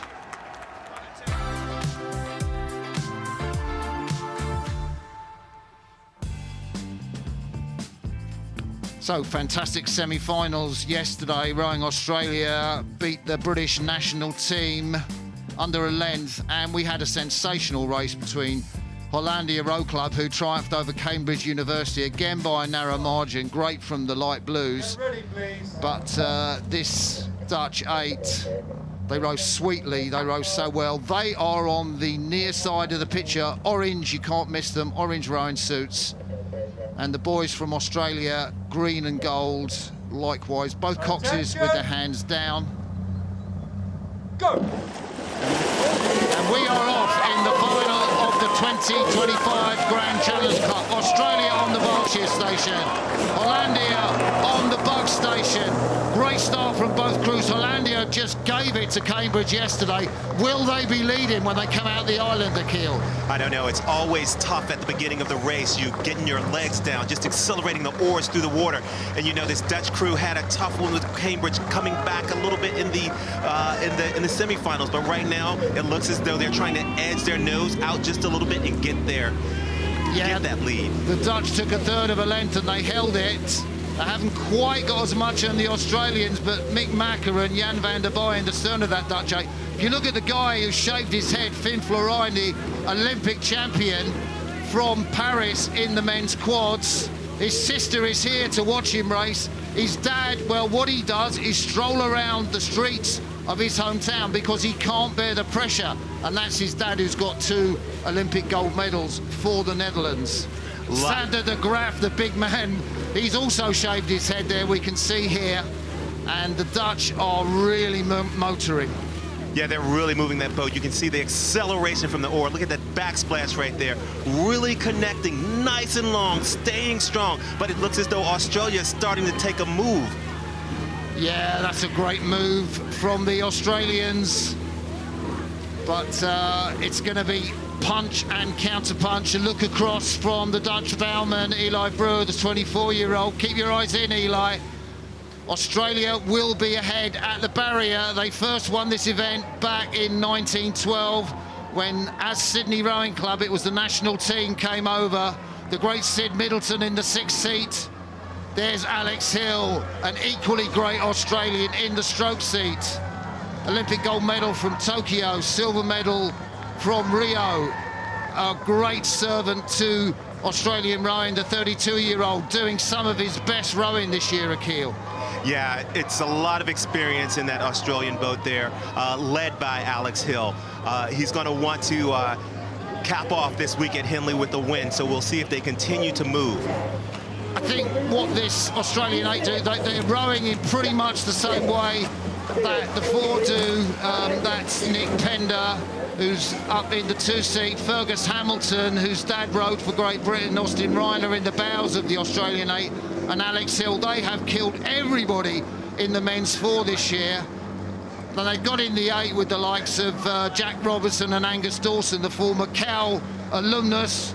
And this 8 has got sweet music. The Dutch, frankly, I kind of prefer the way the Dutch row, coached by Diederik Simon himself, who won the Grand here back in 2004. If you remember, you've seen The Social Network, the Facebook movie, that was him against the 2 Winklevoss brothers, the Facebook twins. The Dutch look sweet, but this power of the Australians, nobody can seem to touch it, the keel. Yeah, they're really accelerating the boat well. I love the way that they're getting after it, you know, a little bit slower on the start, but right now they've settled in, and I think that this is sort of what happened before in yesterday's in the semifinal. You know, they just settled in, and now they're moving really well. The Aussies last won this race in a fantastic contest back in 2018 against the Romanians. The Romanians led them, and then the Australians rode through them. Alex Hill was in that boat. He's won the Grand already. This could be a 2nd title for him. The Dutch, they've always fancied themselves on a sprint finish, Akil. Yeah, now, the last time that they won this was in 2006. They won here at Henley. And so 20 years, we'll see if they can find anything. They're going to have to start moving now to claw back into that race. This Dutch 8 took silver just behind the British, and the way it's going at the moment, I think this Australian 8 could have been a worthy challenger to the British. They had the most awful Olympic in Paris, the Australian men's team, but now they are back. They've got Nicolo Maragiovanni, who was working with Ireland last year, coaching this 8, but Chris O'Brien has been coaching the 4. He has done so much to lift these guys. There's Alex Hill in the stroke seat. Angus Dawson, the 24-year-old, Alex Nicol behind him in the 6th seat. And these men don't look like they can be touched. I don't know. I don't think the Dutch are going to let them go that easily. They have a strong finish, and I'm hoping to see a little bit of that move right now.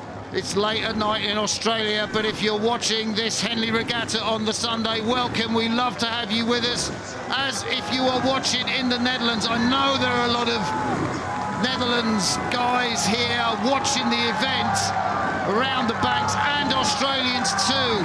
They've looked sweet, they've looked really tight and perfect. The technique is fantastic for the Australians. The Dutch don't seem to be able to make any impression. Mick Macker there, Yandan Verbaai behind him, the Olympic champion, Finn Florijn. They can't make an impact on the Australians. Yeah, they've had the whole race to try and put something together, but the Australian crew has been too strong. So it is Rowing Australia who come up to the finish in the 3 o'clock race, the Grand Challenge Cup, the oldest event in Henley. And in 2025, it will be the Australians' names that go on it. Fantastic triumph for them. The Netherlands Netherlands, it wasn't to be for Hollandia Row Club. But yet again, a team from Australia gets their names on the Grand Challenge Cup. Alex Hill has guided his crew to yet another victory. Nick Dunlop in the Cox's seat, the 24-year-old, the former Husky, steering straight down the course there. Lovely course from both crews. And worthy winners. They beat the British yesterday, who've been the fastest event this year. I thought that was really good for the sport. Austin Reiner's hands go up in the bows, the 21-year-old, as does Nick Dunlop, the Cox's seat. Well, they're all up, aren't they? Absolute execution. And this bulletproof rhythm that the Aussies have found this year, Akil. Yeah, you know, this is a combination of that straight 4 and that 8, and they've got to be happy with that performance.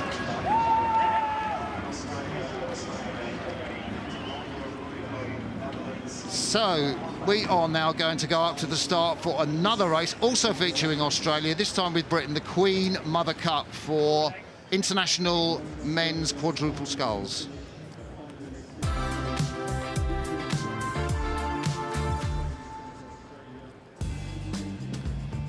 So there's the route to the final, Akil. Yeah, we have Rowing Australia. They came through Skibbereen, and we'll have, pardon me, Nottingham and Leander coming through Skibbereen, and Rowing Australia coming through Team España yesterday. Yeah, some decent guys in that Spanish quads. That double, very, very quick, were in that quad. And of course, Paul O'Donovan and Fintan McCarthy, the Olympic champions, double Olympic champions in the Irish quad. I saw them race the British yesterday. This crew is going to be very tough to beat. They're sculling at the top of their game. The British are on the right of your picture on the Buckinghamshire station. The Aussies on the left of your picture, they have gone so well, I think, since they first came over in Europe. They were 9th back in the Varese World Cup, not in the final, but here they have really come up. And there's the Aussies on the far side. Look to see them compete early on, and then it's going to be a question whether they can compete with the British kick at halfway, Akil. Yeah, and in the 3-seat of that boat, we have Jackson Free, 3rd generation sculler here, looking to make a mark for himself.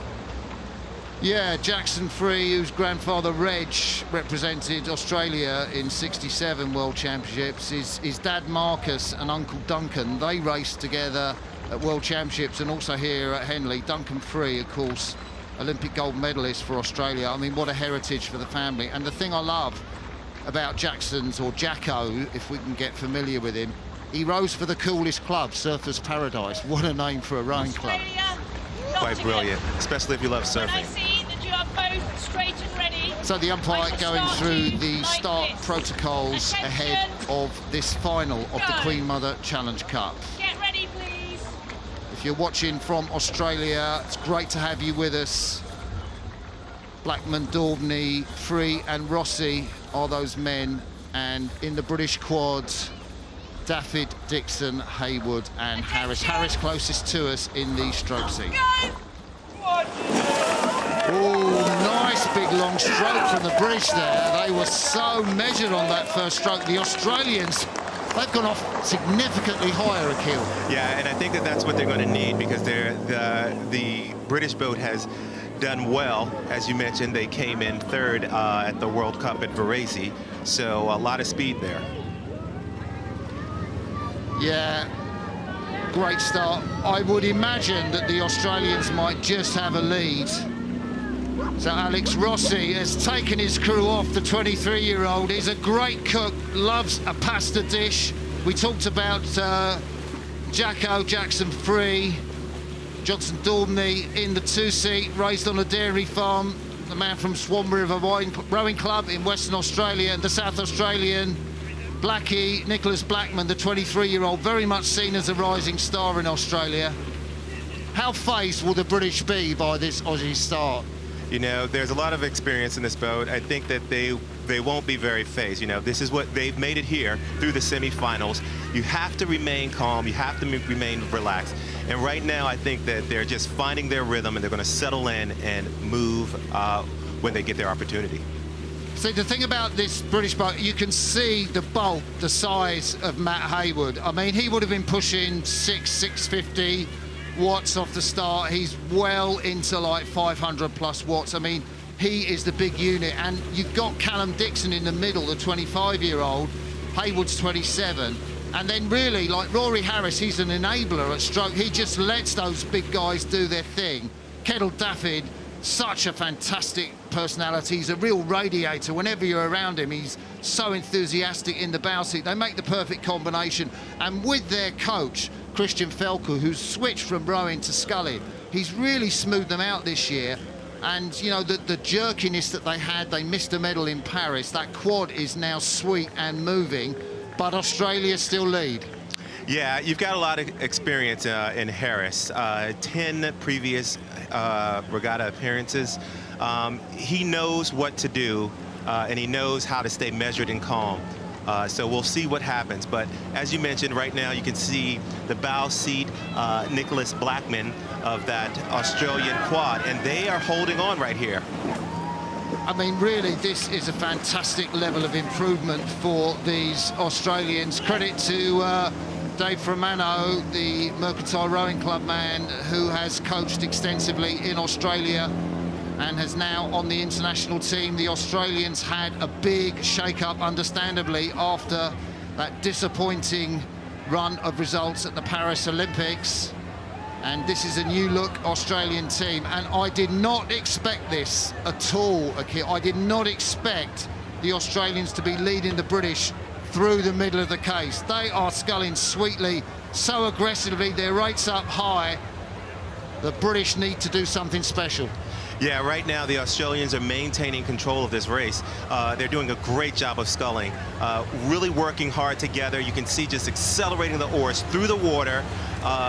Very little inefficiencies. You don't see any efficiencies in what they're doing right now, but you've got such raw power in that British quad. I think that right now it looks as though they may have managed to take the lead. Well, this is where the British quad did come through at the Lucerne Regatta a week ago. That fantastic Polish quad led out, Haya, Litka, Zitarski and Bitska. The British rode them down in the last 750 metres, and that's what they've done to the Australians. We're coming past Remnham Club and Upper Thames, and the hammer has gone down. So what watts is Matt Hayward putting out? What watts is the big man Callum Dixon putting out? They'll feel the power in the stroke seat. Rory Harris will just get that smoothness going so those big guys who are in the Olympic quad can do their thing. You know, right as they began that move, I heard from the side someone say, "Yeah, Rory," and I've just got to imagine how exciting that was to start that move. And right so now, let's just look. Yeah, go for it, Akil. I said, and right now it looks as though they're just doing, as you said, Rory's just letting the big guys do the work, and they're rowing quite well now. Yeah, Alex Rossi really striking there. I think it's been a fantastic race from the 23-year-old from Western Australia Rowing Club. He stroked that brilliantly, and the big man behind him, Jackson Free, his family can be absolutely proud of him. You can see the distance. The British have not totally dominated this Australian crew. Let's see the distance between the Aussies and the Brits. Let's look at the experience of Rory Harris. He rode here at Henley with our co-commentator Jack Beaumont. Oh, that's fantastic. Rory Harris, the Leander man, sweet round the back turn, beautiful out the front to Keel. I know, and he's doing an excellent job of managing the power in the middle, giving them a nice rhythm that they can just sit down and just row with. And right now you can see the big man doing the work right there, backing him up. You have Matt Hayward and Callum Dixon just right there in the middle, just following right along as they move into the steward's enclosure. Yeah, and I love that Kettle Daffyd, the Welsh speaker, up in the bows. He knew nothing about rowing when he was growing up. I mean, how would you in North Wales? Who rows in North Wales? Apologies if there are a lot of people out there listening that row in North Wales, but Kettle Daffyd, the Leander oarsman, in the bows. He's going to cross the line first of this fantastic crew from Nottingham Rowing Club and Leander club. They put the hammer down when they needed to. The Australians took the race right to them. But it is Nottingham Rowing Club and Leander, the Great Britain quad, who crossed the line first in the Queen Mother Challenge Cup. A brave race for those 4 Australians from Rowing Australia. Matt Haywood, the finger goes. They knew they were under pressure, Akil. Yeah, I really like how they remain calm. They have the power and the experience. But great job by Australia getting out front and rowing and pushing them as hard as they could for as long as they could. So let's have a look. This is where the break happened, Akil. Talk us through it. So right now you can see the British crew just really accelerating that boat right through the water, and Australia not really able to respond to that. There's so much call and response when it comes to this match race. You have to be able to be in a position to take a move. The British crossing the line. We're just hearing that the Grand equalled the record. So the Australians, that shows you how good that is. Fast tailwind conditions here. And Lauren beat the record in her race. Lauren Henry by 7 seconds, we're hearing. So sensational times out there today on the course, Akil. Really a great day for racing. The skies have opened up.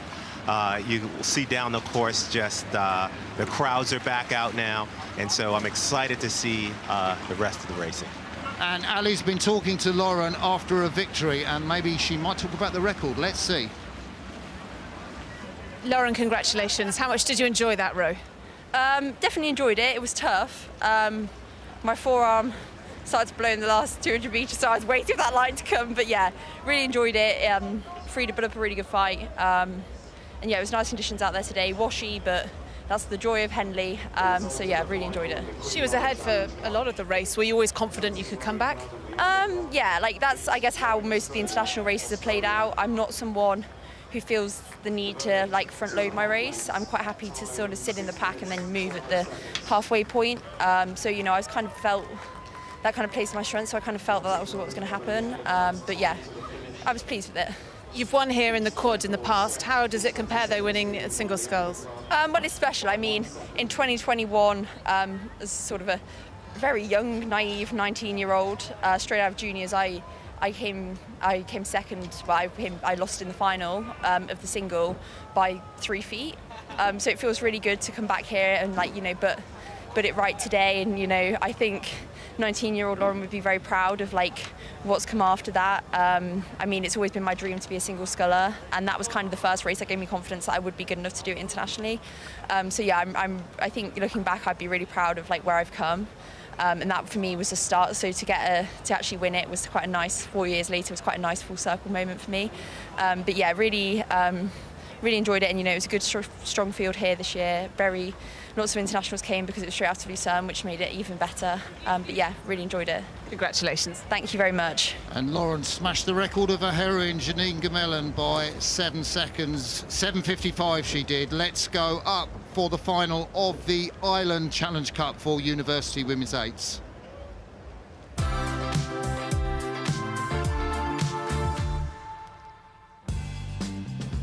So the route to the final, Rutgers University, they've been sensational. They beat Lahard Durham, and that was a great race. Perhaps not as spectacular as the contest between Newcastle University A crew and Oxford Brookes. Came down to a foot. There is the start. Newcastle with the blue star on their blades, blue tops. They are on the right of the picture. And the women from Rutgers University A crew, who have powered past with their aggressive style of rowing everybody that they've met. This is a matchup for the ages. And on the umpire's launch, none other than the Olympic champion in women's quadruple sculls, Lola Anderson, a former graduate of Newcastle University. And guess what? There is her name on the boat, Lola Anderson. She is watching those women. They've just taken the leader kill.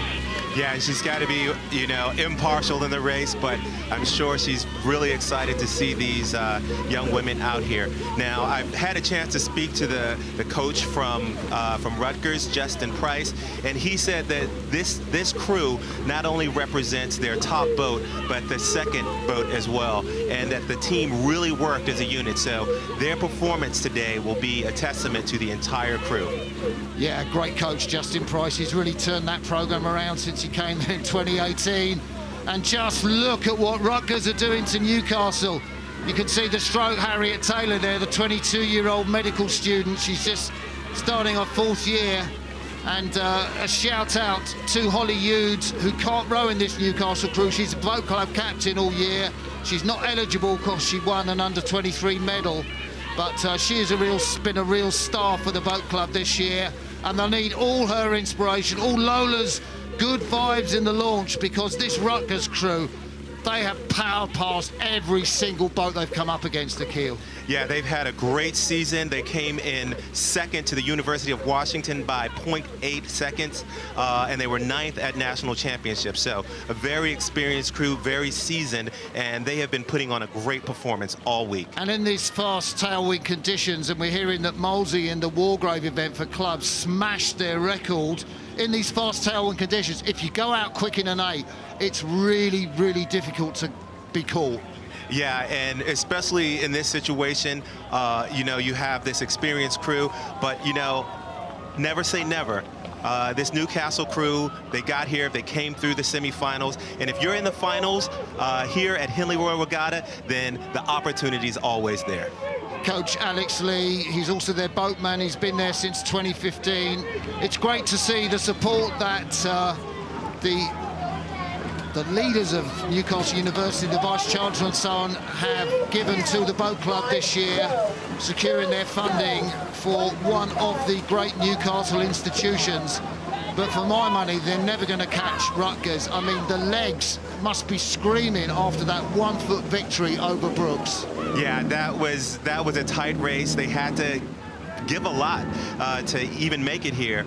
So they're going to definitely be feeling it at this point in the race. And right now, that Rutgers crew is just laying down an amazing rhythm. Their stroke seat, Eddie Arbogast, yeah. Eddie Arbogast is just laying down a great rhythm. They're getting their oars and just really accelerating through and pushing those puddles down the boat. Yeah, she's just graduated as a senior this year, 22-year-old in the stroke seat. And so impressive for Rutgers. If you're watching from anywhere around New York, obviously where Rutgers University are, the Scarlet Knights are doing the job again.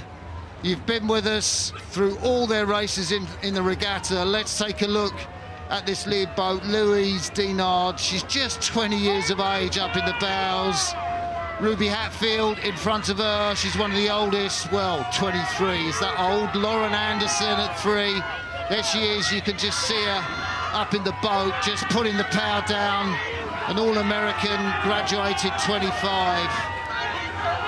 And Mary there in the 4 seat, Mary Cardillo, 21. Eleanor Moran, what's she doing? She's 20, yet she's in the 5 seat, putting the power down. B. Coll, just 19, in the big seat of the 8, the 6 seat, Katie Pitzel. And Cox, Maxine Prawl, she's just 20 years of age, Maxine, a sophomore from Stamford, Connecticut. Yeah, and here you can see a great shot down the course. It looks as though the Newcastle coxswain's a little bit, taking a little bit close to the booms, but I'm sure she'll correct that. You don't want to waste any, any space coming down the course when you're trying to catch the leader. This has got to be a new record, the way that Rutgers are rowing. They are just sensational. I mean, they weren't in the final of the NCAAs, and I don't understand how they are so dominant here, Akil. Well, yeah, you know, it's kind of tough coming from a loss. Sometimes it can really ignite you.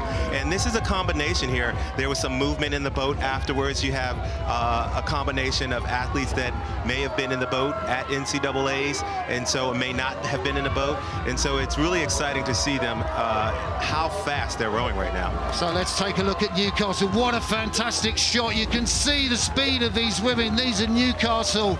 And Harriet Taylor in the stroke seat, the medical student, the 22-year-old, bravely leading her women. In the 7th-seat, Rachel Bradbury just backing her up. The rhythm looks good, it looks really fluid. They've done so much hard training. The early mornings, they're up at ridiculous o'clock to get on the river and do the training that the programme demands. Angelo Savarino sets the tone for that. But look, our drone has flown over and they still look sweet. That rhythm is bulletproof. It hasn't faltered, Akil. That's right. And, you know, these young ladies have been up on the Raritan all year. They've been pressing hard. And here they are coming across the ocean to be here at Henley Royal Regatta. This is a very important regatta. When we come over, we bring our best. And right now we're seeing it from these young ladies as they put on an amazing display here. I'm hoping for a course record. I'm hoping to see them hold that trophy up high over their heads as they finish up this race. The Scarlet Knights, Rutgers University A crew, smash their boat down to the finish line like they have in every other race. They're unbeaten here. A historic win for Rutgers in the island. Rightfully delightful, splashing the water. Newcastle University, such a brave campaign. Sensational race yesterday. It wasn't to be. Lola was in the launch. The name on the boat too.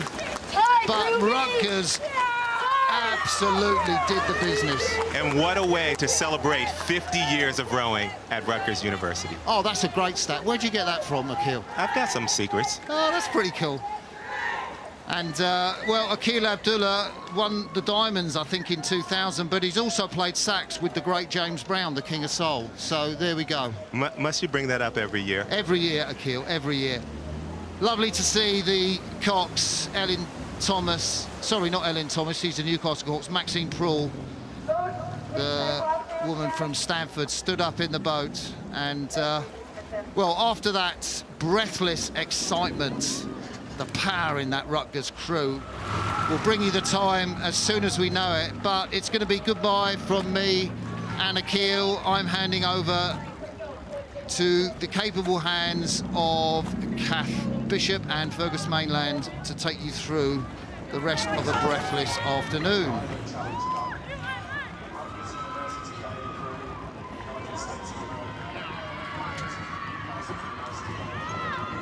So we are going to be hearing shortly from the Molesey Club Cox, who won the Wargrave in an incredible time.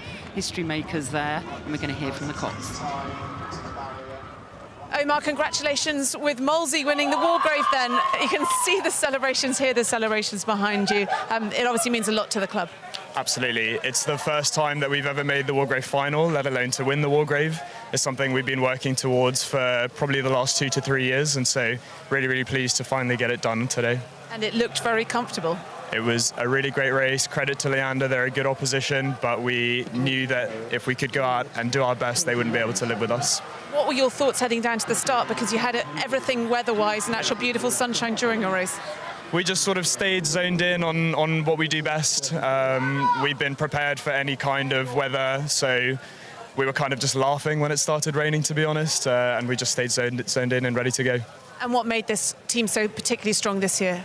This is such a special crew, and we've had such a special squad as well. And I think it's the culmination of a lot of different stories of where people have come from and all the experience that they bring into the squad and specifically into the crew that makes it a really amazing crew to be a part of.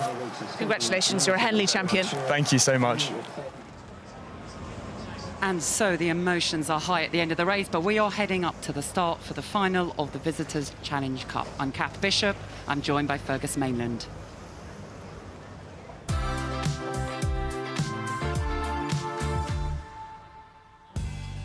So this is the route to the final for the Intermediate Open Coxless Fours. We've got Leander and Tideway Scullers School against Oxford Brookes. We can see the tough competition they've had on the way to get here. And now they must forget those races and start again. So all level as we see the final of the visitors. It's intermediate, open Cox's Falls. It's Leander and Tideway Scholars School versus Oxford Brookes University. I'm joined by Fergus Mainland, the host of the End of the Island podcast, and we are really excited about this event. What's that start looking like for you? Thank you very much, Cass. Yeah, the start from Oxford Brookes, they're just drifting out into the middle of the course, and that's them just correcting their line. But in the early stages of this race, in the final, that Oxford Brookes looking for redemption after looking last year. You know, a nervous start from them, but back up and running. That rhythm, you know, just look at those shoulders, Kath, in the Brookes boat. They're nice and controlled, nice and relaxed, but out in front already. Terrific start from Leander and Tideway Scholars. There is so much talent in this race. We can see Oxford Brookes on the near side here. Ryan Spellman, Callum Gilby, Jonathan Cameron and Travis O'Neill. But my goodness, they're already having questions asked of them as we look at some incredible experienced rowers, only between the ages of 20 and 25, but they already have a bunch of junior medals, under 23 medals. They've raced in the collegiate races over on the other side. And look, they are already leading. They've already got clear water, it looks like, coming out of the island. It's devastating, that start that we can see there. It's Calvin Tarzi in the stroke, famous for being part of that unbelievable St Paul's crew that set records in 2018. He's been to Harvard. He's been coaching the Shiplake crew as well, who we're going to see in the next race. So much talent, and he is doing a great job leading that crew as we now see close up the rhythm in the Oxford Brookes crew. Yeah, difficult position for Oxford Brookes to be in at this point in the race. You know, out of the corner of their eyes, they won't be able to see anything. All they'll be able to see and feel is the puddles from their opposition that are just being thrust upon them at this point in the race. Terrific start from the Leander and Tideway Scholars School crew. You know, Calvin Tarzi, you mentioned, you're one of the great athletes coming up through, and like so many of our great athletes, they're going across getting educated at the great universities in the United States of America. Calvin Tarzi, Harvard man. Harry Geffen, a Yale man. Cameron Buckay, you know, he's in the Harvard varsity this year that won the silver medal at the IRA National Championship. It's oozing with talent, this boat, and you can see it on display here at Henley Royal Regatta. But they're getting warned at the moment. The umpire's got his flag out again, warning them just as they're drifting into the middle of the course at this stage. That's right, it's Cox's Falls. They've got to steer themselves down. It's a blustery day. There's all sorts of washes coming across, but there is a lot of experience here. And we see Harry Geffen there in the 3-seat backing up Calvin Tarzi. That is a rock-solid rhythm.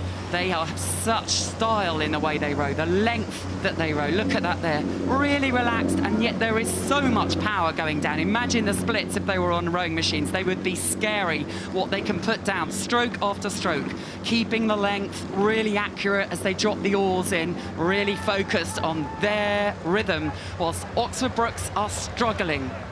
Yeah, Oxford Brookes, you know, they were in a similar position at this point last year. They were losing finalists to a terrific opponent that they came up against. So will history be repeating themselves? You know, it's a new look crew from Oxford Brookes this year. They haven't spent a huge amount of time training and racing together, coming together for Henley Royal Regatta. But it looks like perhaps a bit of a move coming from that Oxford Brookes crew at this point. You know, the advantage that Leander and Tideway Scholars were able to get in the opening stages of this race hasn't grown a huge amount over the last 100 metres or so. Perhaps Oxford Brookes will start to see them surge in the middle stages of this race now. Oxford Brookes know how to prepare a crew for absolutely every event in the Henley Royal Regatta programme. There are two of them here, Travis O'Neill and Callum Gilby, who won in the Temple last year. They know what's required. They are really going to try and go for it. They're actually drifting a little bit into the middle, as often happens when you feel that you're catching up the other crew a little bit. So they're probably going to have to steer, but they will have an immense push as they come past Remen. We know that always happens in the Oxford Brookes in their race plans. Certainly, a little move of the rudder there from Oxford Brookes, just drifting back out from the centre of the course. That'll cost them a little bit of speed there. You can see there, Jonathan Cameron there, the big man in the 3-seat without the sunglasses on. You know, he was part of the Oxford Brookes crew that won back in 2023, this Visitors Challenge Cup crew. Also part of the Clare's Court crew that won in 2016, won the Foley Challenge Cup and the Triple. So much Henley experience on board in this crew. And, you know, we're into the second half of this stage. Oxford Brookes, we saw them moving in the middle stages of this race. They've got to go, and they've got to go again if they're going to get back into contention. So we have the overhead shot, and Oxford Brookes have got almost contact back. That's incredible. They were really dumped, it looked like, at the start, but they are such tenacious rowers. They go through a program where they are side by side, day in, day out, through the winter. The levels, the demands are there, the resilience in their technique and their physiology is there, and they are asking questions of the Leander Club and Tideway Scholars School crew. Inch by inch, Cat. It just looks they're starting to get their bow balls moving up the stern. You know, big look round there from the stroke man in the Oxford Brookes. That's Travis O'Neill. He's just checked to see where Leander crew are at the moment, and they are moving, but they've probably put a lot of work into this move. Calvin Tarzi there, a lot of pain on his face. He's the one with the steering foot at the moment. He's in control of where they are on the course, and he's leading his crew into the stewards' enclosure at the moment. They are not looking so comfortable now, that Leander Club and Tideway Scholars School, because of the pressure that Oxford Brookes have put on them, and they know they have to dig in. You could see it on Calvin Tarzi's face. We've got to go. We've got to lift the rate. We've got to find more power, even though we've been at maximum power all the way in that Oxford Brookes programme. They'll be now winding it up, finding everything they've got. Look at the pain on Travis O'Neill's, his face, his head, as he actually tries to lever almost the oar with his head, with every bit of his body. They're trying to lift. They can't get back on terms yet. Wow, they are throwing the absolute kitchen sink at this one, Kath. You know, all four of those Brookes athletes, Ryan Spellman, Callum Gilby, Jonathan Cameron, Travis O'Neill, leading his men to the best of his ability, but it's not going to be enough in the closing stages of this race. Calvin Tarzi's crew of Leander Club and Tideway Scholars School coming up to the finish line. It is an under-23 development crew with Calvin Tarzi leading them as they storm across the line. They were pushed all the way by Oxford Brookes in this Visitors' Challenge Cup. Phenomenal race. Leander and Tideway Scholars School have beaten Oxford Brookes in a thriller, a lung buster for all of those men. Here we see them coming to the line. They were pushed. They had to go deep into the reserves in order to stay ahead. Incredibly tenacious row from Oxford Brookes. We expect nothing less. They always come and deliver their best on race day, but it is the Leander Club and Tideway Scholars School who will be receiving red boxes.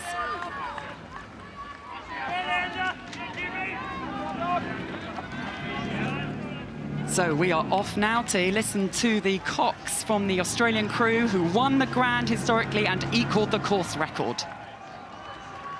Congratulations, Nick, winning the Grand and in a record equalling time. That's pretty sweet. Yes, thank you very much. It was a fun race out there, so yeah, excited to get over the line first. Tell me a little bit about the crew and how you've come together. Yeah, so we were made up of a few different rowers from different sweep boats from World Cup 1 and 2. So we came together this week and put it together in an 8. So it was a fun challenge. Had the week to get it going, and I'm glad we managed to get there in the end. And how did it feel during the final? It was fun. Yeah, the Dutch crew were really strong. We knew they would go out hard, so they were up a seat as we were coming near the end of the island, and we just tried to stay calm and trust our plan, and it really started to fall into place from that point onwards, and we were able to just kind of walk our way up and keep in front of them. You've been here before, but not as a Henley winner. How does that feel? Pretty unreal, yeah. So my third Henley, and it's pretty awesome to win and win the Grand. So yeah, unbelievable. Congratulations. Thank you very much.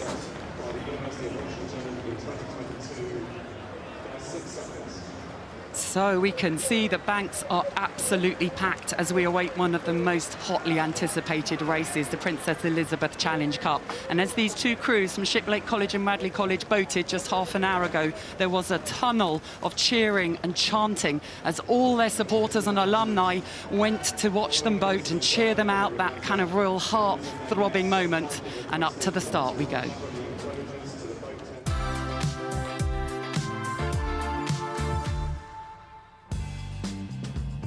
So this is the route to the final for Shiplake College and Radley College. They both had real tests yesterday. Shiplake going up against St Paul's School, a supreme outfit with such history here. But Shiplake want to make their own history. Same for Radley. They both had tough races. Radley had to beat Hampton, who have been just the incredible, almost surprise crew of the last period, the last few days. They both have history to make in this race. So it is the final of the Princess Elizabeth Challenge Cup, Junior Open 8s.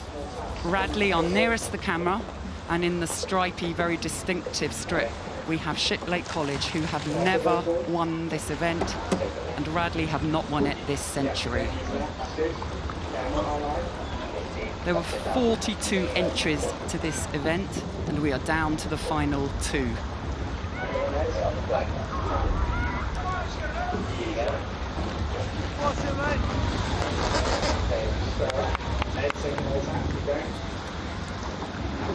Shiplake, Bradley. It is Sir Matthew Pinsent who will be umpiring this. Himself a previous participant in this race. They are poised, ready to explode.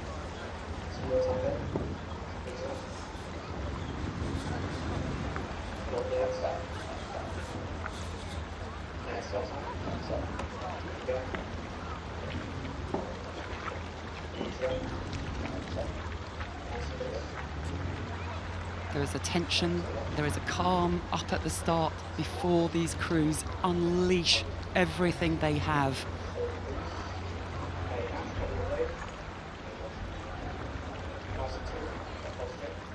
There'll be a fire burning in them as the adrenaline is ready to be released. They'll be breathing to try and stay on top of that. They'll be listening to their coxes. The coxes' hands are still up as they adjust to make sure they're still. The incredible state boat boys there who have done an amazing job all week, holding these large, heavy boats exactly where they are once they've aligned with the starters. Still tapping on in the bows of the Radley crew. Still tapping on in gamesmanship between these two coxes. We've got Hector Scott Plummer there for Radley College, closest to us, the one who's just put his hand up. Sorry. Guy Bugaja for Radley College, Ben Logie for Shiplake College. His hand's just come down, still up for Guy. And Radley College just making sure his boat is absolutely on the straight and narrow.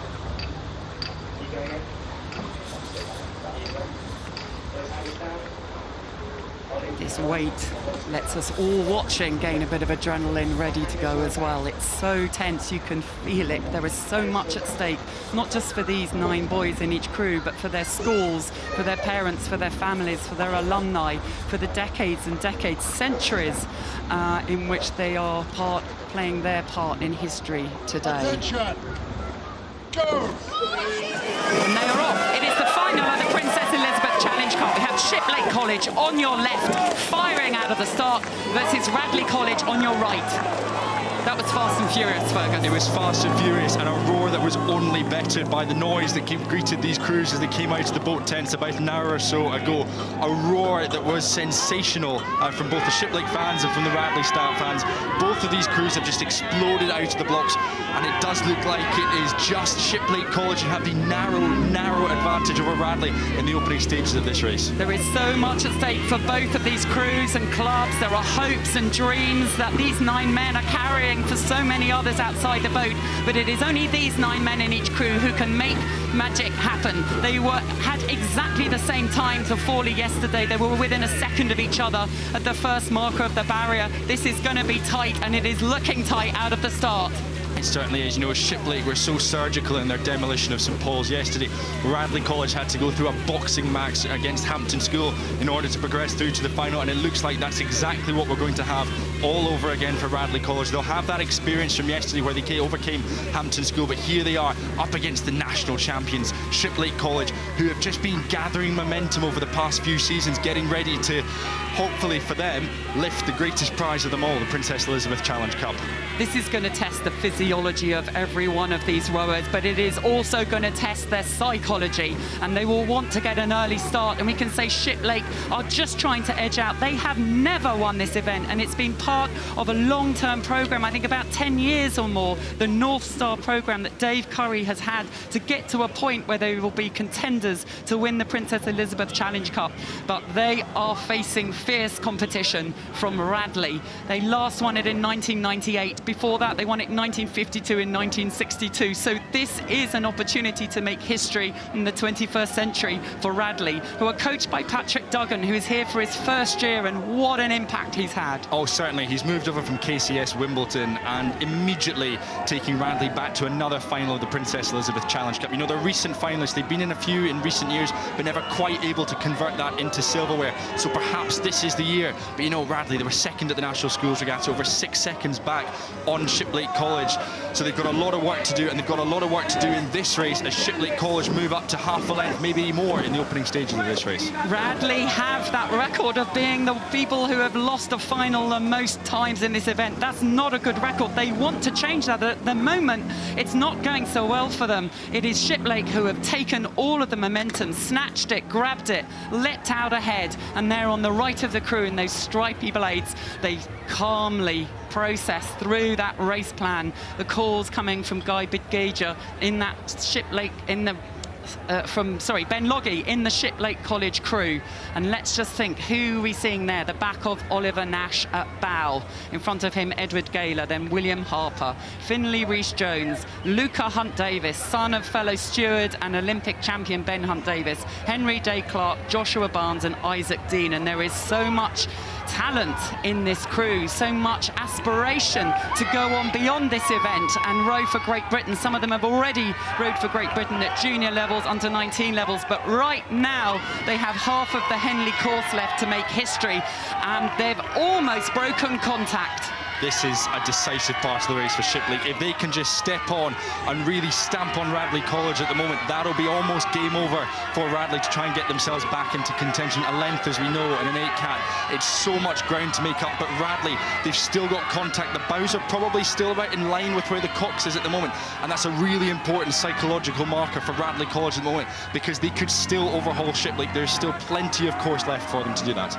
So it's critical for Shiplake, but it's critical for Radley. They need to do something now to get back on terms. They still have contact, and there is going to be a real effort there that Guy Begager is going to be calling, sitting opposite Hector Scott Plummer at stroke.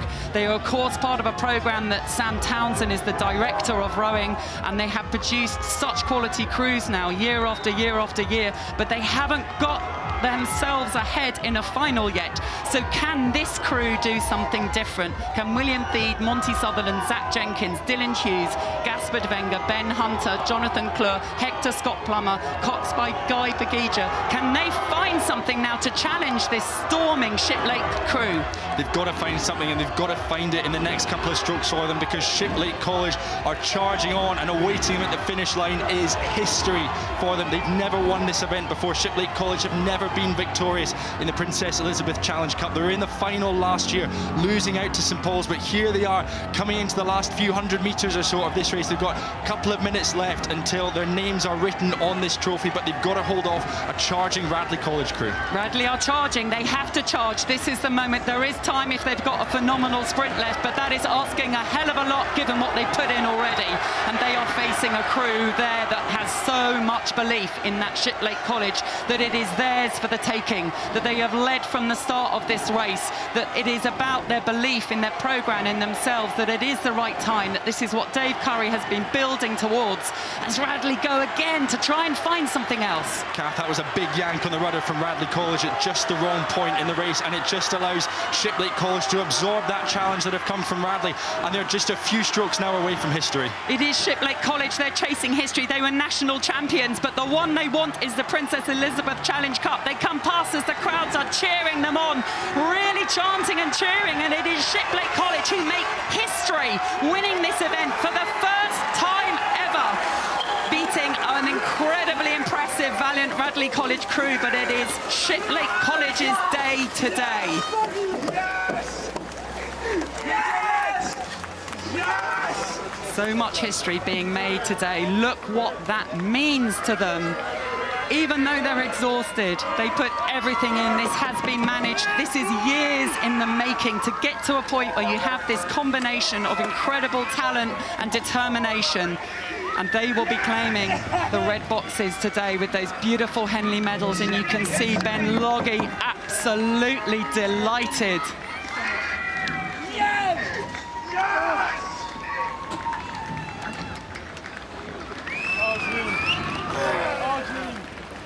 Exhaustion, but elation for Shiplake, and of course that sense of exhaustion, but also disappointment.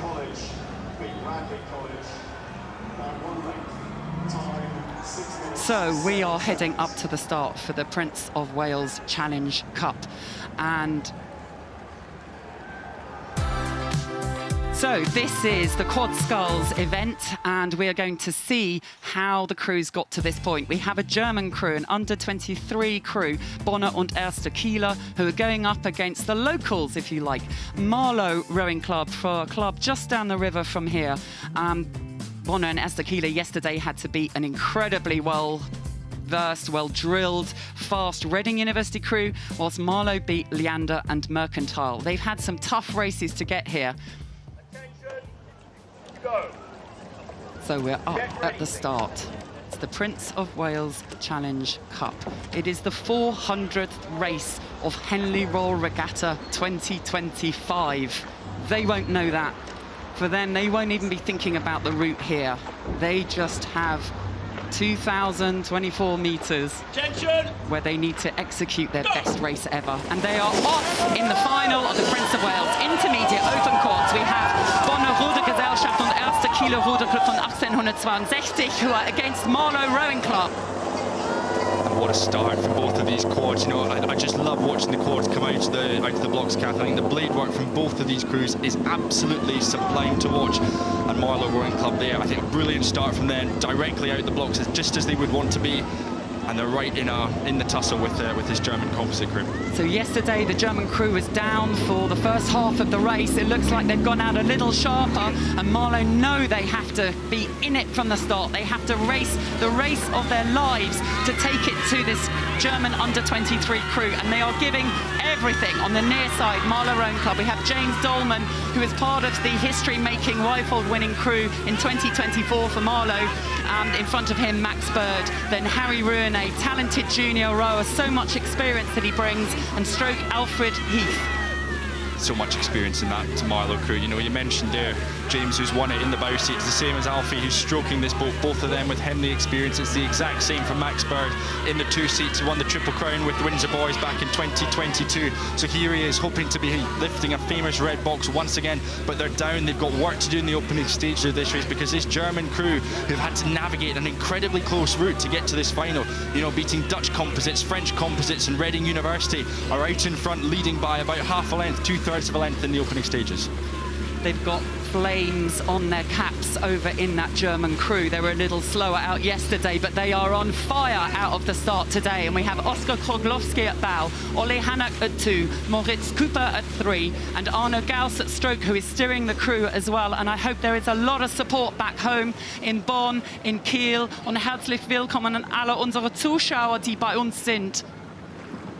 We love having international audiences, and this is a match-up, and look at this crew. They are future Olympians for Germany, potentially. They have come here to get experience on this water. Moritz Cooper at 3 is the European under-23 champion and under-23 world medalist. They have so much experience in this crew. Ole Hanak also raced at under-23 level, as did Oskar Kroglowski, and Arno Gauss raced in the lightweight single at the World Championships. So they have to get the steering right, and it is Ben Helm who is warning Marlow, who are coming back. And of course, we've seen that so often. When you come back on a crew, you start watching them, and you can start moving into them a little closer. They want to hang on.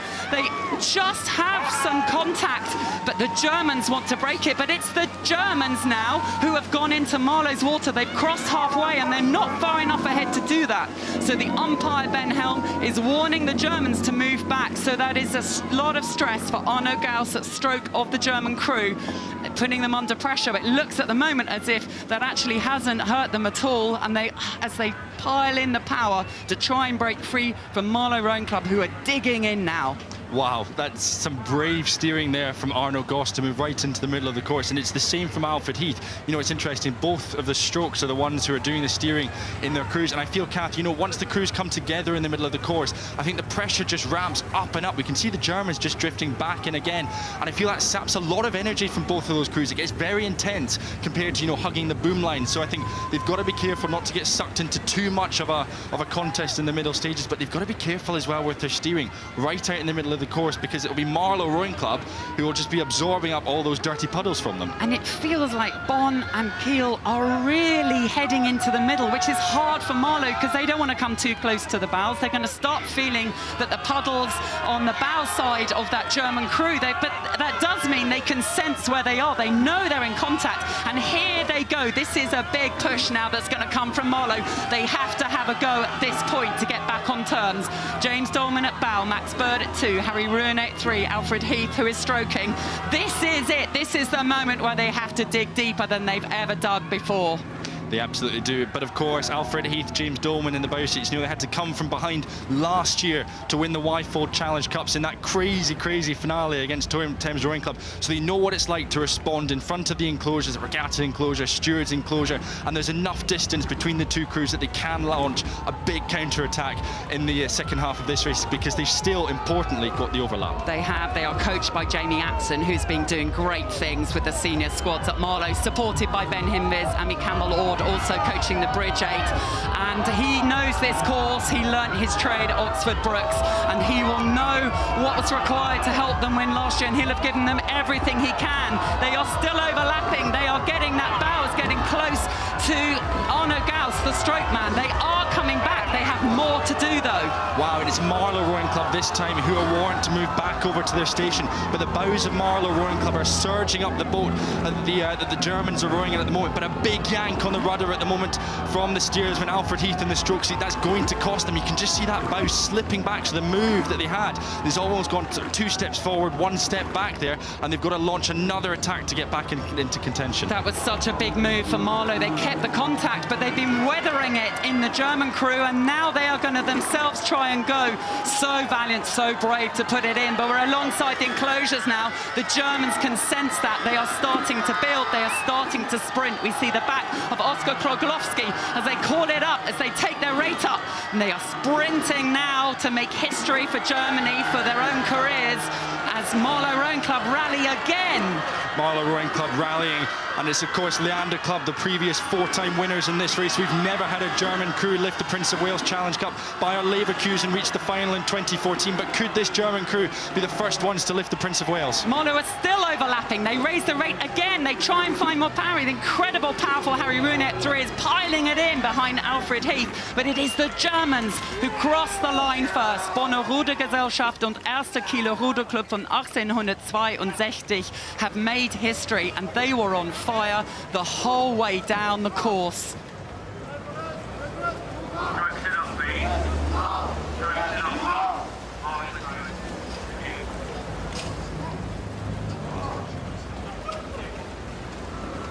You can just see how much Marlow put into that race as we see the Germans celebrating, and there is a hand up in the Marlow crew. It looked like a hand has gone up from Max Bird in the 2-seat because there were some steering moments. And so the umpire's launch, which was about to start parking itself up, is now reversing to go back. It looks like a late protest, or it's taken a while for the umpire to see the hand, and so Ben Helm comes over to speak to the Marlow Rowing Club crew.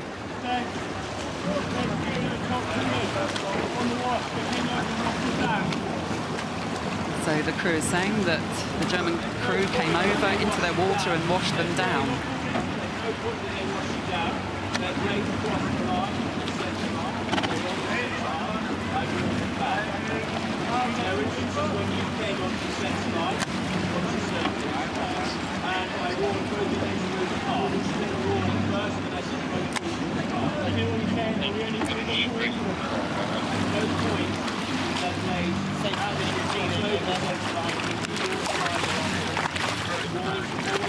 When their blades were on the centre line.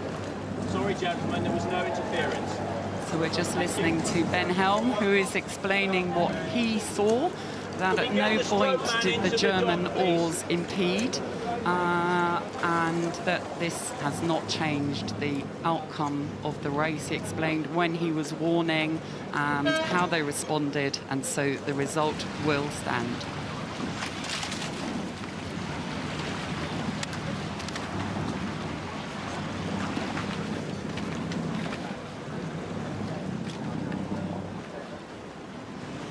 So the result will stand.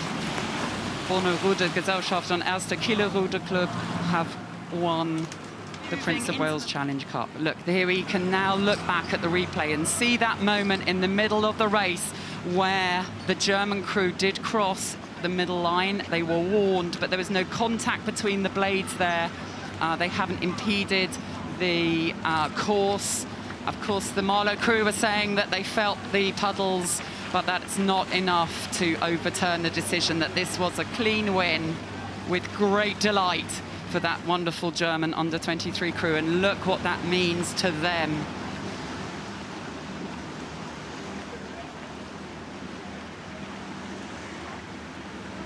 So we are off to the start for the Diamond Jubilee Challenge Cup, and I'm joined by Matt Britton alongside us, a voice you'll recognise from earlier in the week.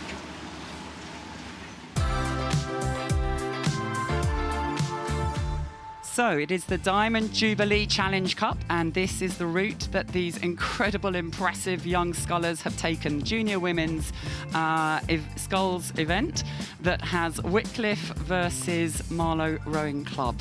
Yeah, Wycliffe, the holders, Kath, have taken down a couple of previous winners in Clares Court and Scullers.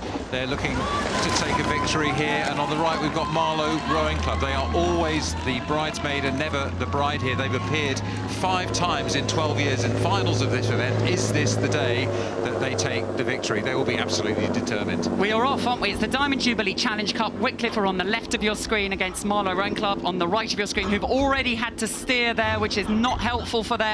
But they've got themselves back on track again, and as we come out of the island, we'll see how these incredibly experienced crews who've raced each other a lot are going to put together the best race of their lives for the Diamond Jubilee Challenge Cup. Wycliffe are the favourites, but Marlow have so much experience, and we'll see that already Wycliffe are edging out.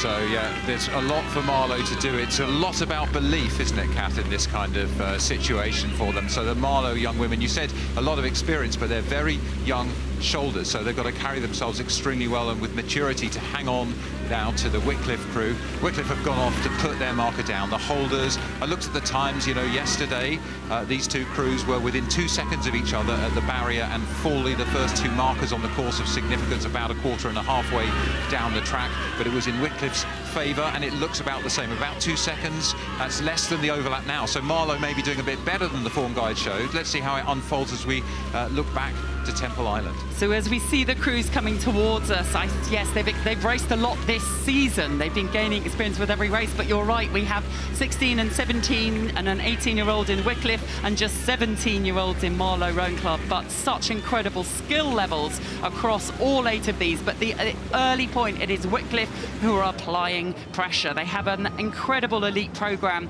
up at Wycliffe on the Gloucestershire and Sharpness Canal. They also have a programme opening access to rowing for local kids, so they are doing so much to get young people into rowing at all levels, and this elite programme has been setting the standard. They won Henley Women's Regatta for the 3rd time in a row. This is the rerun of last year's final when they had the same crews. You talk about them drawing in talent at a club level. Also, this event draws in talent across the world. 61 entries for 24 spots during the 6-day regatta. 2 crews remain. The holders, Wycliffe here, you're seeing them trying to break contact now with Marlow. Those first 2 markers, the quarter mile and the barrier, showed them having an advantage. They hadn't moved further between the quarter and the barrier, but now I think, you know, Wycliffe have moved. And you start to see some tired faces there already in the crew from Marlow. They need to retain their resilience and they need to retain their composure now, Kath. So we see the faces of Ione Haley at bow, who is steering, Lauren Kennedy at 2, Aoife Turner at 3, stroke Eve Pinson. There's a little look out the corner of eye from Aoife, thinking we can't see them now. They have to focus on their speed. They have to focus on the accuracy. Pete Chambers, who leads the brilliant, incredible junior programme at Marlow Rowing Club, with so many crews now, such strength in depth, he will have given them a plan. He knows the challenge is, can they overturn the form book here? At the moment, though, Wycliffe have had a devastating first half, and there we are. Cassie Anderson, Eleanor Lawrence-Preston, Daisy O'Reilly and Lily Anderson. And what does that look like? It's so impressive. Yeah, it's very, very composed, but also very strong. If you're not a complete rowing freak, you can still see, I think, the power and the push in the Wycliffe crew here. Very, very strong. And now you can see, I think, the contrast in the crews. The Wycliffe crew have got the time to take the time. They've got the lead. Marlow now are attacking. It's really, well, it's kitchen sink time for Marlow, isn't it? If they don't go now and try and get back onto that contact, they won't have any track left to do it. And Marlow are making a move. making quite a strong move here. This is the moment we actually saw the Marlow senior crew in the previous race at this point put in a push to get right back on terms. So you can see the grit on Ione Haley's face there. Ione, Lauren and Aoife came through a junior learn to row programme. When they rebuilt the junior squad at Marlow, they wanted to develop their own people, not poach them from others. And here we see some incredible talent who are giving their all. They are putting another call there. It's Aoife Turner who's called. You can see the determination on their face. They can't quite get back into contact yet. Yeah, just a tiny amount of clear water separates these two crews now, and I think Marlow have really attacked in the last 300 or 400 metres. Rightly so, they've got to try and get back on terms, but Wycliffe remain more confident, more composed. I talked about the movement, the drive, the strength, the swing. Let's look at it here, swinging through the stroke there, really strong, particularly powerful. Look at the lead there from Wycliffe. Lily Anderson, 18 years of age, sitting in that stroke seat. Silver medalist as a J16. She's giving that crew tremendous drive. You can see her talking to herself and talking to her teammates. There is conviction in the way they row every stroke. They know where it is. They are driving one at a time, dispatching those puddles down the river, and then they take the next devastating stroke with all the power that they have. There is such belief in their programme. The coach, Gregory George Flower, has done such an amazing job with that Wycliffe crew, who are so powerful. But Marlow are fighting with every stroke. And here we have that lovely overhead shot. The rowing, the sculling is so impressive, but they just cannot get back on terms with that Wycliffe crew, who are setting the standard every year, higher and higher. 200 metres remaining, and it's Wycliffe's day here at Henley Royal Regatta, the holders of the Diamond Jubilee Challenge Cup, an event that's been running since 2012. It's given us some of the best races I've ever seen at Henley, actually super competitive field. We mentioned how many entries, down to these 4 athletes. Waiting for them at the finish line are 4 red boxes with coveted Henley medals. Everybody wants to win them here. Marlow, though, well, they're still fighting. They've got to have that belief, Kath. It's your club. Back-to-back finals for Marlow, and amazing to have that strength here at Henley. There is so much support for them on the banks. There is so much desire willing them on, but they have come across 4 of the top female junior scullers in the country, who are just so tough, so tenacious. Look at that gap as Marlow fight and fight. Peter Chambers, Flora Robertson, Richard Hull, Grace, Mike. There are so many who are trying to build something special, and the programme is going from strength to strength at Marlow. But this is Wycliffe's day as we see them there. They have majestically stolen more, not stolen, they have earned 4 more medals. Brilliant work from Cassie Anderson, Eleanor Lawrence Preston, Daisy O'Reilly and Lily Anderson in the stroke seat for that Wycliffe College crew, holding the Diamond Jubilee Challenge Cup, a 2nd year running for them. 2 back-to-back finals for Marlow to participate in at Henley. Amazing to be able to do that, but they'll be disappointed not to have had taken that chance. Brilliant junior women's racing here at Henley Royal Regatta. What a day, everyone, of drama. High drama in the weather, in the athletes, in the racing. So we are going to head over to hear from 2 members of the Rutgers crew who stormed to victory in the Island event earlier this afternoon. Well, congratulations. I have never seen celebrations like it on the water and on the pontoon. What does this win mean? It just reflects the energy of our team. It's every day like this, just everyone show up happy, ready to work out together, and just like everyone be happy for us. It's just like the best thing ever, and yeah. It just feels historic, and the seniors in the boat, the 4 of them, I think this is just like peak legacy. I don't think we could have ended on a better note, and I love all of you guys. That was awesome. And it seemed like a really strong race as well. Very strong race. Yeah. What moment during the race coming up to the finish line did you think you'd done it? I think I saw Ellie smile, my stroke seat, and we were having a blast, and we've had a blast all 5 races. And when I see Ellie smile, like, I just know, like, we got it, and we're going to the line. We're gonna get there first. What was that elation like crossing the line? I was just like, no way we did it, because we've been thinking about it so often, like, is it possible? And after each race, we're like, oh, another day we're given to race again, and being the final was already insane, but be able to win it, it's just like the record!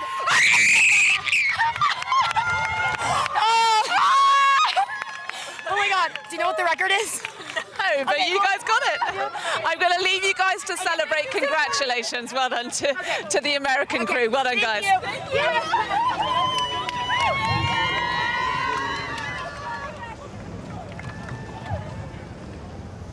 And the next race is the Reminen Challenge Cup Open Women's Eights, hotly anticipated international matchup. So we can see this is the premier women's eights event. It is Holland versus the UK. Hollandia Royal Club against Molesey Boat Club and Leander Club, but it's an international matchup between the Netherlands and the UK. And yesterday, the UK beat Australia to get to this point. There's a question also, Kath, I think, of resilience and recovery, because in each of these boats, as they go away off the blocks in the final of the Premier Women's Eights event, the Reminen Cup, 4 of each crew raced earlier today, just at 11 a.m. in the Town Cup.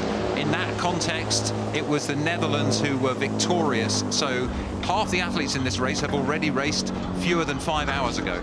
So it's the Reminen Challenge Cup. We've got Hollandia Royal Club of the Netherlands on the left of your screens, about to shoot out of the island next to the Molesey Boat Club and Leander Club, who are the UK, the GB Women's 8. Yeah, and at the moment, 4 people, as you say, in the Netherlands crew already have 4 medals they'll be collecting later. They beat 4 women from the GB crew, and so this is a moment for trying to get some revenge, maybe. So in the Europeans earlier this season, the Dutch were the runners-up to the Brits, and of course they're coming here to British home water to try and challenge them, and at the moment they have the upper hand. You said they shot out, and I think the Dutch really did shoot out here. The question psychologically, I guess, is, you know, have you got momentum from that victory this morning to take into the eights race? At the moment, I think the answer looks like yes. These are super experienced athletes, though, aren't they? Just looking there in the stroke seat, it's Megan Slabbert, fantastic athlete, sitting in front of Jack Totham, an experienced coach in that British crew, and they're going to have to keep that composure, and that belief is going to be something they're talking about, and they're hanging on now to the Dutch. So the Dutch went off like an absolute rocket. The resilience, the recovery, is it there for the British? That's right. We have Lauren Owen at 5, Eve Stewart at 6, and Heidi Long at 7, who are bronze medalists from the Paris Olympics in the women's eights event, and they are stroked by Megan Slabbert, who's been doing a storming job both stroking the 8 this season and stroking the pair. They have it all to do, as the early momentum is with the Dutch. Sorry, Kath, just looking at this, you can see the first quarter-mile signal, about a quarter of a length, a third of a length to the Dutch at the barrier. It's looking like it's closer to a length. Now is the critical time for the British crew on the left of our screen. Can they cling on by those powerful, strong fingernails to the tail of this Dutch 8? Had such a fast start there, and they were able to beat the British this morning in a really hard-fought race. This morning in the 4s, there was half a length in it at the barrier. The three-quarter mile, the Dutch broke clear, and that's what they're going to be trying to do now, and earlier in the race perhaps. This is quite a significant advantage to have at this point of the race, and so now it's all on Jack Totham, the Cox, to be the person who masterminds for the British a way of coming back. He needs to spot, are they maybe not quite on the rhythm? It looks like the Dutch rhythm is stronger and brighter and sharper. He needs to make sure he taps into the belief that there is in that UK crew, from Eleanor Brinkhoff, Daisy Bellamy, Amelia Standing, Martha Birtles, Lauren Owen, Eve Stewart, Heidi Long and Megan Slabbert. Doesn't matter that they raced this morning and lost. Doesn't matter what happened at the Paris Olympics. It's all about what happens in the next 3 minutes. We've seen that right through the racing programme on this finals day, haven't we, Kath? There's been upsets, and it's all about what you're doing in the moment. For me, this Dutch 8 has had a really great start. They've got the confidence and they've got the length, and they're rowing the boat incredibly well. This is a tall order to turn around this kind of deficit in an eights race, although we have seen, and we've seen the Cambridge women actually earlier this week coming from this distance down to win by over a length, so it's possible, but it's pretty unusual. The signal here, though, at 3/4 of a mile shows us that the British crew has indeed clawed back several seats. They are. This can be a point in the race when it's a little quieter, and if you're a visiting crew, don't quite know where you are, you've had a great start, but you're hurting for it. And the Brits will have often had this immense push coming past Reminen. There'll be a roar, and they will just be heads down, trying to be as accurate as they can. And they know now that it's working. They have momentum, and momentum is important in a 2-horse race. And at the moment, what the Brits are doing is working. And Jack will be urging them on that they are going faster at the moment. They are catching coaching them up. They'll be counting off the seats. He'll be saying, give me the next person, give me the next seat. I want to get level with the cocks, and giving them really clear technique elements to focus on.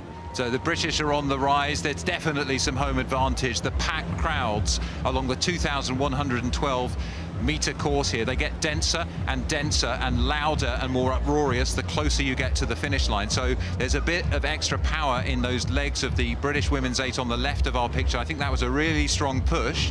It will also be expensive, and maybe sometimes in the crew ahead you watch somebody think about how to contain it, and as that push ends you try to pull out. But look here, you can see the overlap now. I think, Kath, that the British 8 is still potentially on the rise. So we called out the 3 Olympic medalists, but it's worth pointing out that many of the others are in their first full season of seniors, and what an incredible impact they're already having. And this is their moment. Eleanor Brinkhoff, Amelia Standing, Martha Birtles and Megan Slabbert, who are showing that they are the next Olympians. They are preparing themselves for LA, and they know they want to show how good they are here. My goodness, they are coming right back on the Dutch. Good overlap, still half a length to go though. Half a length is half a length better than they were about 400, 500 metres down the track, and they've got 400 or 500 metres left. So if they can continue to close the gap at this pace, well, there is an opportunity for the British women 8. I'm looking now at the Dutch, and there's a response. The rate of striking has gone up, and they are pulling away. Look at them pushing those puddles down the Henley track. We've got maybe 22, 21 strokes remaining, fewer than that, depends how many strokes they've got in them. Those legs tired from this morning, they'll be really feeling it now. Psychologically, physically, mentally, it's time for these women to go. These are races that test you physically, emotionally, psychologically. They will be all full to the gills with lactic acid and needing to find more, and their sprint is there in the Dutch crew. They absorb the push, but look at them go, taking it up, driven there by Tinka Overeins, who's been such an impressive rower herself. They're Olympic gold medalists in that crew, and they are showing their class as Drent, Clevering and Overeins in the stern lead that crew, and the Brits rally again, but it is the Dutch who have crossed the line first. Well, they led from the start, didn't they? That amazing Dutch crew, long and strong and rhythmical. They were calm and collected when the Brits attacked in the middle of the course. The British crew got back maybe 3/4 of a length in that middle of the course. Really strong row by them, but the Dutch deserved winners of that. Let's look at this critical bit here. This was the moment, wasn't it, where the Brits really came back. They dug deep to get back on terms. The Dutch absorbed it, but they had another gear today that has seen them win on British waters. We have the Australians who won the Grand, and here we have the Dutch who have won the Remenum.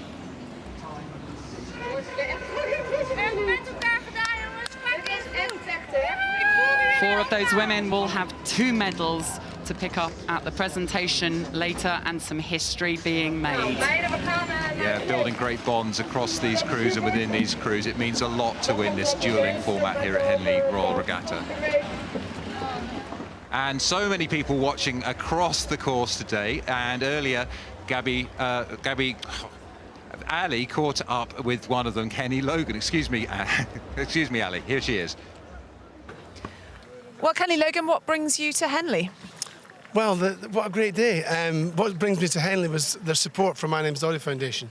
So we've got a couple of tables here today, and Henley Regatta have supported the foundation, and just enjoying the sunshine. It's not too hot today, which is quite nice, a bit of cloud, but yeah, really looking forward to today. Just saw Edinburgh lose there, sadly, but they've had a good day, so it's been great. How's the Doddy Foundation going? Yeah, it's good. We just finished a big challenge through Ireland. We did 555 miles in 5.5 days, which was, at the time we thought it was going to be quite easy, but as we started we realised it was very hard after we had a couple of crashes and a couple of broken collarbones, or 1 broken collarbone, and a lot of scruffs. But it's been good. The foundation's doing really well. I mean, we've now committed 20 million to research, and I think the thing about M&D is underfunded disease, and the more awareness we can give it, the better. There are definitely ties between rugby and rowing, and you often see players and rowers doing both. Have you ever been on a boat in the river? No, but my son has. He was at Shiplake and he did really well in the Nationals. I think they won it under 16s, and then he's a professional rugby player now. But he always talks about how hard the training is at rowing. I was just saying there to Richard how hard it is. The training is brutal when you row and on the ergs. So, yeah, you know, these boys are great athletes, and it's good to be here today. Well, lovely to see you, and good luck with the foundation. Thank you very much. We are up to the start for the penultimate race. It is the Britannia Challenge Cup.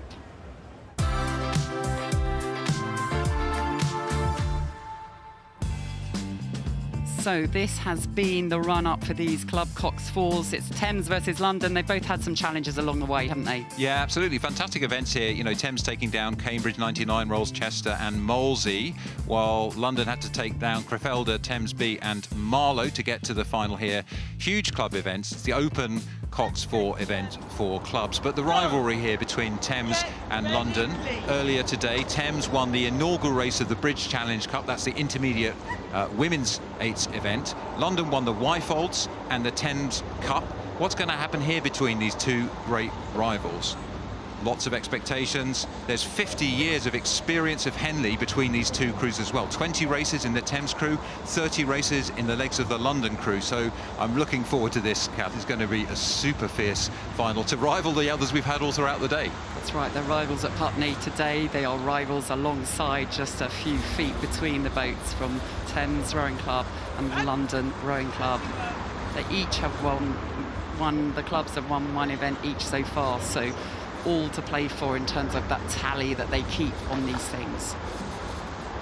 Yeah, so the Thames are the holders, and will they retain it? That's the question, or will it be stolen by their neighbours and rivals, London?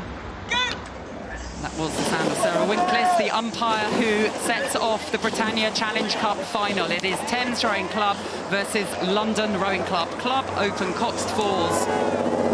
Some of the most powerful athletes that you can find in a club across the country.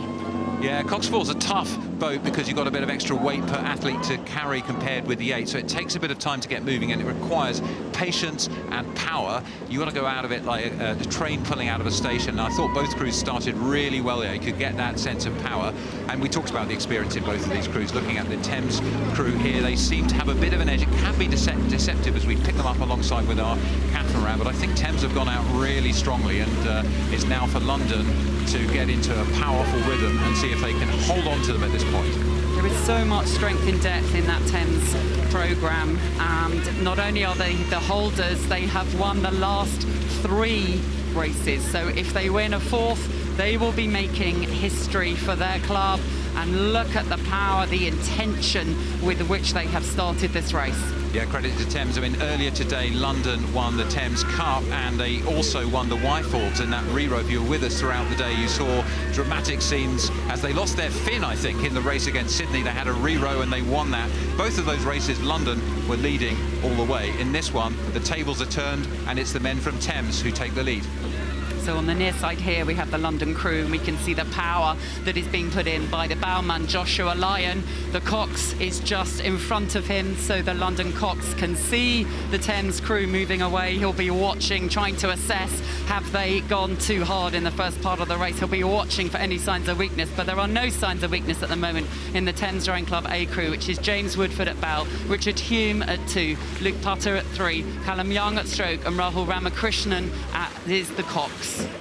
Yeah, and they passed the barrier, the yellow flags going down 637 metres down the course, and the number 1 goes up for Thames Rowing Club, sitting there on the Berkshire station. That's lane 1. Lane 2 is London. They pass through. We'll see exactly what the margin is there. Whoa, it's that dangerous distance, Kath, isn't it, where there's just a minute overlap, maybe a bow ball. And we saw the head of Rose Lewis, the 27-year-old Cox of London Rowing Club, just looking across at the opposition. She's got a critical role to play now.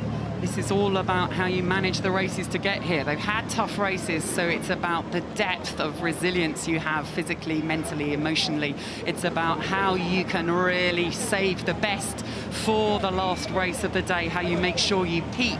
And here we can see Rose absolutely is going to be under pressure in the London crew as 10 swing past us there.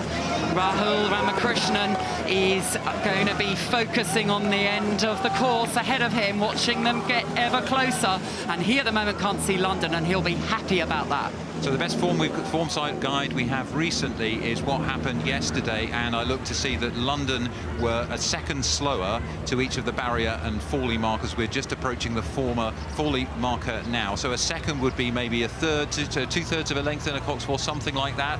Looks like Thames are performing ahead of that in this race, so the momentum really is with Thames. We're now into that critical stage. Fawley comes up, and 9 metres past this Forley mark, which is about where Thames are now. That's the halfway mark. It is, and it's important, isn't it, for the London Rowing Club crew to stay in contact in order to ask questions of what Thames have put in order to get ahead. They need to make sure that they can try and hang on and then put one of those pushes in down the middle of the race that could potentially bring them right back into contention. But at the moment, it is Thames who are dominating this race.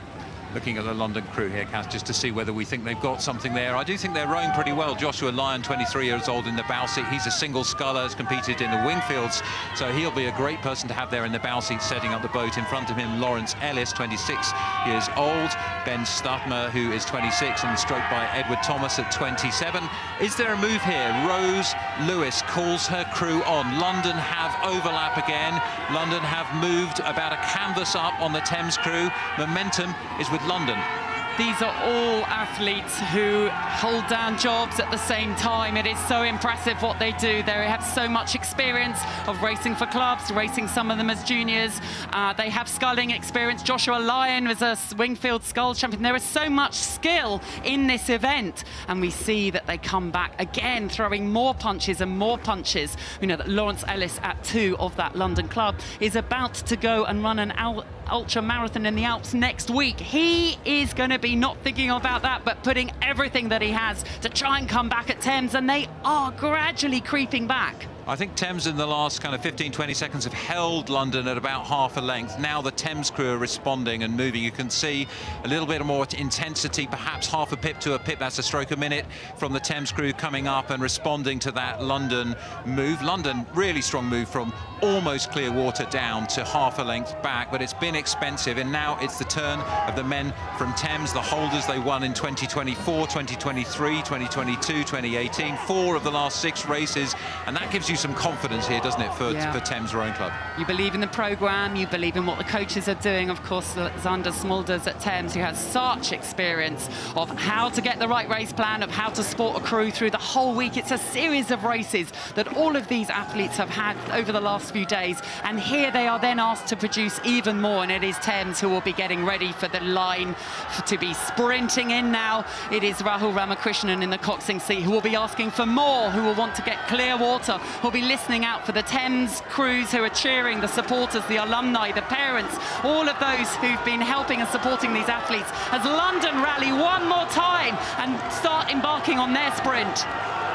So Thames won the inaugural Bridge Challenge Cup, the women's intermediate 8s event earlier. They want another trophy to lift. The club will be pleased to see where they are now. It's pretty hard to see London responding in the remaining 4 or 5 strokes. We can see, or maybe it's 10 strokes as they pass the progress board. We can see them out of the window here. Really strong rowing from Thames. Really composed. They responded well to quite a spectacular London move in the middle. You can see London absolutely going for it, but they look more tired. The legs in Thames, 3 more strokes, 2 more strokes, 1 more strokes. They're ready to hold aloft the trophy.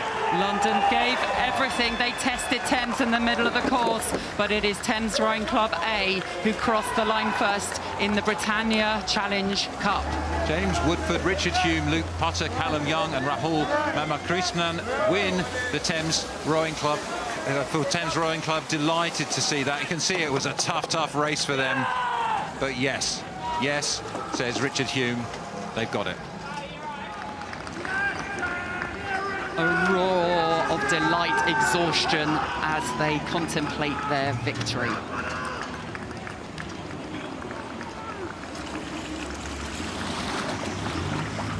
So earlier, Ali caught up with the guys from Germany who won the Prince of Wales. Well, congratulations, guys, winners of the Prince of Wales Challenge Cup. How does Henley champion sound to you? That is bloody lovely. I'm incapable of expressing my emotions. It's just our first start in Henley, and that race was incredible. And to win in this atmosphere is just amazing. Talk me through the race. Yeah, we want to start faster than the last races, so that we had a little bit space to the opponents, and then, yeah, only race down the track and hope for the best. Obviously, winning comes right as number 1, but what otherwise has been the best bit about Henley? The best bit is the atmosphere. The atmosphere from the start to the finish was amazing. And why did it come together so well today with the crew, do you feel? Because we're the best crew. Simple. Simple as that. Enjoy your celebrations now. Well done. Thank you. And we are about to head to the start for the 404th and final race of Henley Royal Regatta 2025, the Diamond Challenge Sculls. What a regatta it's been. I think it's one of incredible drama. Looking forward to this final race. Everyone has been talking about this event, the matchups. There were 42 entries, there were 20 full international athletes going for 16 spots, and we are now down to 2, Finn Hamill and Melvin Tuelar. There have been Olympic champions dispatched along the way in terms of Ollie Zeidler yesterday and Stefanos Natouskos the day before. It's a story of the giant killers, the Diamonds, this year. And on the blocks here we have 2 athletes, both of whom have not been selected as their nation scullers, but they've made their way through the heavyweights of this game. It's been an absolutely stacked field in the Diamonds this year, and I'm so excited to see what will happen. Bearing in mind, of course, Finn Hamill there on the left of our picture, he is looking for his 2nd win of the day after winning in the doubles this morning, less than 5 hours ago, I think it was. I mean, he was exhausted as he crossed the line in that. Has he got the resilience? Has he got the energy? He's been so exciting through this regatta, Kath. He has ripped up the rule book in every single race, and so I'm excited to see what Finn Hamill can produce in this. They have both overturned the predictions, the favourites, those with Olympic results from the past, because this is not about the past, it is about Henley Royal Regatta 2025, and these 2 want to make history for themselves. So I'm told we've got a bit of a delay to racing, to a bit of debris on the course. If we spot debris on the course, we want to clear it so the race can be as clean as possible. It gives us a chance to give you a bit more of a backstory on these 2 athletes. So Melvin Tuelar, we're looking at in the beautiful orange of the Dutch rowers. He is sitting there. He's just going to take, it looks like they think there's going to be a few minutes delay. So what they're going to do is take a paddle, which is good. 2 minutes delay, which means that they can just ease the nerves a bit and let something into the leg. So just saying, yeah, he is a fantastic Olympian. Paris, Olympic medalist in the double. Tokyo, Olympic medalist in the double. Both of them silvers. Today he's got the chance for a gold. So, whilst we wait for that delayed start, we're going to the Cox of the Netherlands, who just won the Reminen. Congratulations winning the Reminen. Obviously all went very well out there. How pleased are you to be a Henley champion once again? Oh, great. It's amazing. It's one of the best courses in the world, and everyone is so excited, and the nerves are always there. So, no, great. It's one of the best things. What makes it so special? It's the atmosphere, it's all the people, and it's for so many people such a big event, and it's not the Olympics, but it's close. It's close. It's so big. Yeah, it's so good. And why was it important that the Dutch team came and competed at this regatta? Well, everyone wanted to come, and it's not always the right timing, and this was the best timing in the season after the Olympics, and it's one of everyone's favorites, so everyone wants to row here at once in their life. Yeah. And it was a relatively comfortable victory out there? Yeah, well, we got pressured, but in the end, the girls, when I said, okay, now move, they moved, and, well, then we won. So, yeah, no, couldn't be happier. Yeah, so proud. Enjoy the celebrations. Yeah, thank you. Thank you. We're back up the start for the final race. It's the Diamond Challenge Sculls. There was a little delay, but I think we're about ready to go. Still plenty of crowds here all the way along the banks. The final race mid-afternoon. We've had dramatic weather. We've had the most dramatic racing. We saw these scullers just paddling off, if you were with us a few minutes ago. We now have them reattaching to the stake boats. And we were talking about Tuelar, the double Olympic silver medalist, who we see there from the Netherlands. Will he be able to follow that fantastic eights victory? We just heard them interviewed by Ali there. Or is it going to be the day for this incredible talent? Finn Hamill, the young man from New Zealand. Where does his fearless giant slayer get it all from? Where does it come from? He's got such freedom of movement. He's got such an open mind, and he's got an absolutely stellar sprint, surgically applied, that we've seen several times now through this. Finn Hamill is the talk of the banks. He was probably an athlete, a name that wasn't so well known, but he's now probably going to be the most known athlete of this regatta as we await the final race. The Diamond Challenge Sculls. We have had 404 races over 4,000 athletes. And we have just a scintillating international matchup now. Go! It is the final of the Diamond Challenge Sculls. It is Finn Hamill from New Zealand who takes on Melvin Twellar from the Netherlands. And Twellar has burst out the blocks. Yeah, just to see the tactics these two deploy here, because Twellar knows that Hamill has raced this morning. He's actually gone off to a slightly skew start, which is not helpful to him. Just at the time he'd want to be stretching out to length, he's got to adjust his steering. That's going to cost him a bit. So he's going to try and really take this to Hamill. Hamill, we know, has got this incredibly devastating attack in the middle, but he's had to do it in the double and the single multiple days running. So has he got what it takes? If your money was on Twellar, you'd be expecting him to do what he's doing, which is to go absolutely ape off the start. So in both the last races, Finn Hamill has not led out the start. He has had heavyweight giants powering out the start, so he will be very used to this scenario. It hasn't hurt him at all. We see Twellar still being warned by the umpire, and he starts to head back to his station. It's actually really challenging when you're having to think about the steering, make small adjustments as you want to drop the oars in and add all your power, not slightly more power on one slide than the other. So he'll be thinking about that when Finn Hamill is now focusing in. He doesn't seem to mind about how many races he's had so far. He's always found something in the middle of the race. I think that's absolutely key. This guy has got something that other athletes might not have, that freedom of movement I talked about, but also the freedom of mind to believe in what he can do. He's got an unconventional route to what he's doing, and I wouldn't write him off, but right now I've got to say, you know, Twellar looks incredibly powerful, very commanding, and there is a question as to whether Finn Hamill has got enough of that remarkable ability to come back from this. There was a question, can you giant kill more than once? And he has done it 2 days in a row. It is a hell of a lot to do it 3 days in a row. But look at the power that Melvin Twellar is putting down. He is taking this so seriously. He wants as much distance as possible because there is no comfortable distance to be ahead of Finn Hamill. But we can see Finn Hamill there. He is so skilled. It's only his second year representing New Zealand, but he is a skillful athlete.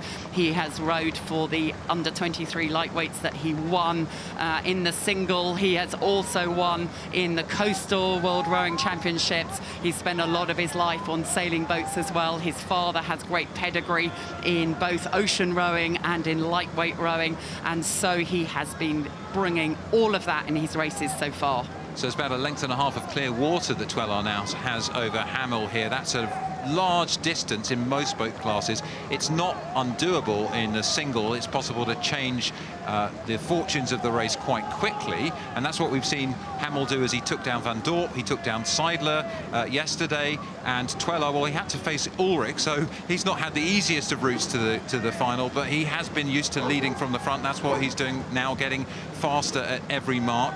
A phenomenal athlete himself in the Dutch team. He's been in the single. He got a silver in the World Championships in the single himself in 2022.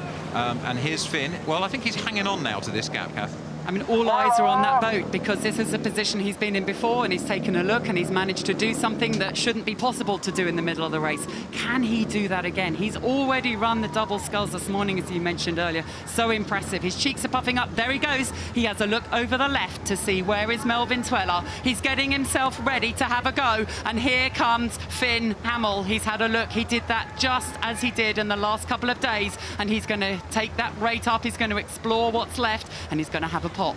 These are the killing fields for the young man, Finn Hamill. This is where he's taken his opposition down in the past, in the single and actually in the double. But we do know that Twellar also can sprint. 3-time Philadelphia Gold Cup winner. It's a 750-metre sprint, so he's got something in him to sprint. His preferred style seems to be the lengthy, powerful, sort of stable mid-race pace. So the question is, can Hamill produce one more giant-killing moment? So he's going, isn't he, Kath? But has he got enough? He is going, and he seems able to kind of ratchet things up and maintain it. And here he goes. That rate is really high. Twellar is actually at quite a high rate as well for such a large, powerful athlete, because he is going to be watching. Can Hamill come back again? He is having a go. I mean, he got to rates above 40 in the last 2 days, which is extraordinary in this event. But here he comes. It's growing up. So it's going up. He is closing the gap. You've got to be so technically strong to do that, but you've also got to be psychologically powerful. And some of the story behind this young man is a really unconventional youth, going to sea with his family, huge adventures he's had at sea. He's a free thinker. Emma Twigg, our fellow steward and fantastic competitor here this week, she's somebody he really looks up to, but he's also had some old timers inspiring him at the Wakatane Rowing Club in New Zealand to get that long, strong stroke and these really powerful, fast legs that you mentioned, Kath. But Twellar remains, well, he's not being challenged as much as we might have thought. Twellar is powering away. His rate is higher than Ollie Seidler and Simon van Dorp in the previous races. He knows that he can't afford to let Finn Hamill get anywhere near him. He is powering away. That rate is up higher than I've seen him racing at before internationally, because he knows he needs to be absolutely on the money for this one to go his way. But he is already taking it up. He's racing. He's doing a race in as he senses that the enclosures are coming up. Well, he's got the same kind of powerful confidence and looseness we see so often from the Dutch, most recently in the Reminen Challenge Cup, where Hollandia took the trophy. He's looking towards that trophy, the Diamonds Challenge Cup, first named because we used to give people diamond tie-pins back in the day, but now it's a pair of skulls, and we're looking at the pair of skulls now for Finn Hamill from Waikato Rowing Club in New Zealand. He's had an epic Henley. He's already got one trophy in his name, and he's not giving up. He's not giving in. Look at this, almost exuberant display from that far down, absolutely hammering it to the enclosures. Phenomenal sprinting from Finn Hamill as we approach the enclosures. He keeps taking those little looks over the left of his shoulder. He is never put off. He always finds more. He takes the rate up again, as at this time you can see how many more strokes per minute he is taking than Twellar. He needs to get close enough to ask questions of Twellar. Twellar's already taken his rate up to try and maintain the lead. Here he comes. Finn Hamill takes another look. He's going to have another go. It's not over until it's over. The gap is closing. Twellar is forced to find something more. What's happening in Twellar's head now? He's tired, and he knows this guy has killed these giants. He's taken down the Olympic champion. His and head he's tiring. is down. He is struggling. He is full of lactic acid. He has given everything to try and get ahead, and Hamill needs to get a sniff of that. His rate has gone crazy. He is well over 40 strokes a minute. Has the gap enough as Twellar hangs on, and Hamill comes back at him, and back at him, and back at him. This is an incredible just Melvin Twellar who has done enough to beat the incredible Finn Hamill. I mean, incredible young athletes, both of these guys. What a display of sculling, and absolutely right to applaud Finn Hamill. He's made a name for himself this regatta for sure. Twellar takes the trophy. Both of these guys at the top of their game, taking down the giants and appearing in finals day at Henley. What an exhausted, not many athletes could have done what Finn Hamill's done today, but the credit to Melvin Twellar for a mature and calm race. They nearly got destroyed. He nearly got destroyed at the end, didn't he? Looking at this, Kath. I mean, he's going to be glad that the course was not any longer, but well done him for managing that, for powering. He had to go in early to try and get enough. You can see him just about as he struggles over the line majestically, though. It is his, the Diamond Challenge Sculls 2025, and my goodness, Finn Hamill took it to him all the way. Double Olympic silver medalist now can add a Henley title. It means so much. That trophy has got legends like Seidler upon it. One thing that's inspired me through this regatta is how mature and how respectful the athletes are. And you saw it at the finish there. Seidler yesterday, having been beaten by Finn Hamill, said online, you know, rowing is a fair and honest sport and rewards the work you put in. Well done to Finn Hamill. And that sentiment is really shared across the scullers. Some of the best international scullers in the world we've seen here at Henley Regatta. Super excited to see fresh young talent making it to the final like this. We'll see these names again. These are names to watch. This is a huge moment, milestone on their journeys to Los Angeles. That means so much to both of them, as Twellar, with absolute delight, signals to those waiting for him at the back. And Finn Hamill will still be collecting a medal as he won the double sculls with Ben Mason earlier. This has been the most incredible afternoon. We saw history made by the Dutch, history made by the Australians in the Grand. We saw an unbelievable race from Thames, from London, from Headington. What's been your favourite? I mean, for me, history has been written here since 1839. I think for me, the close race we saw in the women's doubles, the Stoner, where a 2.1 kilometre race came down to 2.1 centimetres. We saw the Greeks. If you want to learn a lesson about how to race, the Greeks only led for the final 2.1 centimetres to cross the line first. It's been an education. It's been an inspiration. There's been a lot of perspiration at this 186th Henley Royal Regatta. We've thoroughly enjoyed bringing it all to you, as have the competitors. And I think one thing I'd always think about these regattas is we might have had over 4,000 athletes racing. There's probably 10 times that number behind each seat in each boat that have supported them, friends, families, loved ones, and the rest of their squads. And that's what it's all about. History being made and bonds being built between people from so many different nationalities. We have had scintillating races, records set, a re-row today, biblical downpours of rain, bursts of sunshine, yes, those absolute nail-biting finishes. And history has been made, and we will go now to Ali, who is with Richard Phelps, who is in his first year as chairman of Henley Royal Regatta. And what a day it has been. Richard, final state's had it all.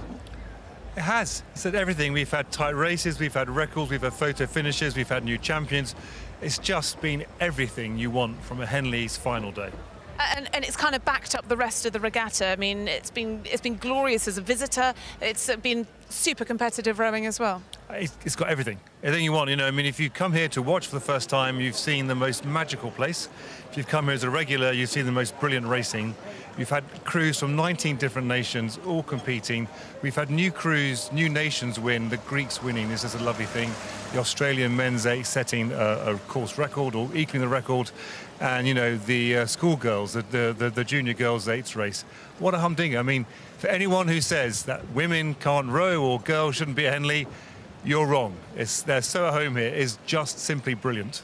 And in terms of summing up the whole week, what will live long in the memory for you over the 6 days? Well, as new chair, surviving.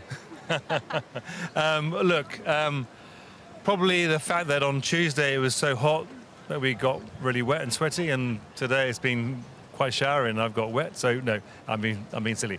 But the crowds have been up during the week? Yeah, look, I mean, what will stick in my mind is the fact that we had day after day of great racing, really good weather, great crowds, a great atmosphere, and people just enjoying being together, being reunion, building bonds, and the crews creating history. We can't ask for more than that. And the new Bridge Challenge plate has been a success? I think so. You know, we knew we had a gap in our programme. We created that event. We hoped 1 or 2 crews would give it a go. 11 did. And what's wonderful is that the winners were winning the club event 2 years ago. They've progressed, they've stepped up, and they're now they are taking the gap, they are leaping the gap. They are using the bridge to move on, which is what it should be done. So your first regatta survived as chairman. I'm sure work for next year begins, tomorrow? It's already underway. It's underway. Next year's regatta is already in planning. We've got to make it even better, even more brilliant, even more spectacular. That's our job. No pressure. It's been fantastic this week. Thank you, Ali. Well, Henley 2026 has got a lot to live up to if it's going to match this year's regatta, because I have to say this week, what with the weather being on the whole fantastic, the enclosures have been absolutely packed, but the racing on the water has been supreme. We've had so many close finishes, photo finishes, dominant performances, truly, truly world-class, and some fantastically competitive rowing. It's been a classic. I've also really enjoyed the introduction of the new intermediate women's eights, the Bridge Challenge plate. That's been a success. So the 186th Henley Royal Regatta has been fantastic. Roll on 2026. I hope you can join us then. We'll see you then.